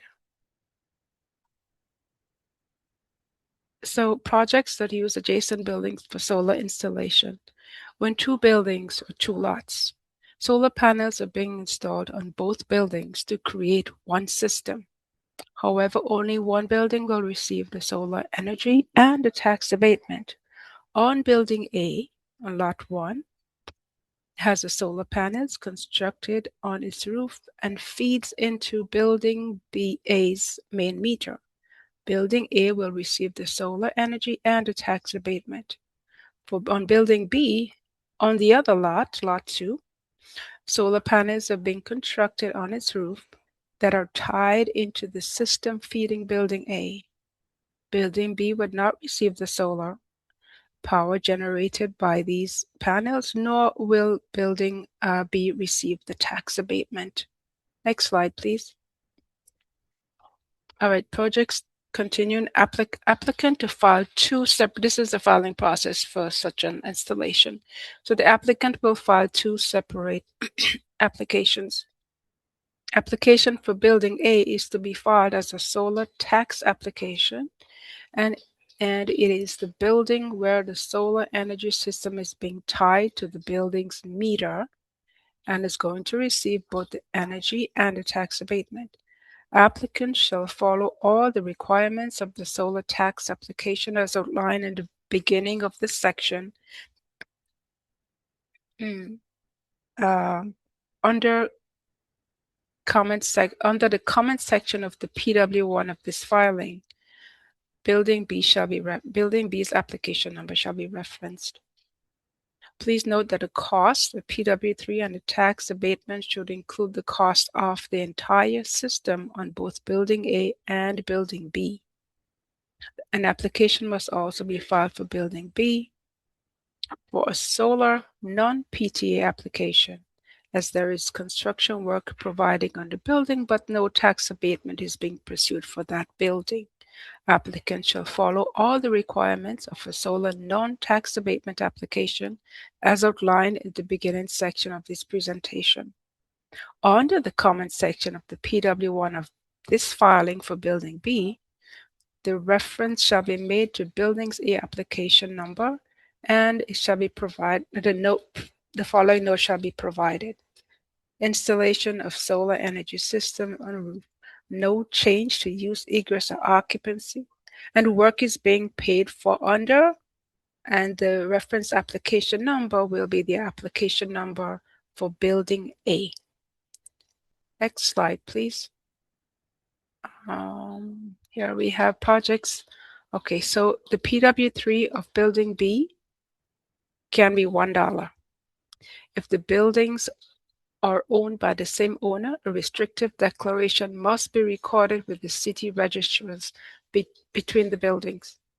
If the buildings are owned by separate owners, an easement agreement must be recorded with the city registrars for both buildings.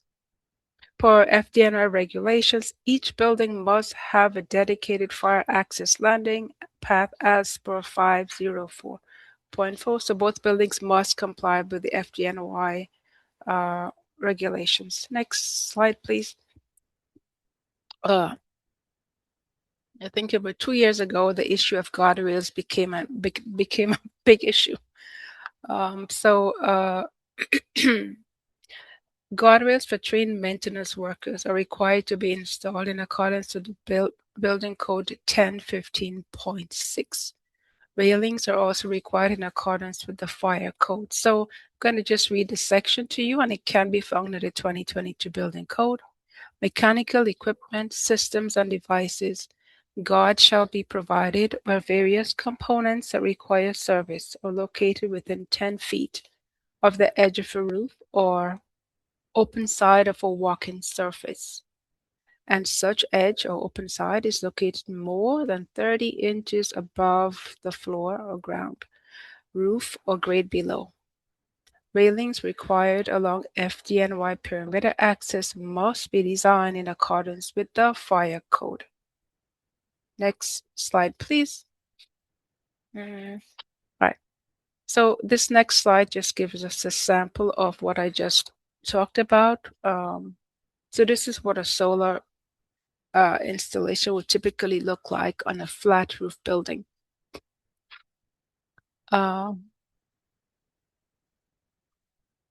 So here we have a rooftop sample drawing showing the solar panels in the purple color, the fire access landings, and the fire path with guardrails at 3 separate locations where the fire path meets the edge of the roof.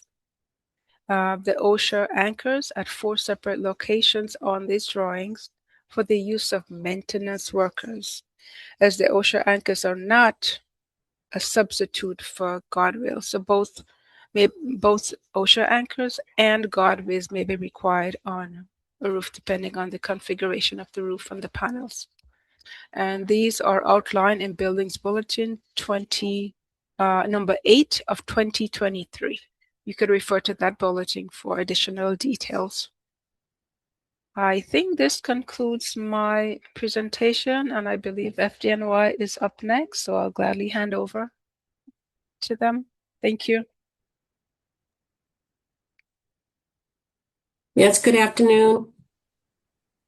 We have up next John Angelito. He's the supervisor, a rooftop access unit, the Office of Technology Management at the Fire Department of New York City. John, welcome to the workshop. Thank you for your time.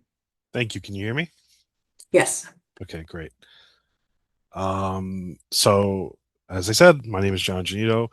I am the supervisor of the Rooftop Access Unit, and I'm going to be going over the requirements for firefighter access found in the fire code. Next slide. So what I'm really fully going to go over is a little bit of a background on the code itself, why we have it, and some of the operations that are done on the rooftop. I'm going to go over the code itself, the 2022 fire code, specifically sections 504.4, 504.5, and FC 512.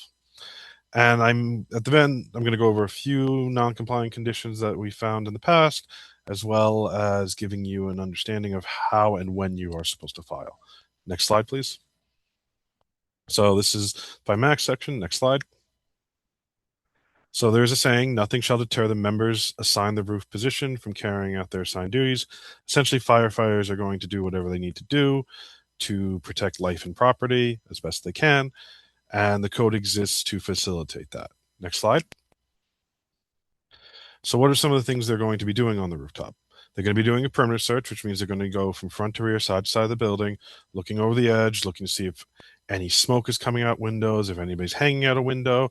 They're also going to be searching any bulkheads, skylights, hatches, seeing if anyone's taken refuge on the rooftop or taken refuge in a bulkhead.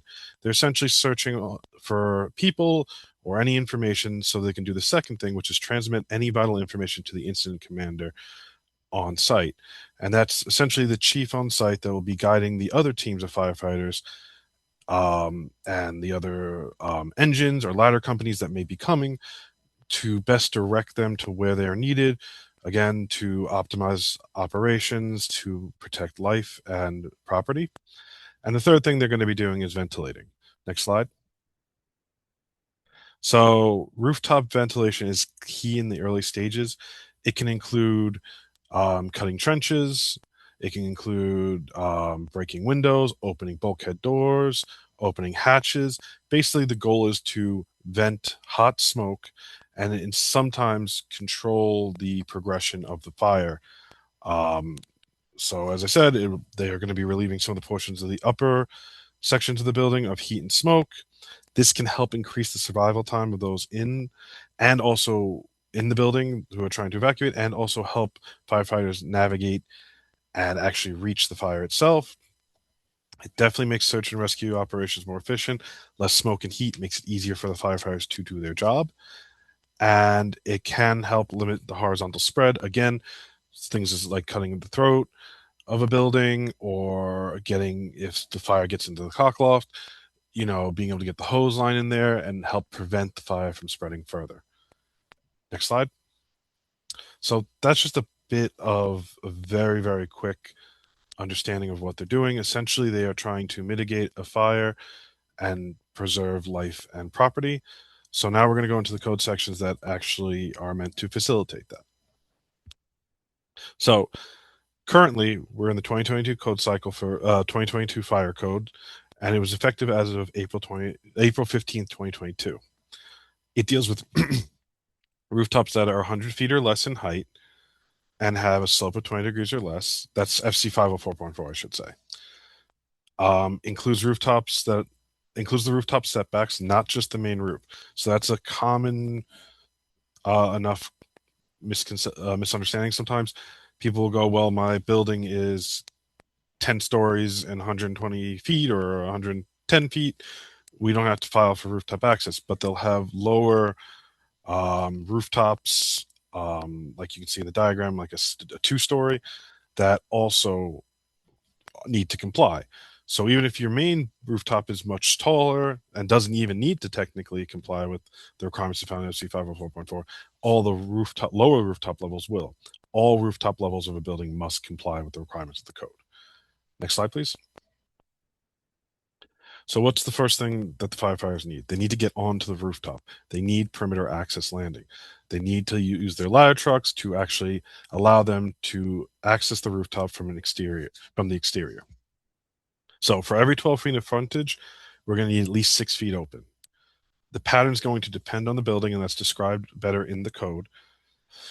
And it must be calculated for all apparatus accessible exposures. These include streets, parking lots, basically side streets as well, basically any exposure where the truck can drive up to and the ladder can reach. Next slide, please. So perimeter access locations shall be a minimum of 6 feet in each direction, so minimum of 6 by 6. They must always be 6 feet deep. And they need to have a 9-foot high head clearance above them. Now, that doesn't mean 9 feet above the roof only. It also can mean 9 feet above the parapet, because we essentially you need to think of it as almost a 9-foot doorway that the firefighter needs to go through.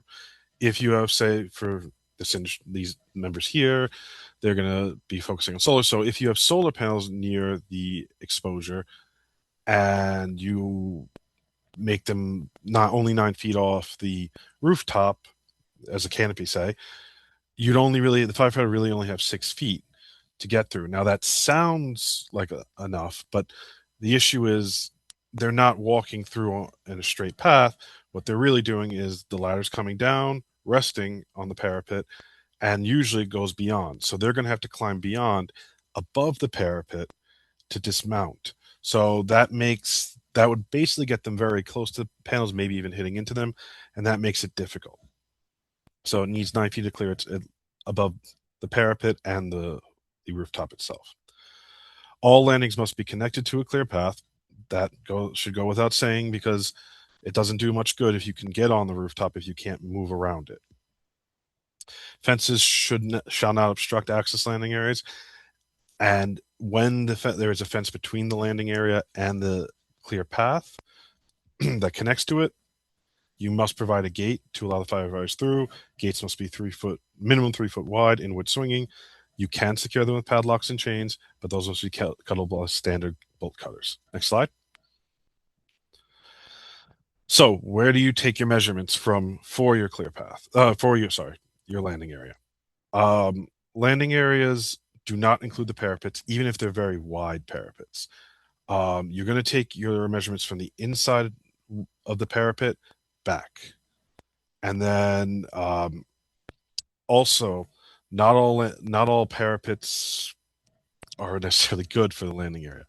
Decorative parapets, very tall parapets, those can be obstructions to your landing area, because don't forget, again, yeah, maybe it's decorative and it's not too tall, but if it's incredibly peaked, you're going to have an issue because the ladder does, again, have to come down and rest. And on a very peaked parapet or multiple peaks or multiple ridges, the ladder may only rest on one point and therefore twist, and that can make a hazardous situation for a firefighter. Next slide, please. We also do not calculate the landing area, the 6x6 minimum. We don't include slope portions of the rooftop. And when I say slope portions of the rooftop, I mean, very sloped. I mean, if your whole entire rooftop is a 2-degree slope, we're not talking about that. That's essentially a flat rooftop still. We're talking about, something that exceeds what would normally be considered a flat rooftop. Those sections are not considered part of it. The landing area should be flat. So you would take it from the termination, you can see the red line here, back from the slope section. That is your 6x6, the green area. And we also don't consider decorative cornices part of your landing area, mainly because they're not really structural elements that are meant for the supporting the weight of a firefighter. Firefighters are relatively large, relatively big people, and they're carrying a lot of heavy equipment with them. So yeah, maybe a regular person might be able to step onto it, wouldn't break, but you got to remember the firefighters large, they're carrying a lot of equipment, they're jumping down from the ladder generally, they're going to be rough on whatever surface they're getting down onto.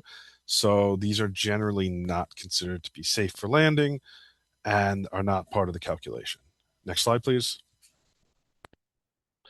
So there are the obvious obstructions to landing areas, very high parapets, lots of equipment around the perimeter, but there are ones that are less obvious.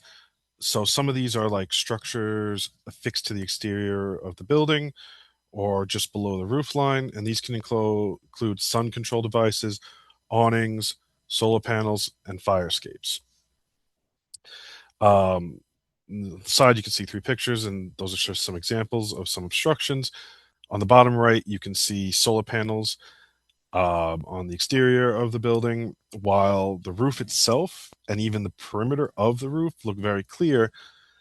These panels stick out, and again, the ladder doesn't come horizontally directly at the roof. It has to come down at an angle. And maybe on this roof, it wouldn't be as large an issue for this particular one because of the angle you would get from the ladder. But on a much steeper incline, on a taller building, if these were higher up and a taller building, you may have the issue where the ladder comes down and smashes into the solar panels. That's not ideal. There are concerns the ladder's metal. There's a concern of shock or damaging something. There's also a concern of you don't want to shatter something affixed to the side of a wall and have pieces of it falling to the ground in an emergency. It's just not a good thing. So generally, we want to make sure that it's not just the roof level that needs to be clear. It's basically we have to consider the path the ladder is going to take to touch down onto the roof level. That's another reason why we also consider certain fire escapes to be an obstruction to the landing area. One, because fire escapes stick out, and we do not want to damage them with the ladder when we're laddering the roof. And the other reason is people panic. There are going to be people possibly evacuating on these fire escapes. We do not want them reaching out for the firefighters who are climbing the ladder to reach the rooftop. We do not want them attempting to climb onto the ladder because they are afraid and trying to escape. It creates a hazardous condition. We do not want that, so we try to say that fire escapes can be an obstruction to the landing areas because essentially they would create a hazard for those laddering. Next slide, please. So I had mentioned tall parapets are a more obvious obstruction, but in previous codes it was a little ambiguous on when a parapet truly became an obstruction. We codified that in the 2022 code. We made it clear. It is anything that is 4 feet or less in height is not considered to cause an obstruction to rooftop perimeter access. And this second part, people get a little confused on. All parapets and railings or protective barriers constructed after the effective date of this code section must be able to support 350 pounds, have a level surface, and must be a minimum of 5 inches wide at the top. I want to be clear, this portion is only for parapets, railings, and protective areas constructed after the effective date of the 2022 fire code. If you have an existing parapet, an existing railing, as long as you're not replacing them, they do not have to be upgraded to meet these requirements. If you're installing a new one, or you're building a new roof, a new roof structure or whatever, and you have to essentially, again, build a new parapet or railing, then they must comply with this. Next slide, please. Now, there are definitely roofs out there and buildings out there with incredibly tall parapets, and the code does have provisions to allow still you to become compliant and still give us access. So when a parapet exceeds 4 feet or 48 inches, it is considered the parapet itself is considered to cause obstruction of permanent access landing areas. And the way we mitigate that is we require that platforms be installed. These have to be non-combustible. Generally, and pretty much I've never seen it otherwise, they're made of steel. And they need some way to dismount them, whether that be steps or a ladder. They just need some safe way to dismount them. And they need to be designed in such a way that the elevation difference between the landing portion, the top of the platform, and the height of the parapet, the differential is 4 feet or less. And these will require you need to get the approval from FDNY for their design. And also there is a good chance you will be required to also install signage in conjunction with these to allow the firefighters on the exterior, accessing from the exterior of the building, to know where they need to place their ladder. Next slide. To the point of signage, as I said before, signage is something that, again, like the platforms, needs to be approved by the FDNY. We don't want signs everywhere. Too much information can be information overload and actually cause confusion. We need, when there are signs, they need to be placed sparingly in strategic spots to give the best information as quickly as possible. So that's, again, when signs may be required, it has to be approved by the FDNY. We will tell you where we believe it's best to be placed. It should also be known that any scaffolding, existing or new, must be designed to provide rooftop access and landing areas onto the rooftop. Next slide. This is going to be rare. I've only ever seen one come through for a variance, but again, renewables have the world of renewables has multiple technologies, and one such can be wind. So fan blades spinning are a hazard. They just are. No one wants to be whacked in the head with a spinning fan blade. And especially in a dark smoking condition, when a firefighter is trying to move quickly, they're not going to have necessarily the time to slowly crawl around and make sure they're not going to get hit by this fan. Or they may not even see it at all. So we have some requirements for them. If you are going to install one on your roof, no part of the equipment may obstruct any required clearance areas. That means your clear path, your landing area, and your other clearances that we are going to go over in the next couple of slides. Moving parts are not permitted to be within 3 feet of any required clearance zone. So you have those clearance zones. Say for the clear path, it's 6 feet wide, 9 feet high. And then 3 feet away, all the moving parts need to be at least 3 feet away from that zone. So you can see that sort of on the right picture. Any moving parts, the edges or tips, must be marked with a reflective material that's clearly visible. Again, anyone here has seen a fan spin, knows if it's the right color with the right background and spinning fast enough, it becomes relatively translucent to the eye. And again, dark smoky conditions, it could become almost invisible. So we want to keep high visibility to keep people safe. And as always, we will, at the fire department, require signage to best guide the firefighter. Next slide, please. Okay, so now we're going to go into the clear paths. So you're on the rooftop. Great, you got on the rooftop. You got on safely. Now you need to get around the rooftop. The firefighter needs to move to those areas we talked about before. The bulkheads, the hatches, the doors. They're going to need to do their perimeter search, and they may be needing to cut into combustible rooftops.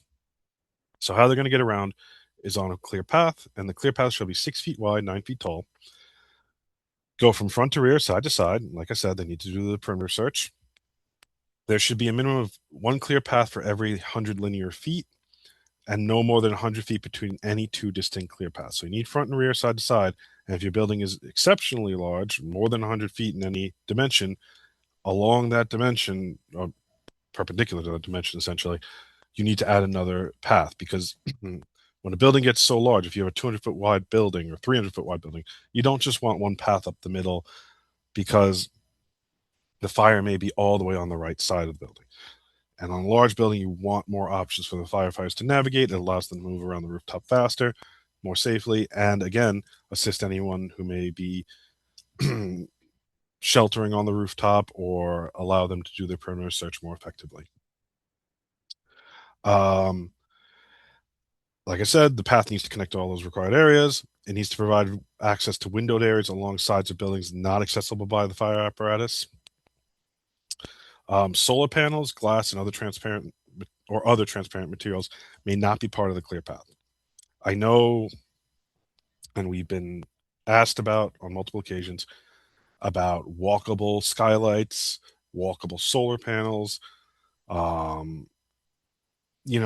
and while the technology may exist and it may work, when the firefighter gets up there, they have no way of knowing if the panel that's there is one that is the correct technology, or the glass that's there is the correct technology to properly handle their weight, or if it's one somebody installed and it will shatter or break when they step on it. So for that reason, they don't have the luxury of calling down and be like, hey, can you double check that this is a panel I can walk on, or a skylight I can walk on? They're dealing in decisions that need to be made in half seconds, or so they need a path that they know they can walk, which is why we do not allow these to be part of the clear path. And as I stated before, you can have fences across the clear path. That's fine. It's understood. Look, lots of people use the roofs for recreational areas, or are concerned about, people hurting themselves. They go on the roof and they get too close to the edge and they accidentally fall. So fences, children on certain schools, they do it too. They put fences for safety reasons. That's fine. That's totally understandable. But if they cross the clear path, we need gates, potentially signage, and those fences can't obstruct any of our required clearances otherwise. And it also should be noted that if any energy storage systems are placed on the rooftop, they have to be designed in accordance with FC 608. And this includes the deflagration zones, and exhaust may not enter the clear path, or any other clearances. Next slide. Excuse me. We touched on, in the very, very beginning, rooftops with multiple levels, or buildings with multiple roof levels. Now, if the delta, or the difference between the two levels, is 16 feet or less, we're going to require that the clear path be given over it to the other side. So that can be via stairs, that can be via a ladder. We're going to, we don't want the building that's, say, bisected by a bulkhead that goes the entire length of the structure to stop us from reaching the rear of a building, if we can. So if the difference is 16 feet, we're going to say, hey, give us a ladder. Let's get over that so we can get to the other side. The exception is if the, say, the rear of this rooftop that's seen over here, say the rear of it was only 4 feet wide. I'm sorry, 4 feet deep. We're not going to require you to give us a ladder to that. That's really not an area that they're going to necessarily need to operate in the standard sense of like cutting and doing the perimeter search. So if it's less than 6 feet, we don't require the clear path to enter it. Also, because an area that's less than 6 feet at the rear isn't technically a clear path because it's not 6 feet. Next slide. When you have buildings with additional wings, and that is very common in New York, you're going to need additional clear paths because you can't just have a front to rear and side to side on one portion of this building. It wouldn't make any sense. It wouldn't meet the spirit of the code and what it's trying to accomplish in terms of the operations that need to be accomplished. So for every wing or every area, you're going to need an additional front, rear, side. Basically, it goes back to where we had talked before quickly, is the clear path needs to connect to any side of the building that has windows. So on H-type, say this is a residential, you're going to have windows on every single one of those exterior walls. So, and in the throat of the building. So the clear path, as you can see, connects to every single one of those sides and would allow a sight line onto any windows on any of those exposures. And like I said, when you're doing the perimeter access landing calculations, you need to consider them separately when doing the calculations. You can't have 50 feet or say 30 feet open on one and then 6 on the other. You need to, it's almost treated as a separate one just because of the way the operations are. They're going to want a ladder, especially on a building like this, they're going to want to be able to put a ladder company on one wing and then the ladder company on the other. It allows them multiple ways onto the rooftop, allows them additional ways off the rooftop, say they need to get off rapidly. It just assists their operations, and that's what we're going for here. And on the throat of the building, like I said, you need a path from front to rear, side to side on that. Next slide. Clear path protection, DOB did touch on this. They did mention it, and I appreciate that. We do require a 42-inch high barrier along any sudden elevation differences that the clear path may be adjacent to. These can be in the form of railings, parapets, or any other barrier that's acceptable. It's really for open shafts or any large unprotected elevation differences. And the exception to this is if the elevation difference is less than 6 feet, we're not going to require you to put a railing. Next slide. So you have your clear path, you have your landing areas, and now you need to get to everywhere, and you need the space to operate. So here's the other clearance areas that we need so that we can perform the operations. Around fire escapes, and other roof ladders, you need 3 foot of clearance, a 3-foot clearance radius from each side of the ladder or landing. From skylights and hatches, you're going to need 3 feet on 3 sides. And for doors, you're going to need 6 feet radius from the hinge. Now, for the hatches, one of the clearance areas should be, where on the side that the ladder is. If you have all 3 behind you and the person's climbing up the ladder and they open the hatch and they look out and they're looking at a wall, that's not exactly ideal for getting somebody in and out of the hatch. So, design accordingly. Next slide. We do have some, for very particular conditions, we do have some allowances for the clearances around skylights, hatches. Basically, any buildings, or rooftops approved or constructed prior to December 31st, 2017, and they have skylights that do not have 3 feet of clearance on 3 sides, can be considered in compliance with the requirements of the code if those clearances are obstructed or encroached upon by qualifying encroachments. Those include attic ventilators, chimneys, plumbing ventilation, freestanding HVAC condensers of 5 tons or more, other bulkheads, other hatches, other skylights, other scuttles. Basically, things that cannot be removed without major alterations to the building itself. This, again, just because and by the way, that would make those particular things compliant and not be non-compliances, but that doesn't mean the rest of the rooftops in compliance. If you have another non-compliance or something that's not a qualifying encroachment is encroaching upon the required clearance areas around the skylight or hatches, then your rooftop would still be non-compliant. It's just if it has a qualifying encroachment that reduces the clearance around it. Next slide. This is just the full language for your reference. I know CUNY always posts these and gives out the slides, so this is just for your reference. Next slide. So with the equipment that's going on rooftops, whether it be telecom, solar, green roofs, blue roof, all of it, you're going to have other associated equipment that includes, the conduits, the piping, and those can be obstructions to the clear path. So where necessary, we're going to want those labeled. And conduits and cable trays can be considered obstructions to the clear path if they are greater in height than 12 inches or 24 inches in width. Now, people go, well, we've seen they'll put 3 or 4 cable trays next to each other and go, well, each cable tray is 1 foot wide. It's compliant.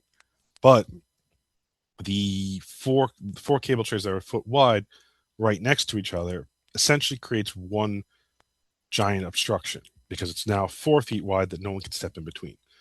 Realistically, when you're applying this portion of the code, you need to think about, can the person step properly in between it? So if these are packed closely together, they're essentially considered one singular obstruction, not 3 or 4 separate ones. And when you have the obstruction to that, you can mitigate it by providing a non-combustible crossover to provide a clear path over the pipes or cable trays. Now, another question that comes up often is, do I need to now buy a 6 foot wide crossover? No. You can provide us with a 3 foot crossover, wide crossover, as long as it's a step over. And I'm talking about like a step over, like a 3 or 4 foot long one. If you're starting to create a long pathway or like platform that goes a long distance, that's not a step over. That's now we're getting to the point where you're creating a new clear path that's less than 6 feet. That would be non-compliant. Next slide. I know this isn't really this group's main focus. This is for solar mostly, but you guys are obviously sharing the space with telecommunications. So all telecommunication antennas must be properly labeled. If antennas are concealed by a stealth wall, they need to be properly labeled so that those accessing know what they're dealing with. And all proper signage must be provided. Next slide. We have some requirements in FCC. Exposure. Again, while this is not your industry, it can affect your installations and their level of compliance. Radio frequency emissions exceeding FCC exposure limits for general population will be considered to cause obstruction to any required clearance areas affected by them. That's your perimeter access landing, your rooftop hatches, your skylight clearances, your clear paths. Again, while this may not be what you guys are installing or doing, if these are pointing into those areas and they are causing those areas to have RF emission exposure greater than the FCC's general population requirement, those areas are now considered non-accessible and obstructed areas, and they may affect the ability for your solar installation to be considered compliant. So it's just, while it's not you're directly impacting making this happen or dealing with this code section, you can be impacted by it. Next slide. Another thing, cantilever buildings. These shall be constructed in such a way that adequately facilitates firefighter operations. This goes back to the same thing as when you have the solar canopies. There needs to be a certain amount of clearance to safely allow the firefighters to ladder and get onto the rooftop. So the requirements are a minimum of 12 feet between the top cantilever section of the rooftop and the underneath, and 9 feet of clearance between any cantilever section of the building above and the rooftop features below. So you can see on the adjacent picture, the picture to the right, that red section is basically the clearance zone that needs to be maintained. Nothing, the cantilevered building can't enter it, and nothing on the building rooftop below should be in that. They need to be separated by that much area. Next slide. It's going to occur that you're going to need, sometimes people are going to need for zoning purposes to provide screen walls to maintain a certain look, or not facade, building silhouette. So when necessary, by zoning requirements, you are permitted to provide a screen wall, but it can be no more than 8 feet wide, measured from side to side, side of the building, and no more than 12 feet deep. Next slide. We do allow, and it is allowed to have green roofs, but they can also be considered to be an obstruction sometimes. So when do they consider an obstruction? Well, when vegetation exceeds 12 inches, kind of like the cable trays and conduits. At more than 12 inches, they kind of become a tripping hazard. So we don't want any of these potentially obstructing any required clearance paths, rooftop access, rooftop accessible doors, etc. We also require a hose connection to be supplied for approved water supply in accordance with FC 318. However, this is not for firefighting purposes. This is really just for maintenance. We don't want a dried out garden on the rooftop. We don't want it to become kindling. And that's really going to be only for anything that exceeds 250 square feet. Now, on the right, you can see some images. On the bottom, you can see very tall planters. Those would be considered obstructions to the clear path.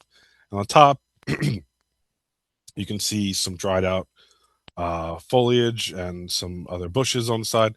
Those bushes would be considered obstructions, and the dried out essential foliage could be a potential fire hazard or spread a fire further if, say, embers from an existing fire going on somewhere else in the building happen to hit that, and then they ignite, and now you have a flaming perimeter access, and that's not a good thing. Next slide. It's also important that you properly maintain the functionality of the rooftop. You're going to have ballast mounts. A lot of the solar stations that will have ballast mounts, and we don't want them interfering with the proper drainage of a rooftop. That creates a hazard for us. That creates a hazard for those living in the building. So it's important that you properly, when you install, you properly maintain the functionality of the rooftop itself. Next slide. So the final portion of FC 504.4 is just a reference to FC 512, which goes more in depth into the actual solar requirements. While you must comply with all the requirements of rooftop clearance in 504.4, there are also some additional requirements and exceptions listed in 512. Next slide. Before we get to that, we're going to touch quickly on 504.5, which is rooftops over 100 feet in height. So for any rooftops over 100 feet constructed after the effective date of 2022 Fire Code, they must comply with all clear path requirements found in FC 504.4 and clearance requirements. This is the clear path from front to rear, side to side, 6 feet wide. They must connect to any side of the building which has windows, must connect to the rooftop bulkhead, doors, hatches, ladders, or any other points of roof access from the interior. And clearance around the bulkhead, doors, hatches, and ladders must comply with the requirements found in FC 504.4.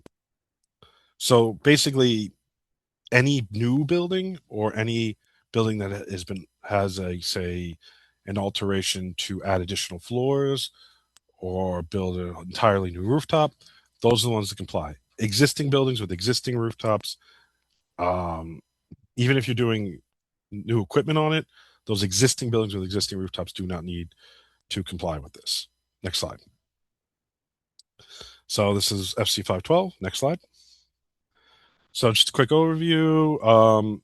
504.4 deals with flat roofs, and all flat roofs where solar is installed must comply with the requirements found in FC 504.4. Some exceptions to that are, and there's an approved hinge mechanism for clear paths obstructed by solar panels.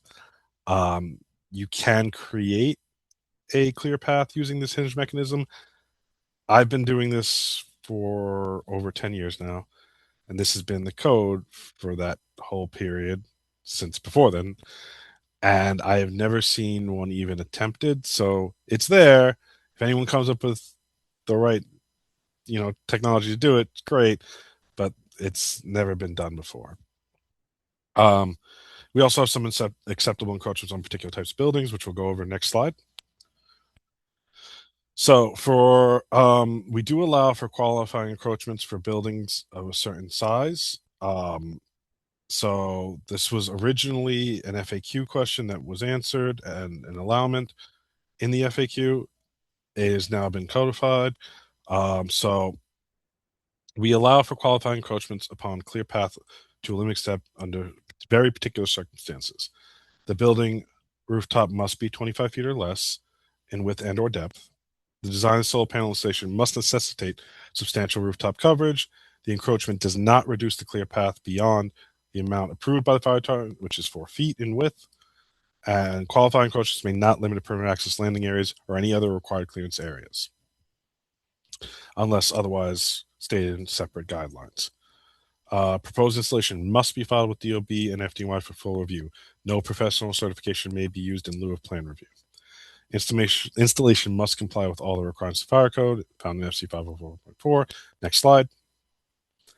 So again, the qualifying encroachments for this, like previously for the skylight and hatch requirement, was attic ventilators, chimneys, plumbing, skulls, skylights, bulkheads, basically things that are part of the building that cannot be moved without major construction. That does not include solar panels. Solar panels are not themselves considered qualifying encroachments and may not limit the clear path. However, solar panels in conjunction with a qualifying encroachment may, and we're going to do some examples. Next slide. So here are 4 examples of 4 different configurations of solar panels on a rooftop, and 2 are considered compliant and 2 would be considered non-compliant. The first one is 2 skylights, reducing the clear path to 4 feet. Since they're both qualifying encroachments and it's only reducing it to 4 feet, it's considered compliant. Second one is solar panels and a skylight. The skylight is considered a qualifying encroachment and it's in conjunction with the solar panels and it's 4 feet. That's considered compliant.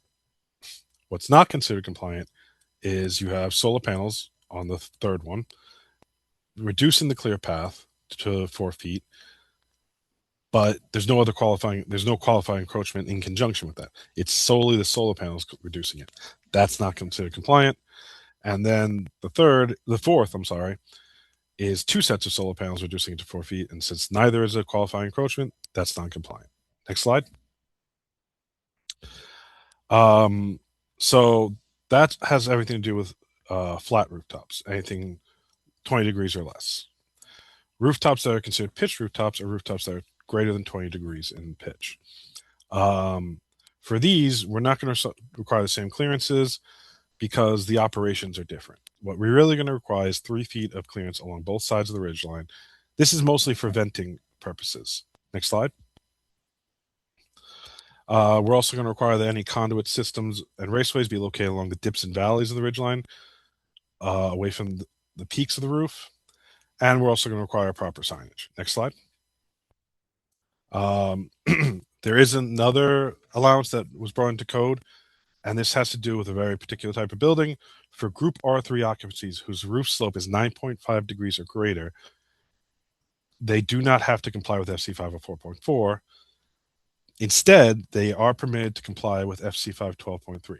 Essentially, what we're doing is treating these R3 occupancies, even though their slope is less than 20 degrees,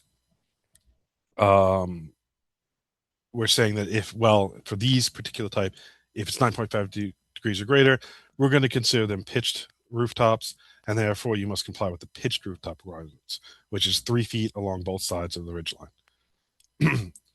Next slide. Oh, and slope rooftop elements don't comply, I should say. So if you have a flat roof with one sloped element, that's still a flat roof. Next slide. So these are just some examples of common noncompliances. You can see solar panels on the top left, obstructing the entire rooftop, big problem. The next picture is just fencing. The fencing, doesn't look horrible, and it's obviously there to keep people safe, but it does obstruct the ladder access points. You can see next to that is telecommunication equipment. Yeah, there's places to land, but it's not adequate amount and would be non-compliant. You cannot alter, or obstruct fire escapes. So in the farthest right top picture, you can see someone put chains around, they put an equipment platform right up against it, they cut and welded it. That's not allowed. Don't do that. Again, the bottom left and right picture, they were panels that were integrated or flat, and we were told, oh no, you can walk right over them, you can get to them. We don't walk on them. They obstruct the clearances to different areas of the rooftop, so these would be non-compliant. And non-compliances don't have to be permanent structures installed on the rooftop. Rubbish can also be a non-compliance. Bunch of junk on your rooftop, if it blocks our ability to access the roof, it's a problem. The bottom middle picture shows what was a facility basically recycling bottles. They were storing all their bottles on the roof, and that was, I think, probably a little over 7 feet tall, and definitely 7 or 8 feet deep in some spots. That's complete obstruction. Next slide. Also, be aware that your designs should not be hazardous. Don't do a staircase that goes off the side of the building. This is something we actually saw many years ago.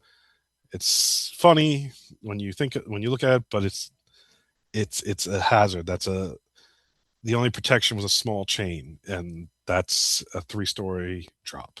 So let's just keep that in mind. Next slide.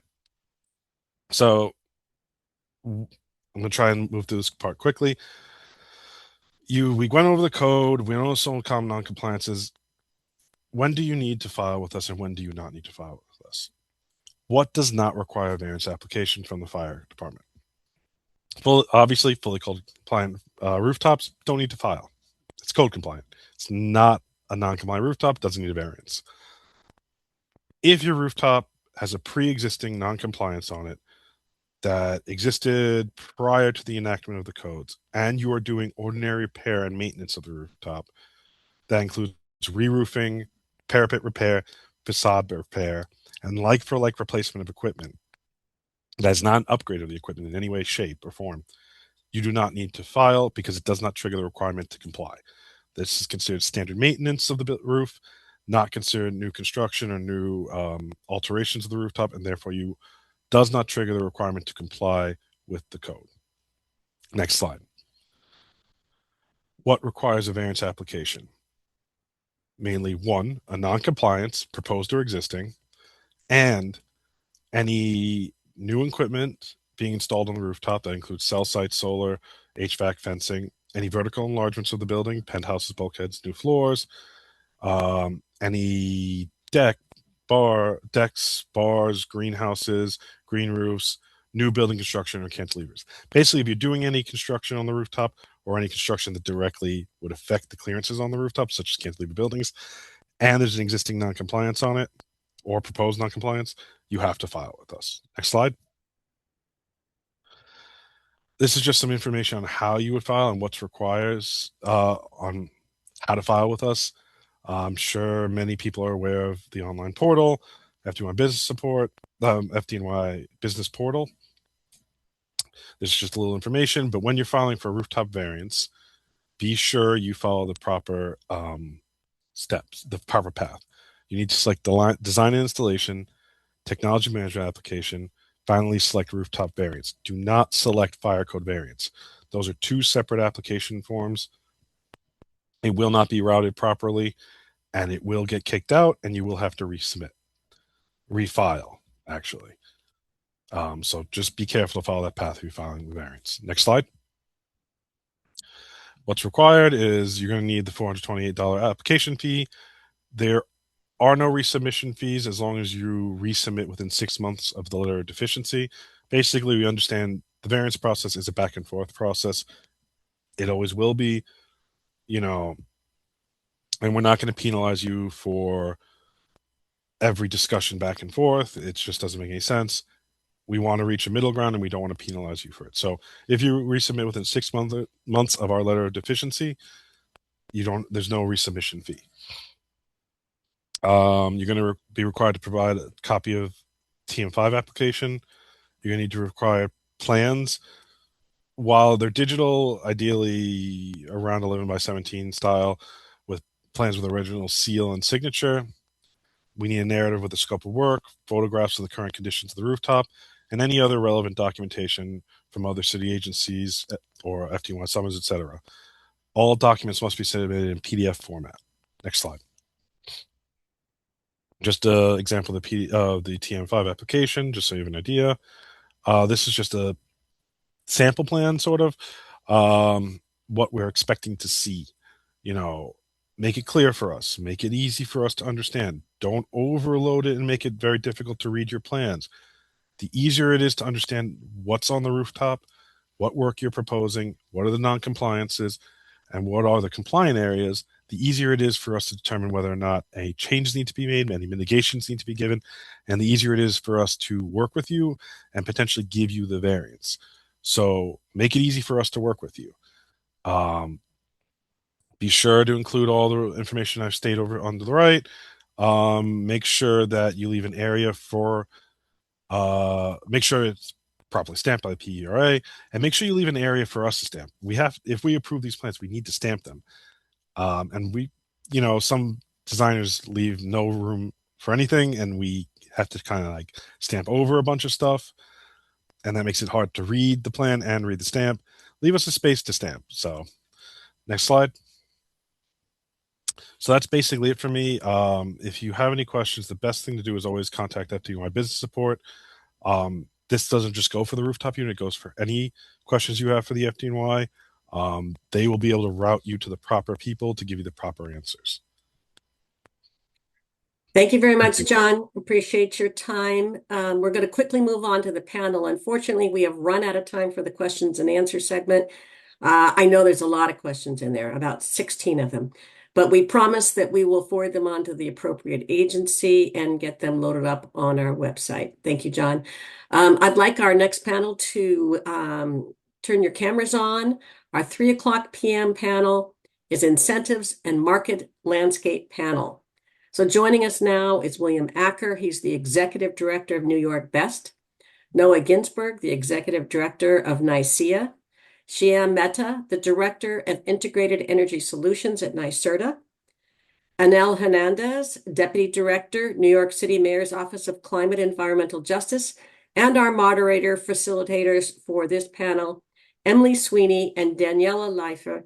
They are the Ombudsman for Sustainable CUNY's Smart DG Hub. I'm going to turn over to Daniela and Emily now. Okay, great. Thanks, Lori. We'll jump right in. We have some great panelists here, so we want to maximize our time with them. And just to very briefly set the stage, the sort of impetus for this panel is that the solar and energy storage markets have seen really significant changes in recent years through just various policy changes, new tariffs, shifting incentive structures that have been pretty broad-based. So we'll be diving in with our panelists to discuss how these changes are impacting the landscape in New York City and a little bit beyond, and most importantly, how the market can continue to thrive in 2026 and beyond. So we're going to start off with hearing from each of our panelists to talk briefly about what their organizations are focused on, what are your current, kind of high priority areas. So let's kick it off with Shyam. Thanks, Daniela. Hopefully, I'm coming through loud and clear, and it's a pleasure to be here with you all today. And I really appreciate CUNY putting this event together and including NYSERDA on this really interesting panel. So my name is Shyam Mehta. I'm a part of NYSERDA's what has recently been rebranded as Integrated Energy Solutions team, and that includes our distributed solar and distributed energy storage programs, and that's why I'm here today. Just a quick word about NYSERDA. I think most of the audience is familiar with NYSERDA, at least a high level. Just keeping it very specific to this panel and this audience. As folks may know, we have some ambitious deployment targets relating to distributed solar and distributed and energy storage overall, I should say. And those are 11.5 gigawatts of deployment by 2030 for distributed solar, and an overall 6 gigawatts of energy storage by 2030. And we are one of the key agencies tasked with ensuring those policy targets are met. And what that means specifically, probably most importantly today is we run incentive programs for upfront incentives, grants, rebates, whatever you'd like to call them, for distributed energy projects for both solar and storage. In addition to that, we also provide technical assistance on feasibility studies for projects. We have economic modeling tools to help stakeholders assess market viability. We perform market monitoring duties for our PSC overlords. And we also provide stakeholder facilitation on other issues that are outside of our direct jurisdiction, such as siting, permitting, and interconnection. And those are through our Clean Energy Siting Group and our participation on the DER interconnection working groups as co-chairs along with DPS. So I'll keep it at that for now. Thank you. Okay, great. We'll hand the baton off to Anel next. Great. Hello, everyone. Good afternoon. My name is Nell Hernandez, Deputy Director for Clean Energy here at the Mayor's Office of Climate and Environmental Justice. At MOCEJ, we lead the city strategy to confront the climate crisis. And, we're committed to advancing the city's climate, energy, and environmental justice goals. The City of New York, we have an overall target of 1,000 megawatts of solar in 2030 across the entire city. We also employ various decarbonization and clean energy efforts on city properties while also requiring and supporting efforts in the private sector. As you all heard throughout the day today, city agencies have worked a lot to create the permitting and zoning framework to facilitate increased and safe deployment of solar and storage projects.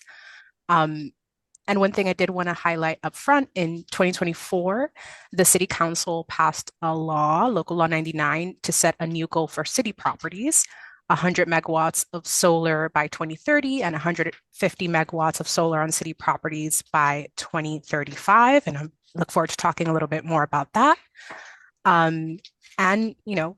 The city, like many nonprofit groups and solar developers, are grappling with the federal landscape, which I know we'll get into. So I'll stop there and pass it over to the next panelist. Okay, Noah, when you take up the mantle. Great, thanks, Emily, Eric, Daniela. Well, thank you both, and thanks, CUNY, for convening, inviting me to participate. My name is Noah Ginsberg. I'm Executive Director of New York Solar Energy Industries Association. So we're the statewide trade association that represents New York's distributed scale solar and storage market here in New York State. We do a lot of work, both regulatory and legislative in nature. I'm going to talk very, very quickly about our big statewide priority that we're working on right now, as well as some of the things that we are working on in New York City.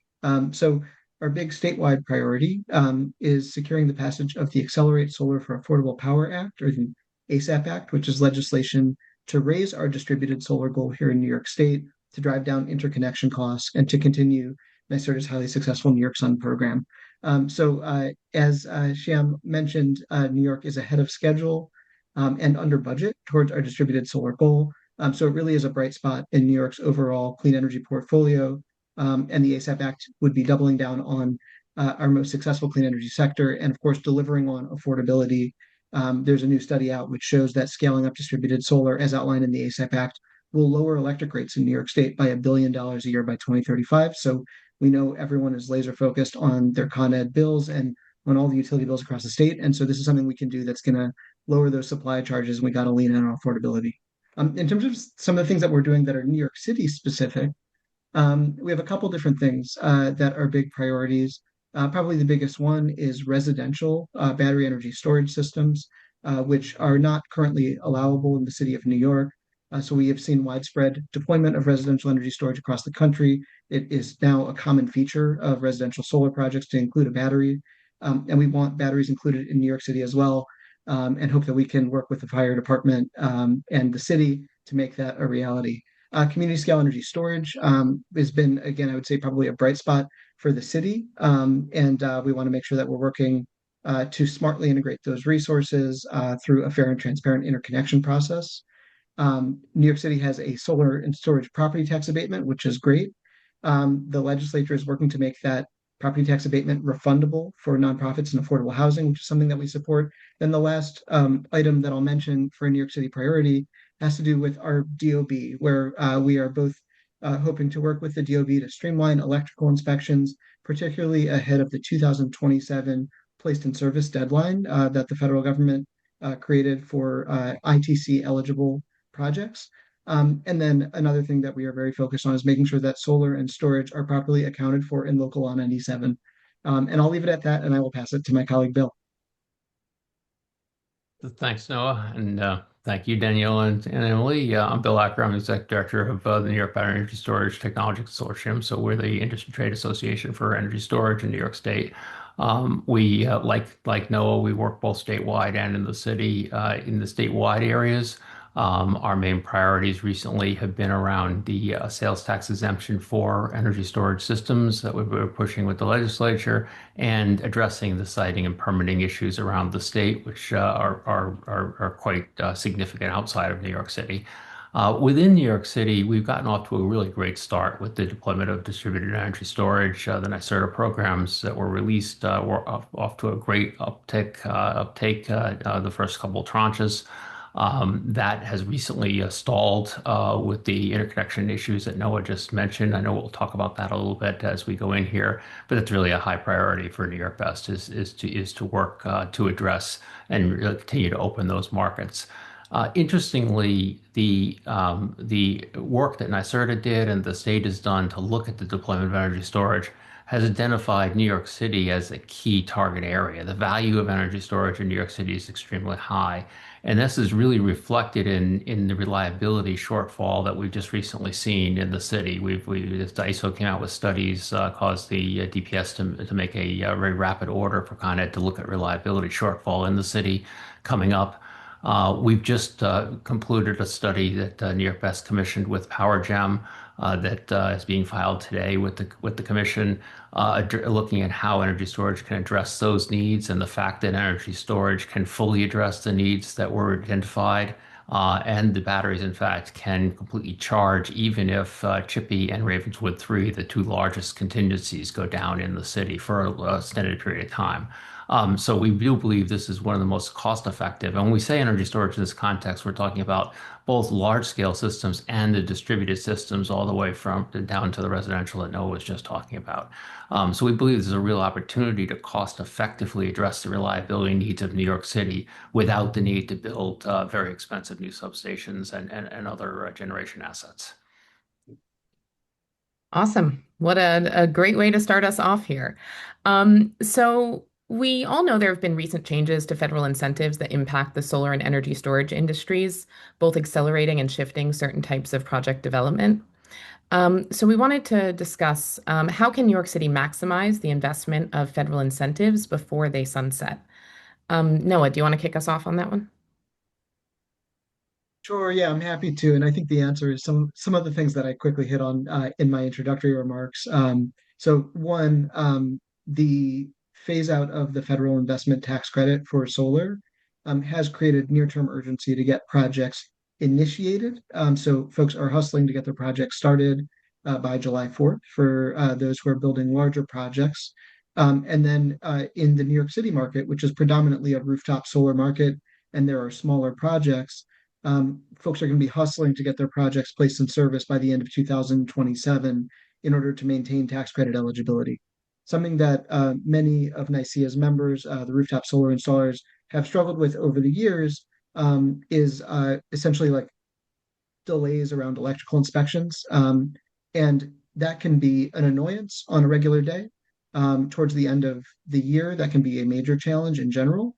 But as we look out towards the end of 2027, that could be catastrophic for someone who's developing a solar project and for an affordable housing development or a real estate owner that's putting solar on their rooftop, and they're assuming that they're going to get 30% or more of the system cost covered by the federal investment tax credit, but that's predicated on getting the system placed in service by the end of 2027. So we definitely want to work with the DOB to streamline those electrical inspections and make sure we've got a good plan in place so that that does not become a barrier to tax credit eligible projects getting across the finish line at the end of 2027. So that's an important one. I think certainly another would be, this is state legislation, but the city would be footing the bill on this. And so the city has a lot of sway over this policy proposal. But There is a bill that's proposed in Albany that would make the New York City solar and storage property tax abatement refundable, or essentially like create a direct pay provision for nonprofits and affordable housing. So again, when we think about who really needs the savings of solar and energy storage, those nonprofits and affordable housing arguably need the savings more than almost any other type of building. And so the phase out of the federal tax credit is a really big deal and is going to limit access for our affordable housing portfolios in the city. So making the property tax abatement eligible for direct pay is in some ways a great way to sort of backfill for the federal abdication of leadership to make sure that we can keep decarbonizing our affordable housing and maybe even more importantly, just lower the operating expenses.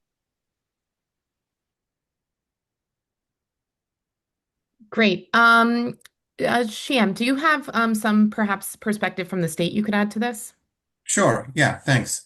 So from the state's perspective, Noah alluded to the July 4th, 2026 commence construction deadline for projects to qualify for the ITC, right? And then if they cannot commence construction, they have until the end of 2027 to be placed in service. So from the state's perspective, there's been quite an effort over the last, I would say, 4 to 5 months to create mechanisms to prioritize projects that have commenced construction in time to qualify for the ITC when it comes to utility interconnection upgrade work, as well as final utility PTO work like witness testing to get these systems online typically by the end of the fourth calendar year after commenced construction has been established to be able to qualify for the ITC, right? And so this January, the PSC issued an order essentially creating a construction queue management structure, and that basically to ensure that the utilities are prioritizing and scheduling projects that have both commenced construction and in time for their place in service deadline based on their commenced construction deadline as a date as the IRS requires, right? And so the key idea here is the creation of what are called priority groups. Each utility has been ordered to create these groups essentially through engagement with developers. Developers reach out to utility. They on a project specific basis provide their desired in-service deadlines based on, again, ITC eligibility and other factors. The utility processes those and then provides, based on that, provides each project with a target in-service deadline, and then does its best to meet that deadline. So this, when it comes to New York City now, I would say, frankly, this has a limited relevance because, as Noah mentioned, predominantly in New York City, we see smaller rooftop behind-the-meter systems for solar that are not associated with huge upgrade costs.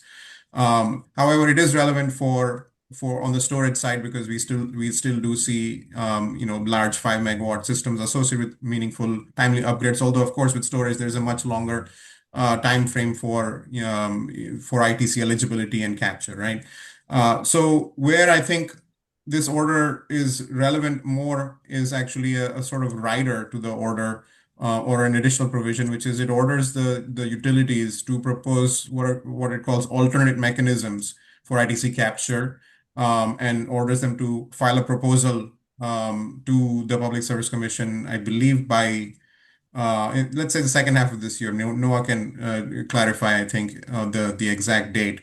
But specifically, what I'm hopeful is that one of those alternate mechanisms would be a conditional PTO mechanism for projects that could not get their upgrade built in time to meet the in-service deadline, especially again smaller projects that have a quicker in-service deadline. And so for whatever reason, if a project can not actually get its upgrade work done in time to meet that deadline, the utility could provide a conditional PTO based on a limited export allowance for that project. So again, this is not, we need to go from, this general direction over an alternative mechanism to seeing what utilities put forth, reacting to that, both the state as well as industry stakeholders would be reacting to that at our interconnection policy working group and technical working group, and hopefully we can get consensus to effectuate that kind of mechanism, because that is really ultimately a fail-safe, I would see it as, if the utility queue structuring for construction work, if projects fall through the cracks there. So, I think that's really the key thing to say from the state's perspective. And just to jump in, I think I appreciate all that, Shyam, and the work that you and DPS are doing to advance some of those interconnection improvements to get more ITC eligible projects built statewide. One thing I just want to flag for the New York City context, because you can't get PTO from Con Edison until you have sign off from the DOB electrical. That's really, again, where the big concern is in New York City. Is like making sure that we have a streamlined process to get through DOB electrical inspections, whether that's the use of special inspection agencies so that the DOB doesn't become a bottleneck, or just making sure that there's adequate staffing and that we don't for that year end 2027 rush, we can get them through. Thanks, all. I think we'll pivot to our next question here on kind of a related thread a little bit.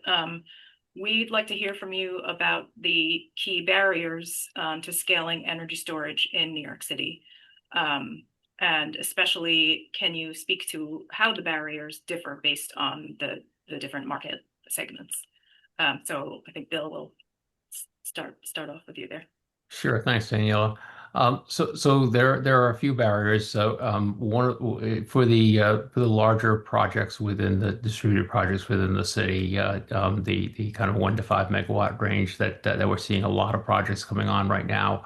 That segment has a significant interconnection challenge barrier right now.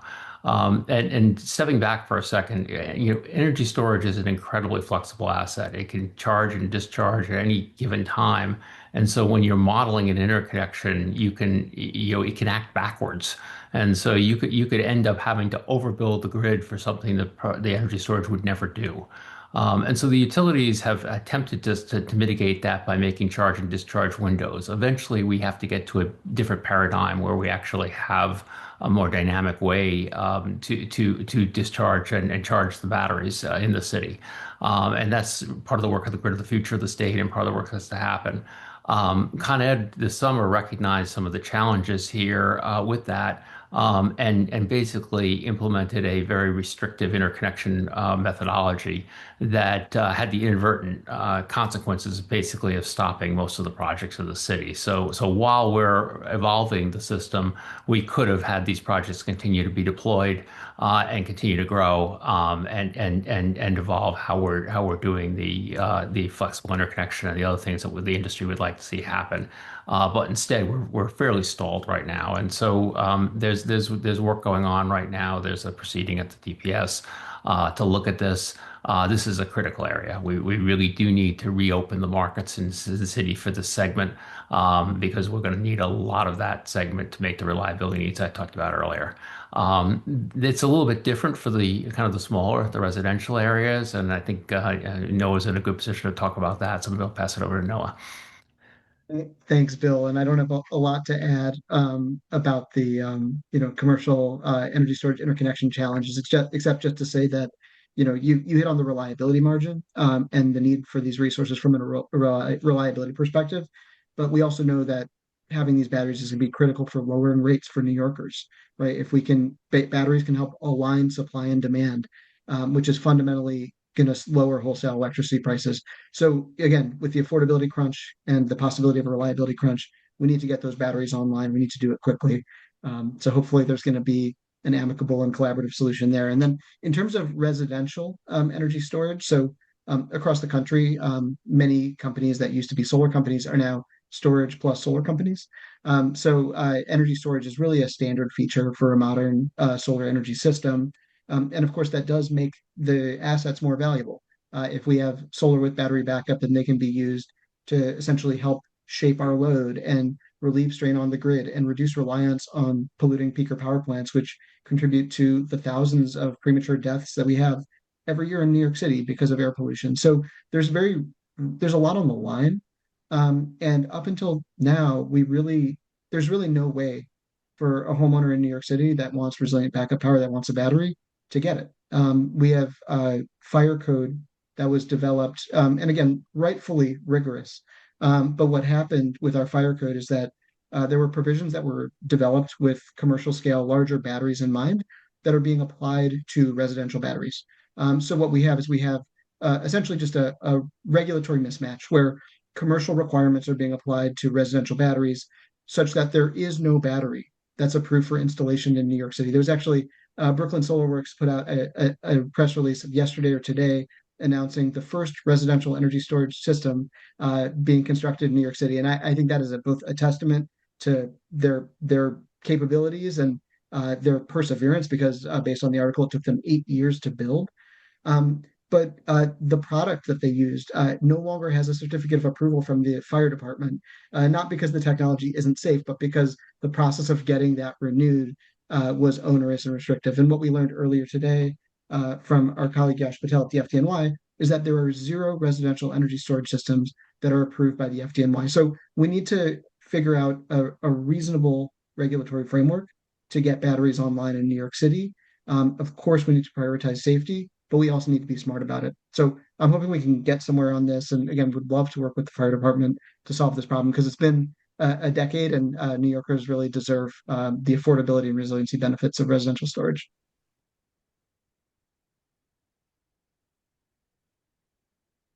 Great. So clean energy jobs, including solar and energy storage, have seen steady growth in recent years, with NYSERDA citing more than 14,000 statewide jobs in the solar industry alone. A significant portion of those careers are right here in New York City. So we just wanted to talk about how the city and state are continuing to support this industry and its workforce. You think we can kick us off here, Shyam? Sure, yeah. And so I will come back to what I said in my introduction, which is, NYSERDA does many things, but if you had to ask, industry stakeholders what our most important contribution or role is right now, it would be providing incentives, right, to support projects. So that's what I'm going to focus on here. There are other things we do, technical assistance. Again, we have tools for economic modeling. We do work to, help advance interconnection policy, siting, and permitting. But again, incentives are bread and butter of what we do right now, or at least, the arguably the most important thing. So I just want to make folks aware, again, if you're in the market, this might be TMI, but if you're not, then it's pretty crucial information. So on the solar side, the program is winding down, at least as far as the current state of play is concerned, notwithstanding some provisions of the ASAP Act. However, when it comes to the Con Ed specific blocks of New York Sun, although the residential segment incentives have been fully allocated at present, we still do have some room to run as far as the non-residential segment is concerned for Con Edison. So we have 86 megawatts of capacity still yet to be allocated from what is called our non-residential block for Con Ed. We have 53 megawatts of unallocated community adder capacity, and that's for opt-in community solar projects. It's an additional incentive you can stack on that non-residential incentive that helps offset customer acquisition and management costs for opt-in projects. And then we also have 18 megawatts of available capacity for what is called the inclusive community solar adder, which is essentially an alternative to the vanilla community adder for projects that are serving minimum thresholds of low and moderate income subscribers. And it's a sliding scale incentive that increases the higher that percentage is, the higher the percentage of subscribers served are low and moderate income. So again, still some room to run there when it comes to those incentives. Again, residential funding, unfortunately, has been fully allocated. And at least as far as the current state of play is concerned, I keep saying current state of play because we live in a very dynamic world, especially these days, and things can change. Hopefully, possibly for the better of this market. But residential has been fully allocated. I still, obviously the loss of the tax credit is a blow, but one buffering factor there is that retail rates have been increasing quite steeply. And of course, in New York City, they're amongst the highest in the world. So the silver lining of that, what is actually an unfortunate reality for most New Yorkers, does enhance the value proposition of solar, residential solar. So that's solar. On the storage side, it's actually an inverse picture. We've just recommenced or replenished our coffers as far as the availability of incentive funding for storage and specifically distributed storage in New York is concerned.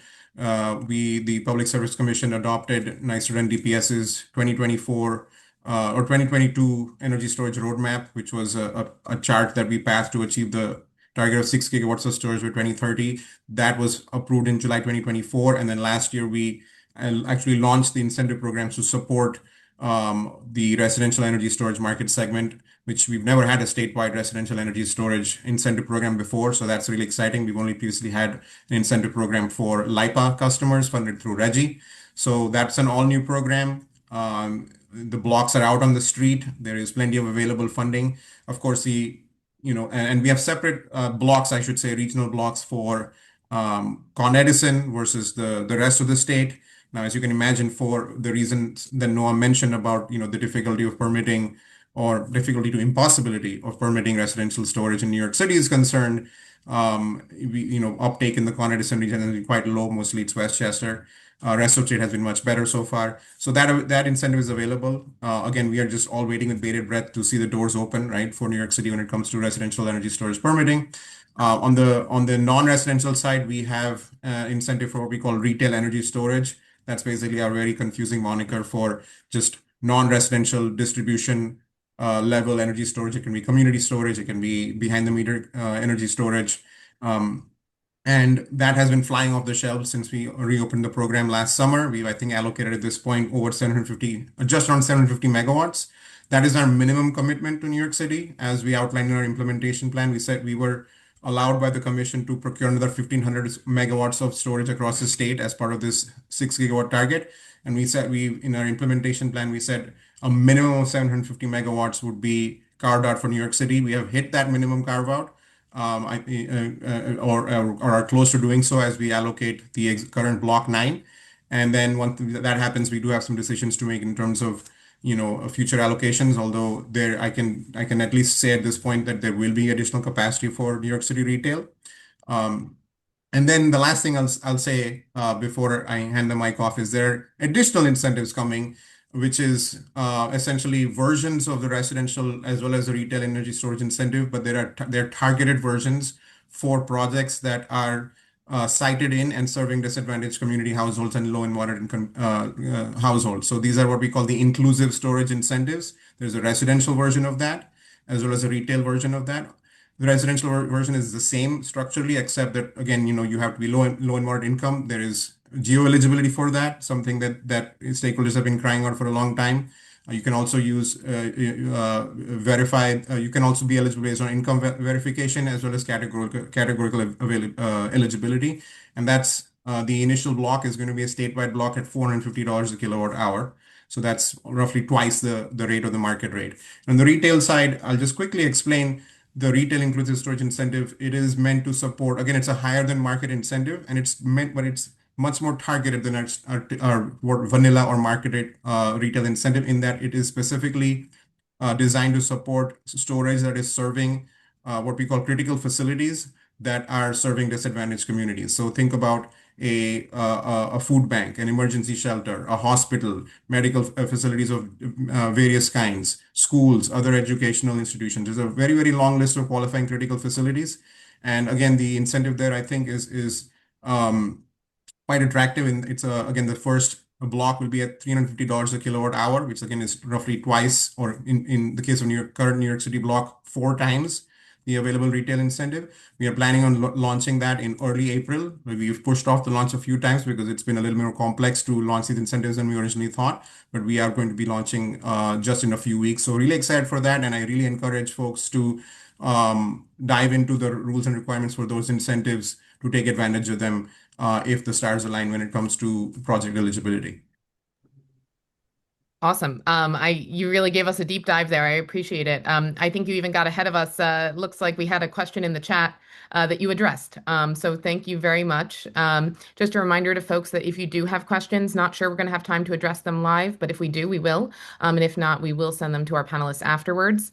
So thank you for that. Kind of building again, right, on that same framing of we're talking about this existing workforce and industry in the city, right?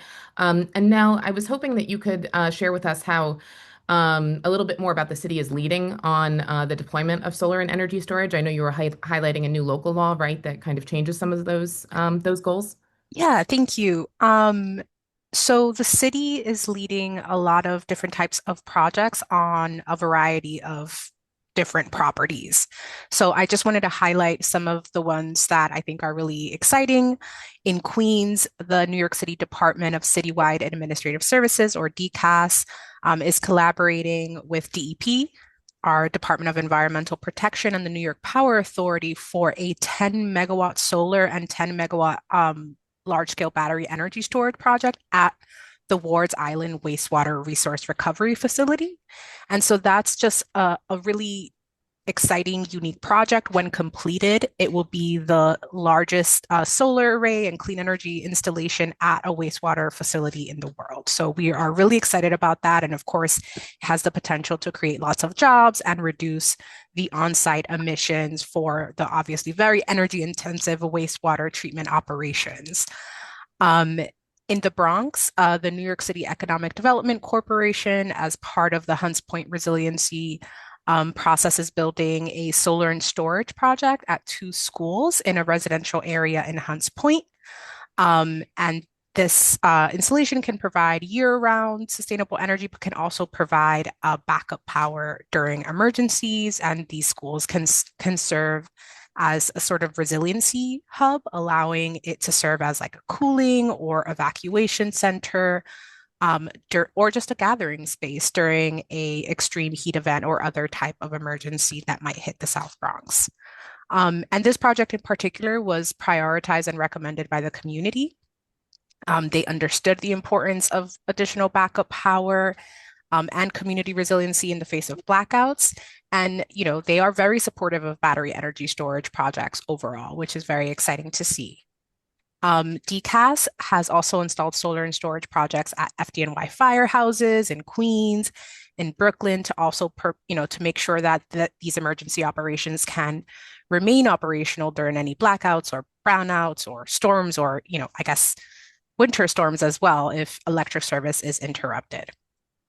DCAS also continues to install in a wide variety of buildings like libraries, health and hospital facilities, sanitation garages, and other types of city properties.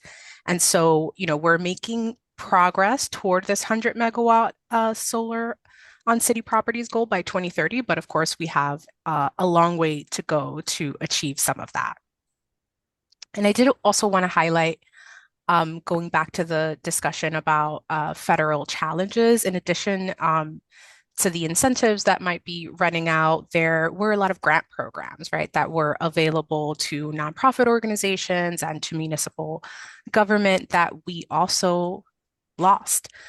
So the city had worked really hard to develop a program called Public Solar NYC and received about $37 million from an EPA solar grant that went to New York State.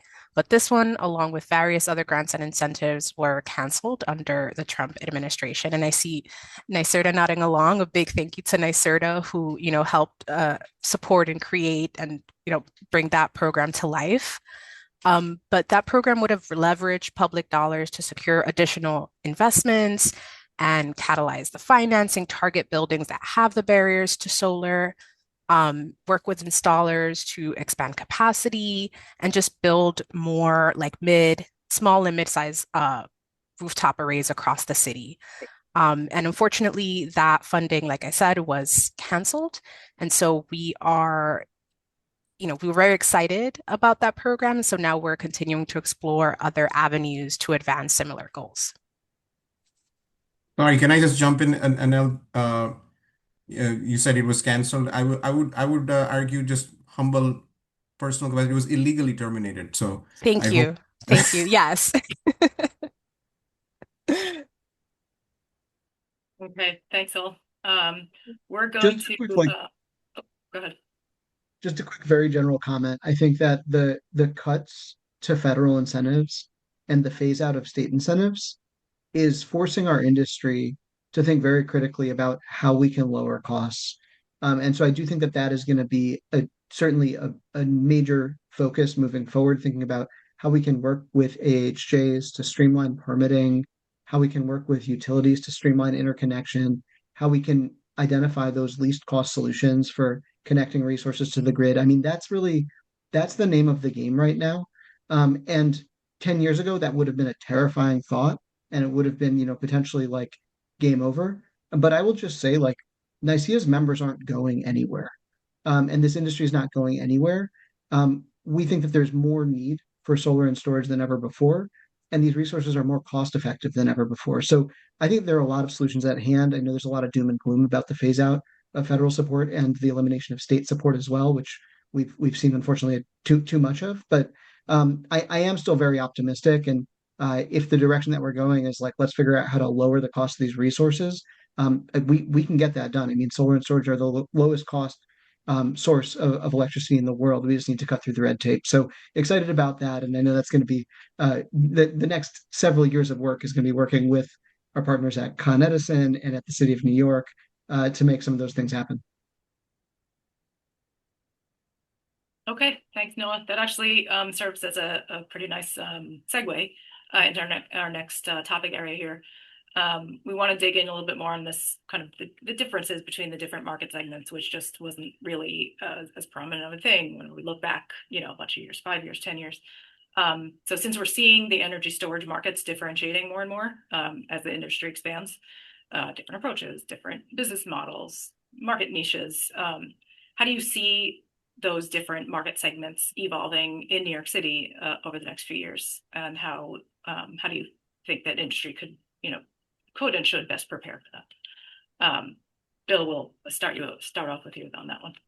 Sure. Well, furthering Noah's statement about affordability, I think this is the crux of the matter, is that people are very worried in New York State, particularly, and across the whole nation, about electricity prices, and the CLCPA has been under great pressure because of affordability. And this narrative gets very twisted. But it's really critical to realize that our grid is only about 50% utilized in New York State. So when you got something you're only using it half the time, it's not as affordable as it can be. And that's fundamentally what energy storage is doing, is it's solving that problem. So instead of building multi-billion-dollar infrastructure to continue to only use the grid half the time, you start to use the grid more of the time. And the thing that needs to happen, though, for that is we need to get that into the reliability planning and the planning of the grid. So for large projects, for the 10 megawatt, 20 megawatt, 100 megawatt scale projects, this is absolutely vital that we get that into the reliability planning, et cetera. We are very optimistic about that. The NYSERDA program's off to a great start in procurement. They got very large turnout to the NYSERDA procurement program for large projects. So we believe the large projects are off and running pretty well. We've still got barriers on moratorium and things, but that I think is going to get going. For the mid-sized markets, it's also affordability. It's exactly the same arguments. We're going to need to see some continued incentives from NYSERDA that GM just talked about, but they're going to continue to go down in price as long as we can actually solve the soft cost issues Noah just talked about. So I do think that's we're very optimistic in that area as well. And when you look at the state plans, the numbers that we keep talking about for 2030 are just the tip of the iceberg. I mean, we need very large multiples of that for storage downstate in New York City particularly.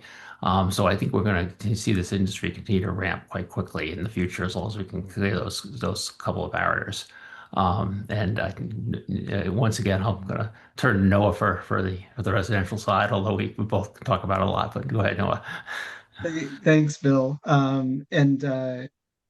Yeah, I mean, look, in terms of what's been happening federally, the impacts, it's tough, I think, for the companies that have been doing residential solar and focusing on customer-owned systems. The elimination of the 25D credit at the end of last year has been really, really challenging. There are companies that, had great, perhaps their best quarters ever in Q3 and Q4 of last year, but then there's been a major fall off in sales. There are some companies that have been doing solar leasing, and that model, there's still tax credit eligibility for some time. And again, there's a lot of nuance with this stuff because companies are able to do what's called safe harboring, which means that if you essentially purchase equipment, then it means that if that equipment is used for an install, in a year or 2 years from now, then it could still potentially be eligible for the ITC. So not everything is totally black and white, but certainly the elimination of 25D has been a really big challenge for the residential solar contractors. And again, energy storage, one interesting thing is that the federal government, this last summer when they passed HR 1 or OBBBA, they eliminated and quickly phased out tax credits for solar and wind, but they maintained the federal investment tax credit for energy storage. And so again, we've seen nationally a trend where a lot of companies that have been doing solar are now doing more and more energy storage. That's absolutely the case in New York State.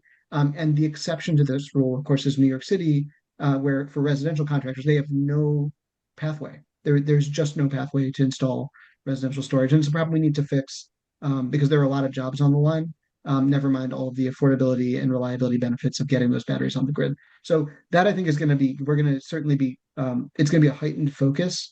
Batteries are no longer optional. That basically every solar company that's thinking more than 1 quarter into the future, they have an energy storage implementation plan. It's in their roadmap. If they haven't already started the process, if they haven't already enrolled in NYSERDA's new residential energy storage program that they launched last year, they're working on it. So again, New York City needs to catch up. New York City can catch up. I believe New York City is a leader.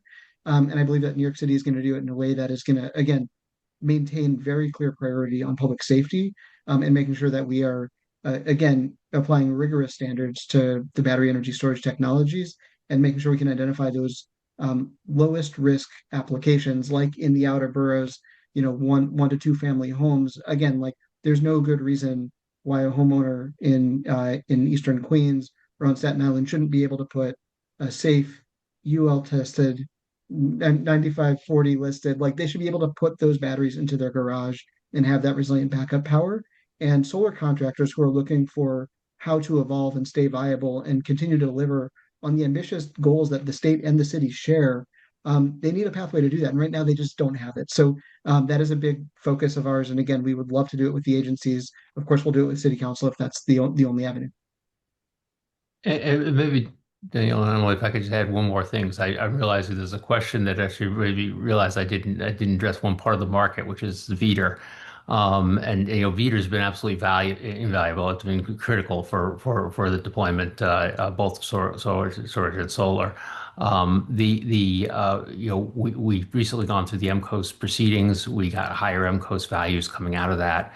We're in the midst of the transition from the MCOS values to the VEDR values, and Noah's organization, my organization, and many others are working really hard together to try to drive get those through.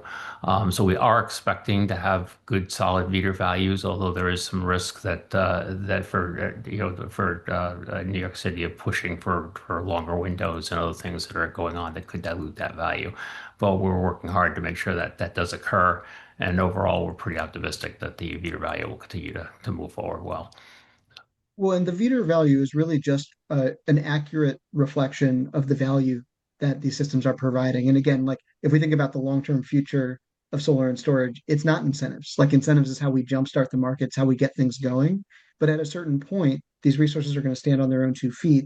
And what we're finding is that if we actually account for the true ratepayer savings value of the solar and storage assets, they can absolutely do that. And so, yeah, the VEDR proceeding is critically important. I know there was a question that was asked in the Q&A here about, do we anticipate, those improvements to VEDR that were proposed by DPS staff in December? Well, I sure hope so. I see no reason why the Public Service Commission would not move forward with the proposal put forward by their staff. And of course, that's what we're advocating for, and advocating for the Public Service Commission to act quickly because the federal tax credits are going away. And the sooner that we get accurate VEDR compensation rates up and running in New York State, the more ITC eligible projects can commence construction and ultimately get built with federal support. So fingers crossed. Great. So I wanted to build a little bit more, right, as our solar ombudsman here on the call, kind of building on what you were saying regarding differentiation or changes that you're seeing in the energy storage market. Noah, I know you addressed a little bit the residential market, right? So perhaps we could ask you to speak on any ways that you see the commercial or perhaps community solar markets evolving in the next few years, and any thoughts on how the industry can meet those market needs. And then, Anel, I'm hoping that you can jump in after Noah to tell us more about how the city, right, is involved in that. Sure. So I'll be quick because I want to hear from Anil, and I know everybody wants to hear from Anil, and I could talk your ear off. But what we've seen statewide with community solar, there's certainly been a rush for people to get their projects started. So there's like this near-term rush happening right now where everyone's trying to de-risk their pipeline of projects, figure out which ones they're going to be able to get permitted, that they're going to get a reasonable interconnection cost, and they're ultimately going to be able to get it built. So there's like the near term rush. But people are still looking and thinking about a longer time horizon and developing community solar in a post tax credit world. It's still a little bit too soon to say exactly what that looks like. But there's a lot going on. The other thing that community solar developers have done over the last couple of years is many of them have pivoted into developing energy storage. Again, because energy storage projects are still going to be eligible for the ITC for almost the next decade, right? So the ITC eligibility is maintained for the standalone storage systems, and the state of New York has been phasing out incentives for solar while creating incentives for storage. So that's what we've seen broadly is a shift from solar to storage in upstate New York. And then speaking to like the rooftop New York City commercial market, I think what's happening in some respects is similar, where both like real estate owners and solar companies are looking to see what they can get moving. Because again, if you commence construction on your project by July 4th of this year, then it means that you have a little bit more time to get those projects completed. So again, the forward-looking real estate owners with big portfolios are hopefully working with solar providers to commence construction and safe harbor their pipeline of projects so that they can keep adding solar for the next 5 years with federal support. We know some of that is going on. But again, I think that the other piece of this is that there's also going to be a near-term scramble to see what we can get started quickly so that we can get it built by the end of 2027. So there's a little bit of both going on. But in general, there's a lot of uncertainty, and it's been really challenging what's been happening at the federal level. And so again, city and state leadership has never been more important. And the hope, of course, is that when the federal government steps back, the state, in particular in a place like New York, the hope is that the state and the city step up. So that's what we are hoping to see. And I'm again so grateful that we've got folks like Shyam and Anel at the helm at the state and the city, which makes that more likely. Awesome. So it sounds like flexibility and prioritization are key there, right? Is that kind of? It sounds like that's what you're saying there. All right, great. Anel. Yeah, thank you. The city definitely wants to support just broader deployment of community solar, in particular, leveraging our industrial rooftops because they are a very important asset for building some more large-scale community solar projects, both city properties and privately owned industrial rooftops. So on the private side, EDC administers an IDA program that can provide tax credits for clean energy projects. So that's definitely one opportunity there. And we also continue to support the state storage tax abatement bill. On the city property side, we've already seen EDC move forward with building community solar projects on some industrial facilities in the Bronx. So I'm really excited for that project to move forward and provide some deeper discounts for local Bronx residents that live near these facilities, right? Those are the types of models that we want to be seeing. And of course, alongside the community solar, it's part of the vision. We have a deep focus on energy affordability. So thinking about how these community solar discounts can be added on to some of the existing utility bill assisted programs that LMI New Yorkers can access. The energy affordability program, and there's also a new enhanced energy affordability program that provides direct energy bill, electricity and gas discounts for New Yorkers that make less than 60% of AMI. So really broadening that. So I think together, community solar and energy bill discounts has a big opportunity to begin to address this energy affordability crisis that we're in right now. And in terms of innovation and looking forward, there's also some interesting projects that we're working on that I also wanted to highlight. MOCJ has partnered with the City Parks Foundation to release a clean powered carts challenge to see how we can utilize energy storage to support street vendors in New York City parks. So that's like an interesting, innovative project as well that I wanted to highlight. And I think we're continuing to learn from the planning and implementation process. Especially for indoor battery storage. So definitely hear that. And there's a lot of challenges ahead, but we're also continuing to look at that. Okay, we are closing in on our last few minutes here. So I wanted to just kind of open it up a little bit and see if there's any sort of last words, information that you wanted to share specifically with our attendees that we didn't get to cover yet. Maybe advice or words of wisdom, especially for the new project developers and installers who are looking to enter into the New York City market. Yeah, let's close it out with whatever you'd like to share. I can go first, particularly because I do actually have to jump off now. So my main piece of advice for companies or organizations that are new to the solar and storage markets for New York City is to join and stay engaged with your regional trade associations to keep up with policy developments. Now, full disclosure, I used to work for NYSERDA, but I don't get a check in the mail from them anymore. It's just the best way of staying up to date, because you can just see from this discussion how many moving parts there are in terms of policy developments. There's legislative, and by the way, look out for the budget. I'm not saying anything will definitely land when it comes to solar and storage, but it's definitely something. Again, my trade association colleagues, are paying more attention than I am, arguably, at this point. So that's a channel for keeping up to date with something that will be very important just coming down the pike. But it's also regulatory policy, right? Digging through all those filings, and then programmatic policy, from agencies like NYSERDA. So I would, really encourage folks to be engaged with their trade associations, and then engage with the state, as well as the city, of course. And with the state, it's easy. Just subscribe to the New York Sun and our energy storage mailing lists. You'll get all of our updates through that. And then, we are very transparent when it comes to contact information, and you can reach out to NYSERDA with any questions on regulatory rules, incentive availability, economic modeling. We have dedicated resources and lines of contact for that. So use the resources both from the trade associations as well as from government actors to set yourself up for success, particularly during this very dynamic and challenging period.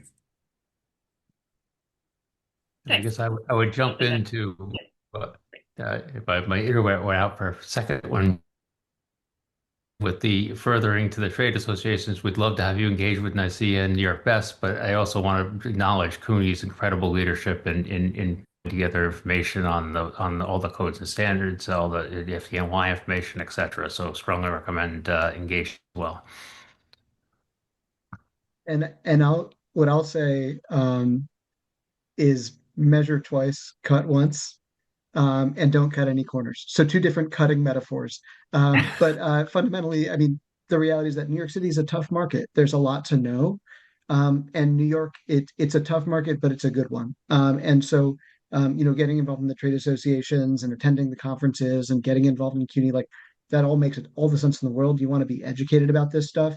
Make sure you're staying on top of all of the regulatory filings and the deadlines, monitoring the codes, all that stuff. I mean, one good example, the annual filings are due to DPS for DER registration for your annual filings, the triennial as well on March 31st. And so again, like New York is not an easy place to do business, but once you figure it out, you can be successful here. I think that there's just an incredible amount of resources that are available to those who seek them out. So that would be my advice, is to seek out and take advantage of those resources. Okay. Any last words here before we hand it off to Ron Reisman to close us out? I think that now they're giving you the final word for the panel. Great. No, just a big thank you. I think it's really important. I mean, I think Noah covered some of the technical aspects. I'll also say to make sure to connect with the community that you're hoping to do a project in. I think that's always really important. And as the city of New York, we're really excited to support DER projects, but also some of the larger scale utility projects that we need for our clean energy transition. Excellent. Thanks all to our panelists. Really appreciate your time. And let's hand it over to Ron for our remaining 1 minute. Thank you. Thanks, Daniela. So just very quickly, as we wrap up another successful solar and storage installer workshop, just want to take a minute to thank everybody who helps make this annual event a success, starting with our Smart DG Hub team of Tria Case, Emily Sweeney, Daniela Leifer, Lisa Purchase, and Lori Riley. Special shout out goes to our CUNY webinars team of John Jenna, Amani Perkins, and Michael Mueller, who set up the platform for this webinar and are running all the controls behind the scenes. Also, we'd like to thank Con Edison for being our workshop co-hosts for nearly 2 decades now. We look forward to collaborating with Con Edison in the future as we continue making this free online event relevant, informative, and valuable to the city's solar and storage community. Special thanks go to Julio Tardaguila and Genesis Castellanos at Con Edison for coordinating the company's presentations, and to the Con Edison employees who delivered them. We'd also like to thank all our presenters and panelists from FDNY, DOB, NYSERDA, NYSEA, New York Best, and MOCEJ. But most of all, we'd like to thank you, our attendees, not just for spending today with us, but for what you do every day as installers, developers, engineers, architects, consultants, and financiers. You are the heart and soul of New York's clean energy economy, and you are making our city cleaner, greener, and more resilient by all you do. If you missed any part of today's workshop or would like to see or hear it again, we will be posting a recording on our nysolarmap.com website within the next few days, along with our presenters' slide decks. Also, if there were questions submitted during any of the Q&A segments that we did not have time to answer live, we will post those responses to them on our website at a later date. We hope to see all of you again, this time in person, at the 2026 New York City Solar and Storage Summit at John Jay College on June 24th. If you haven't already registered, you can find a registration link on our newyorksolarmap.com website. We'll be back here again next March for the 2027 Installers Workshop. Until then, stay safe and be well. Thank you all. And we want to add at the New York City Solar and Storage Summit coming up in June that our partner on that is NYSERDA, and they also have information and registration up on their website. So thank you very much, and thank you to the whole team.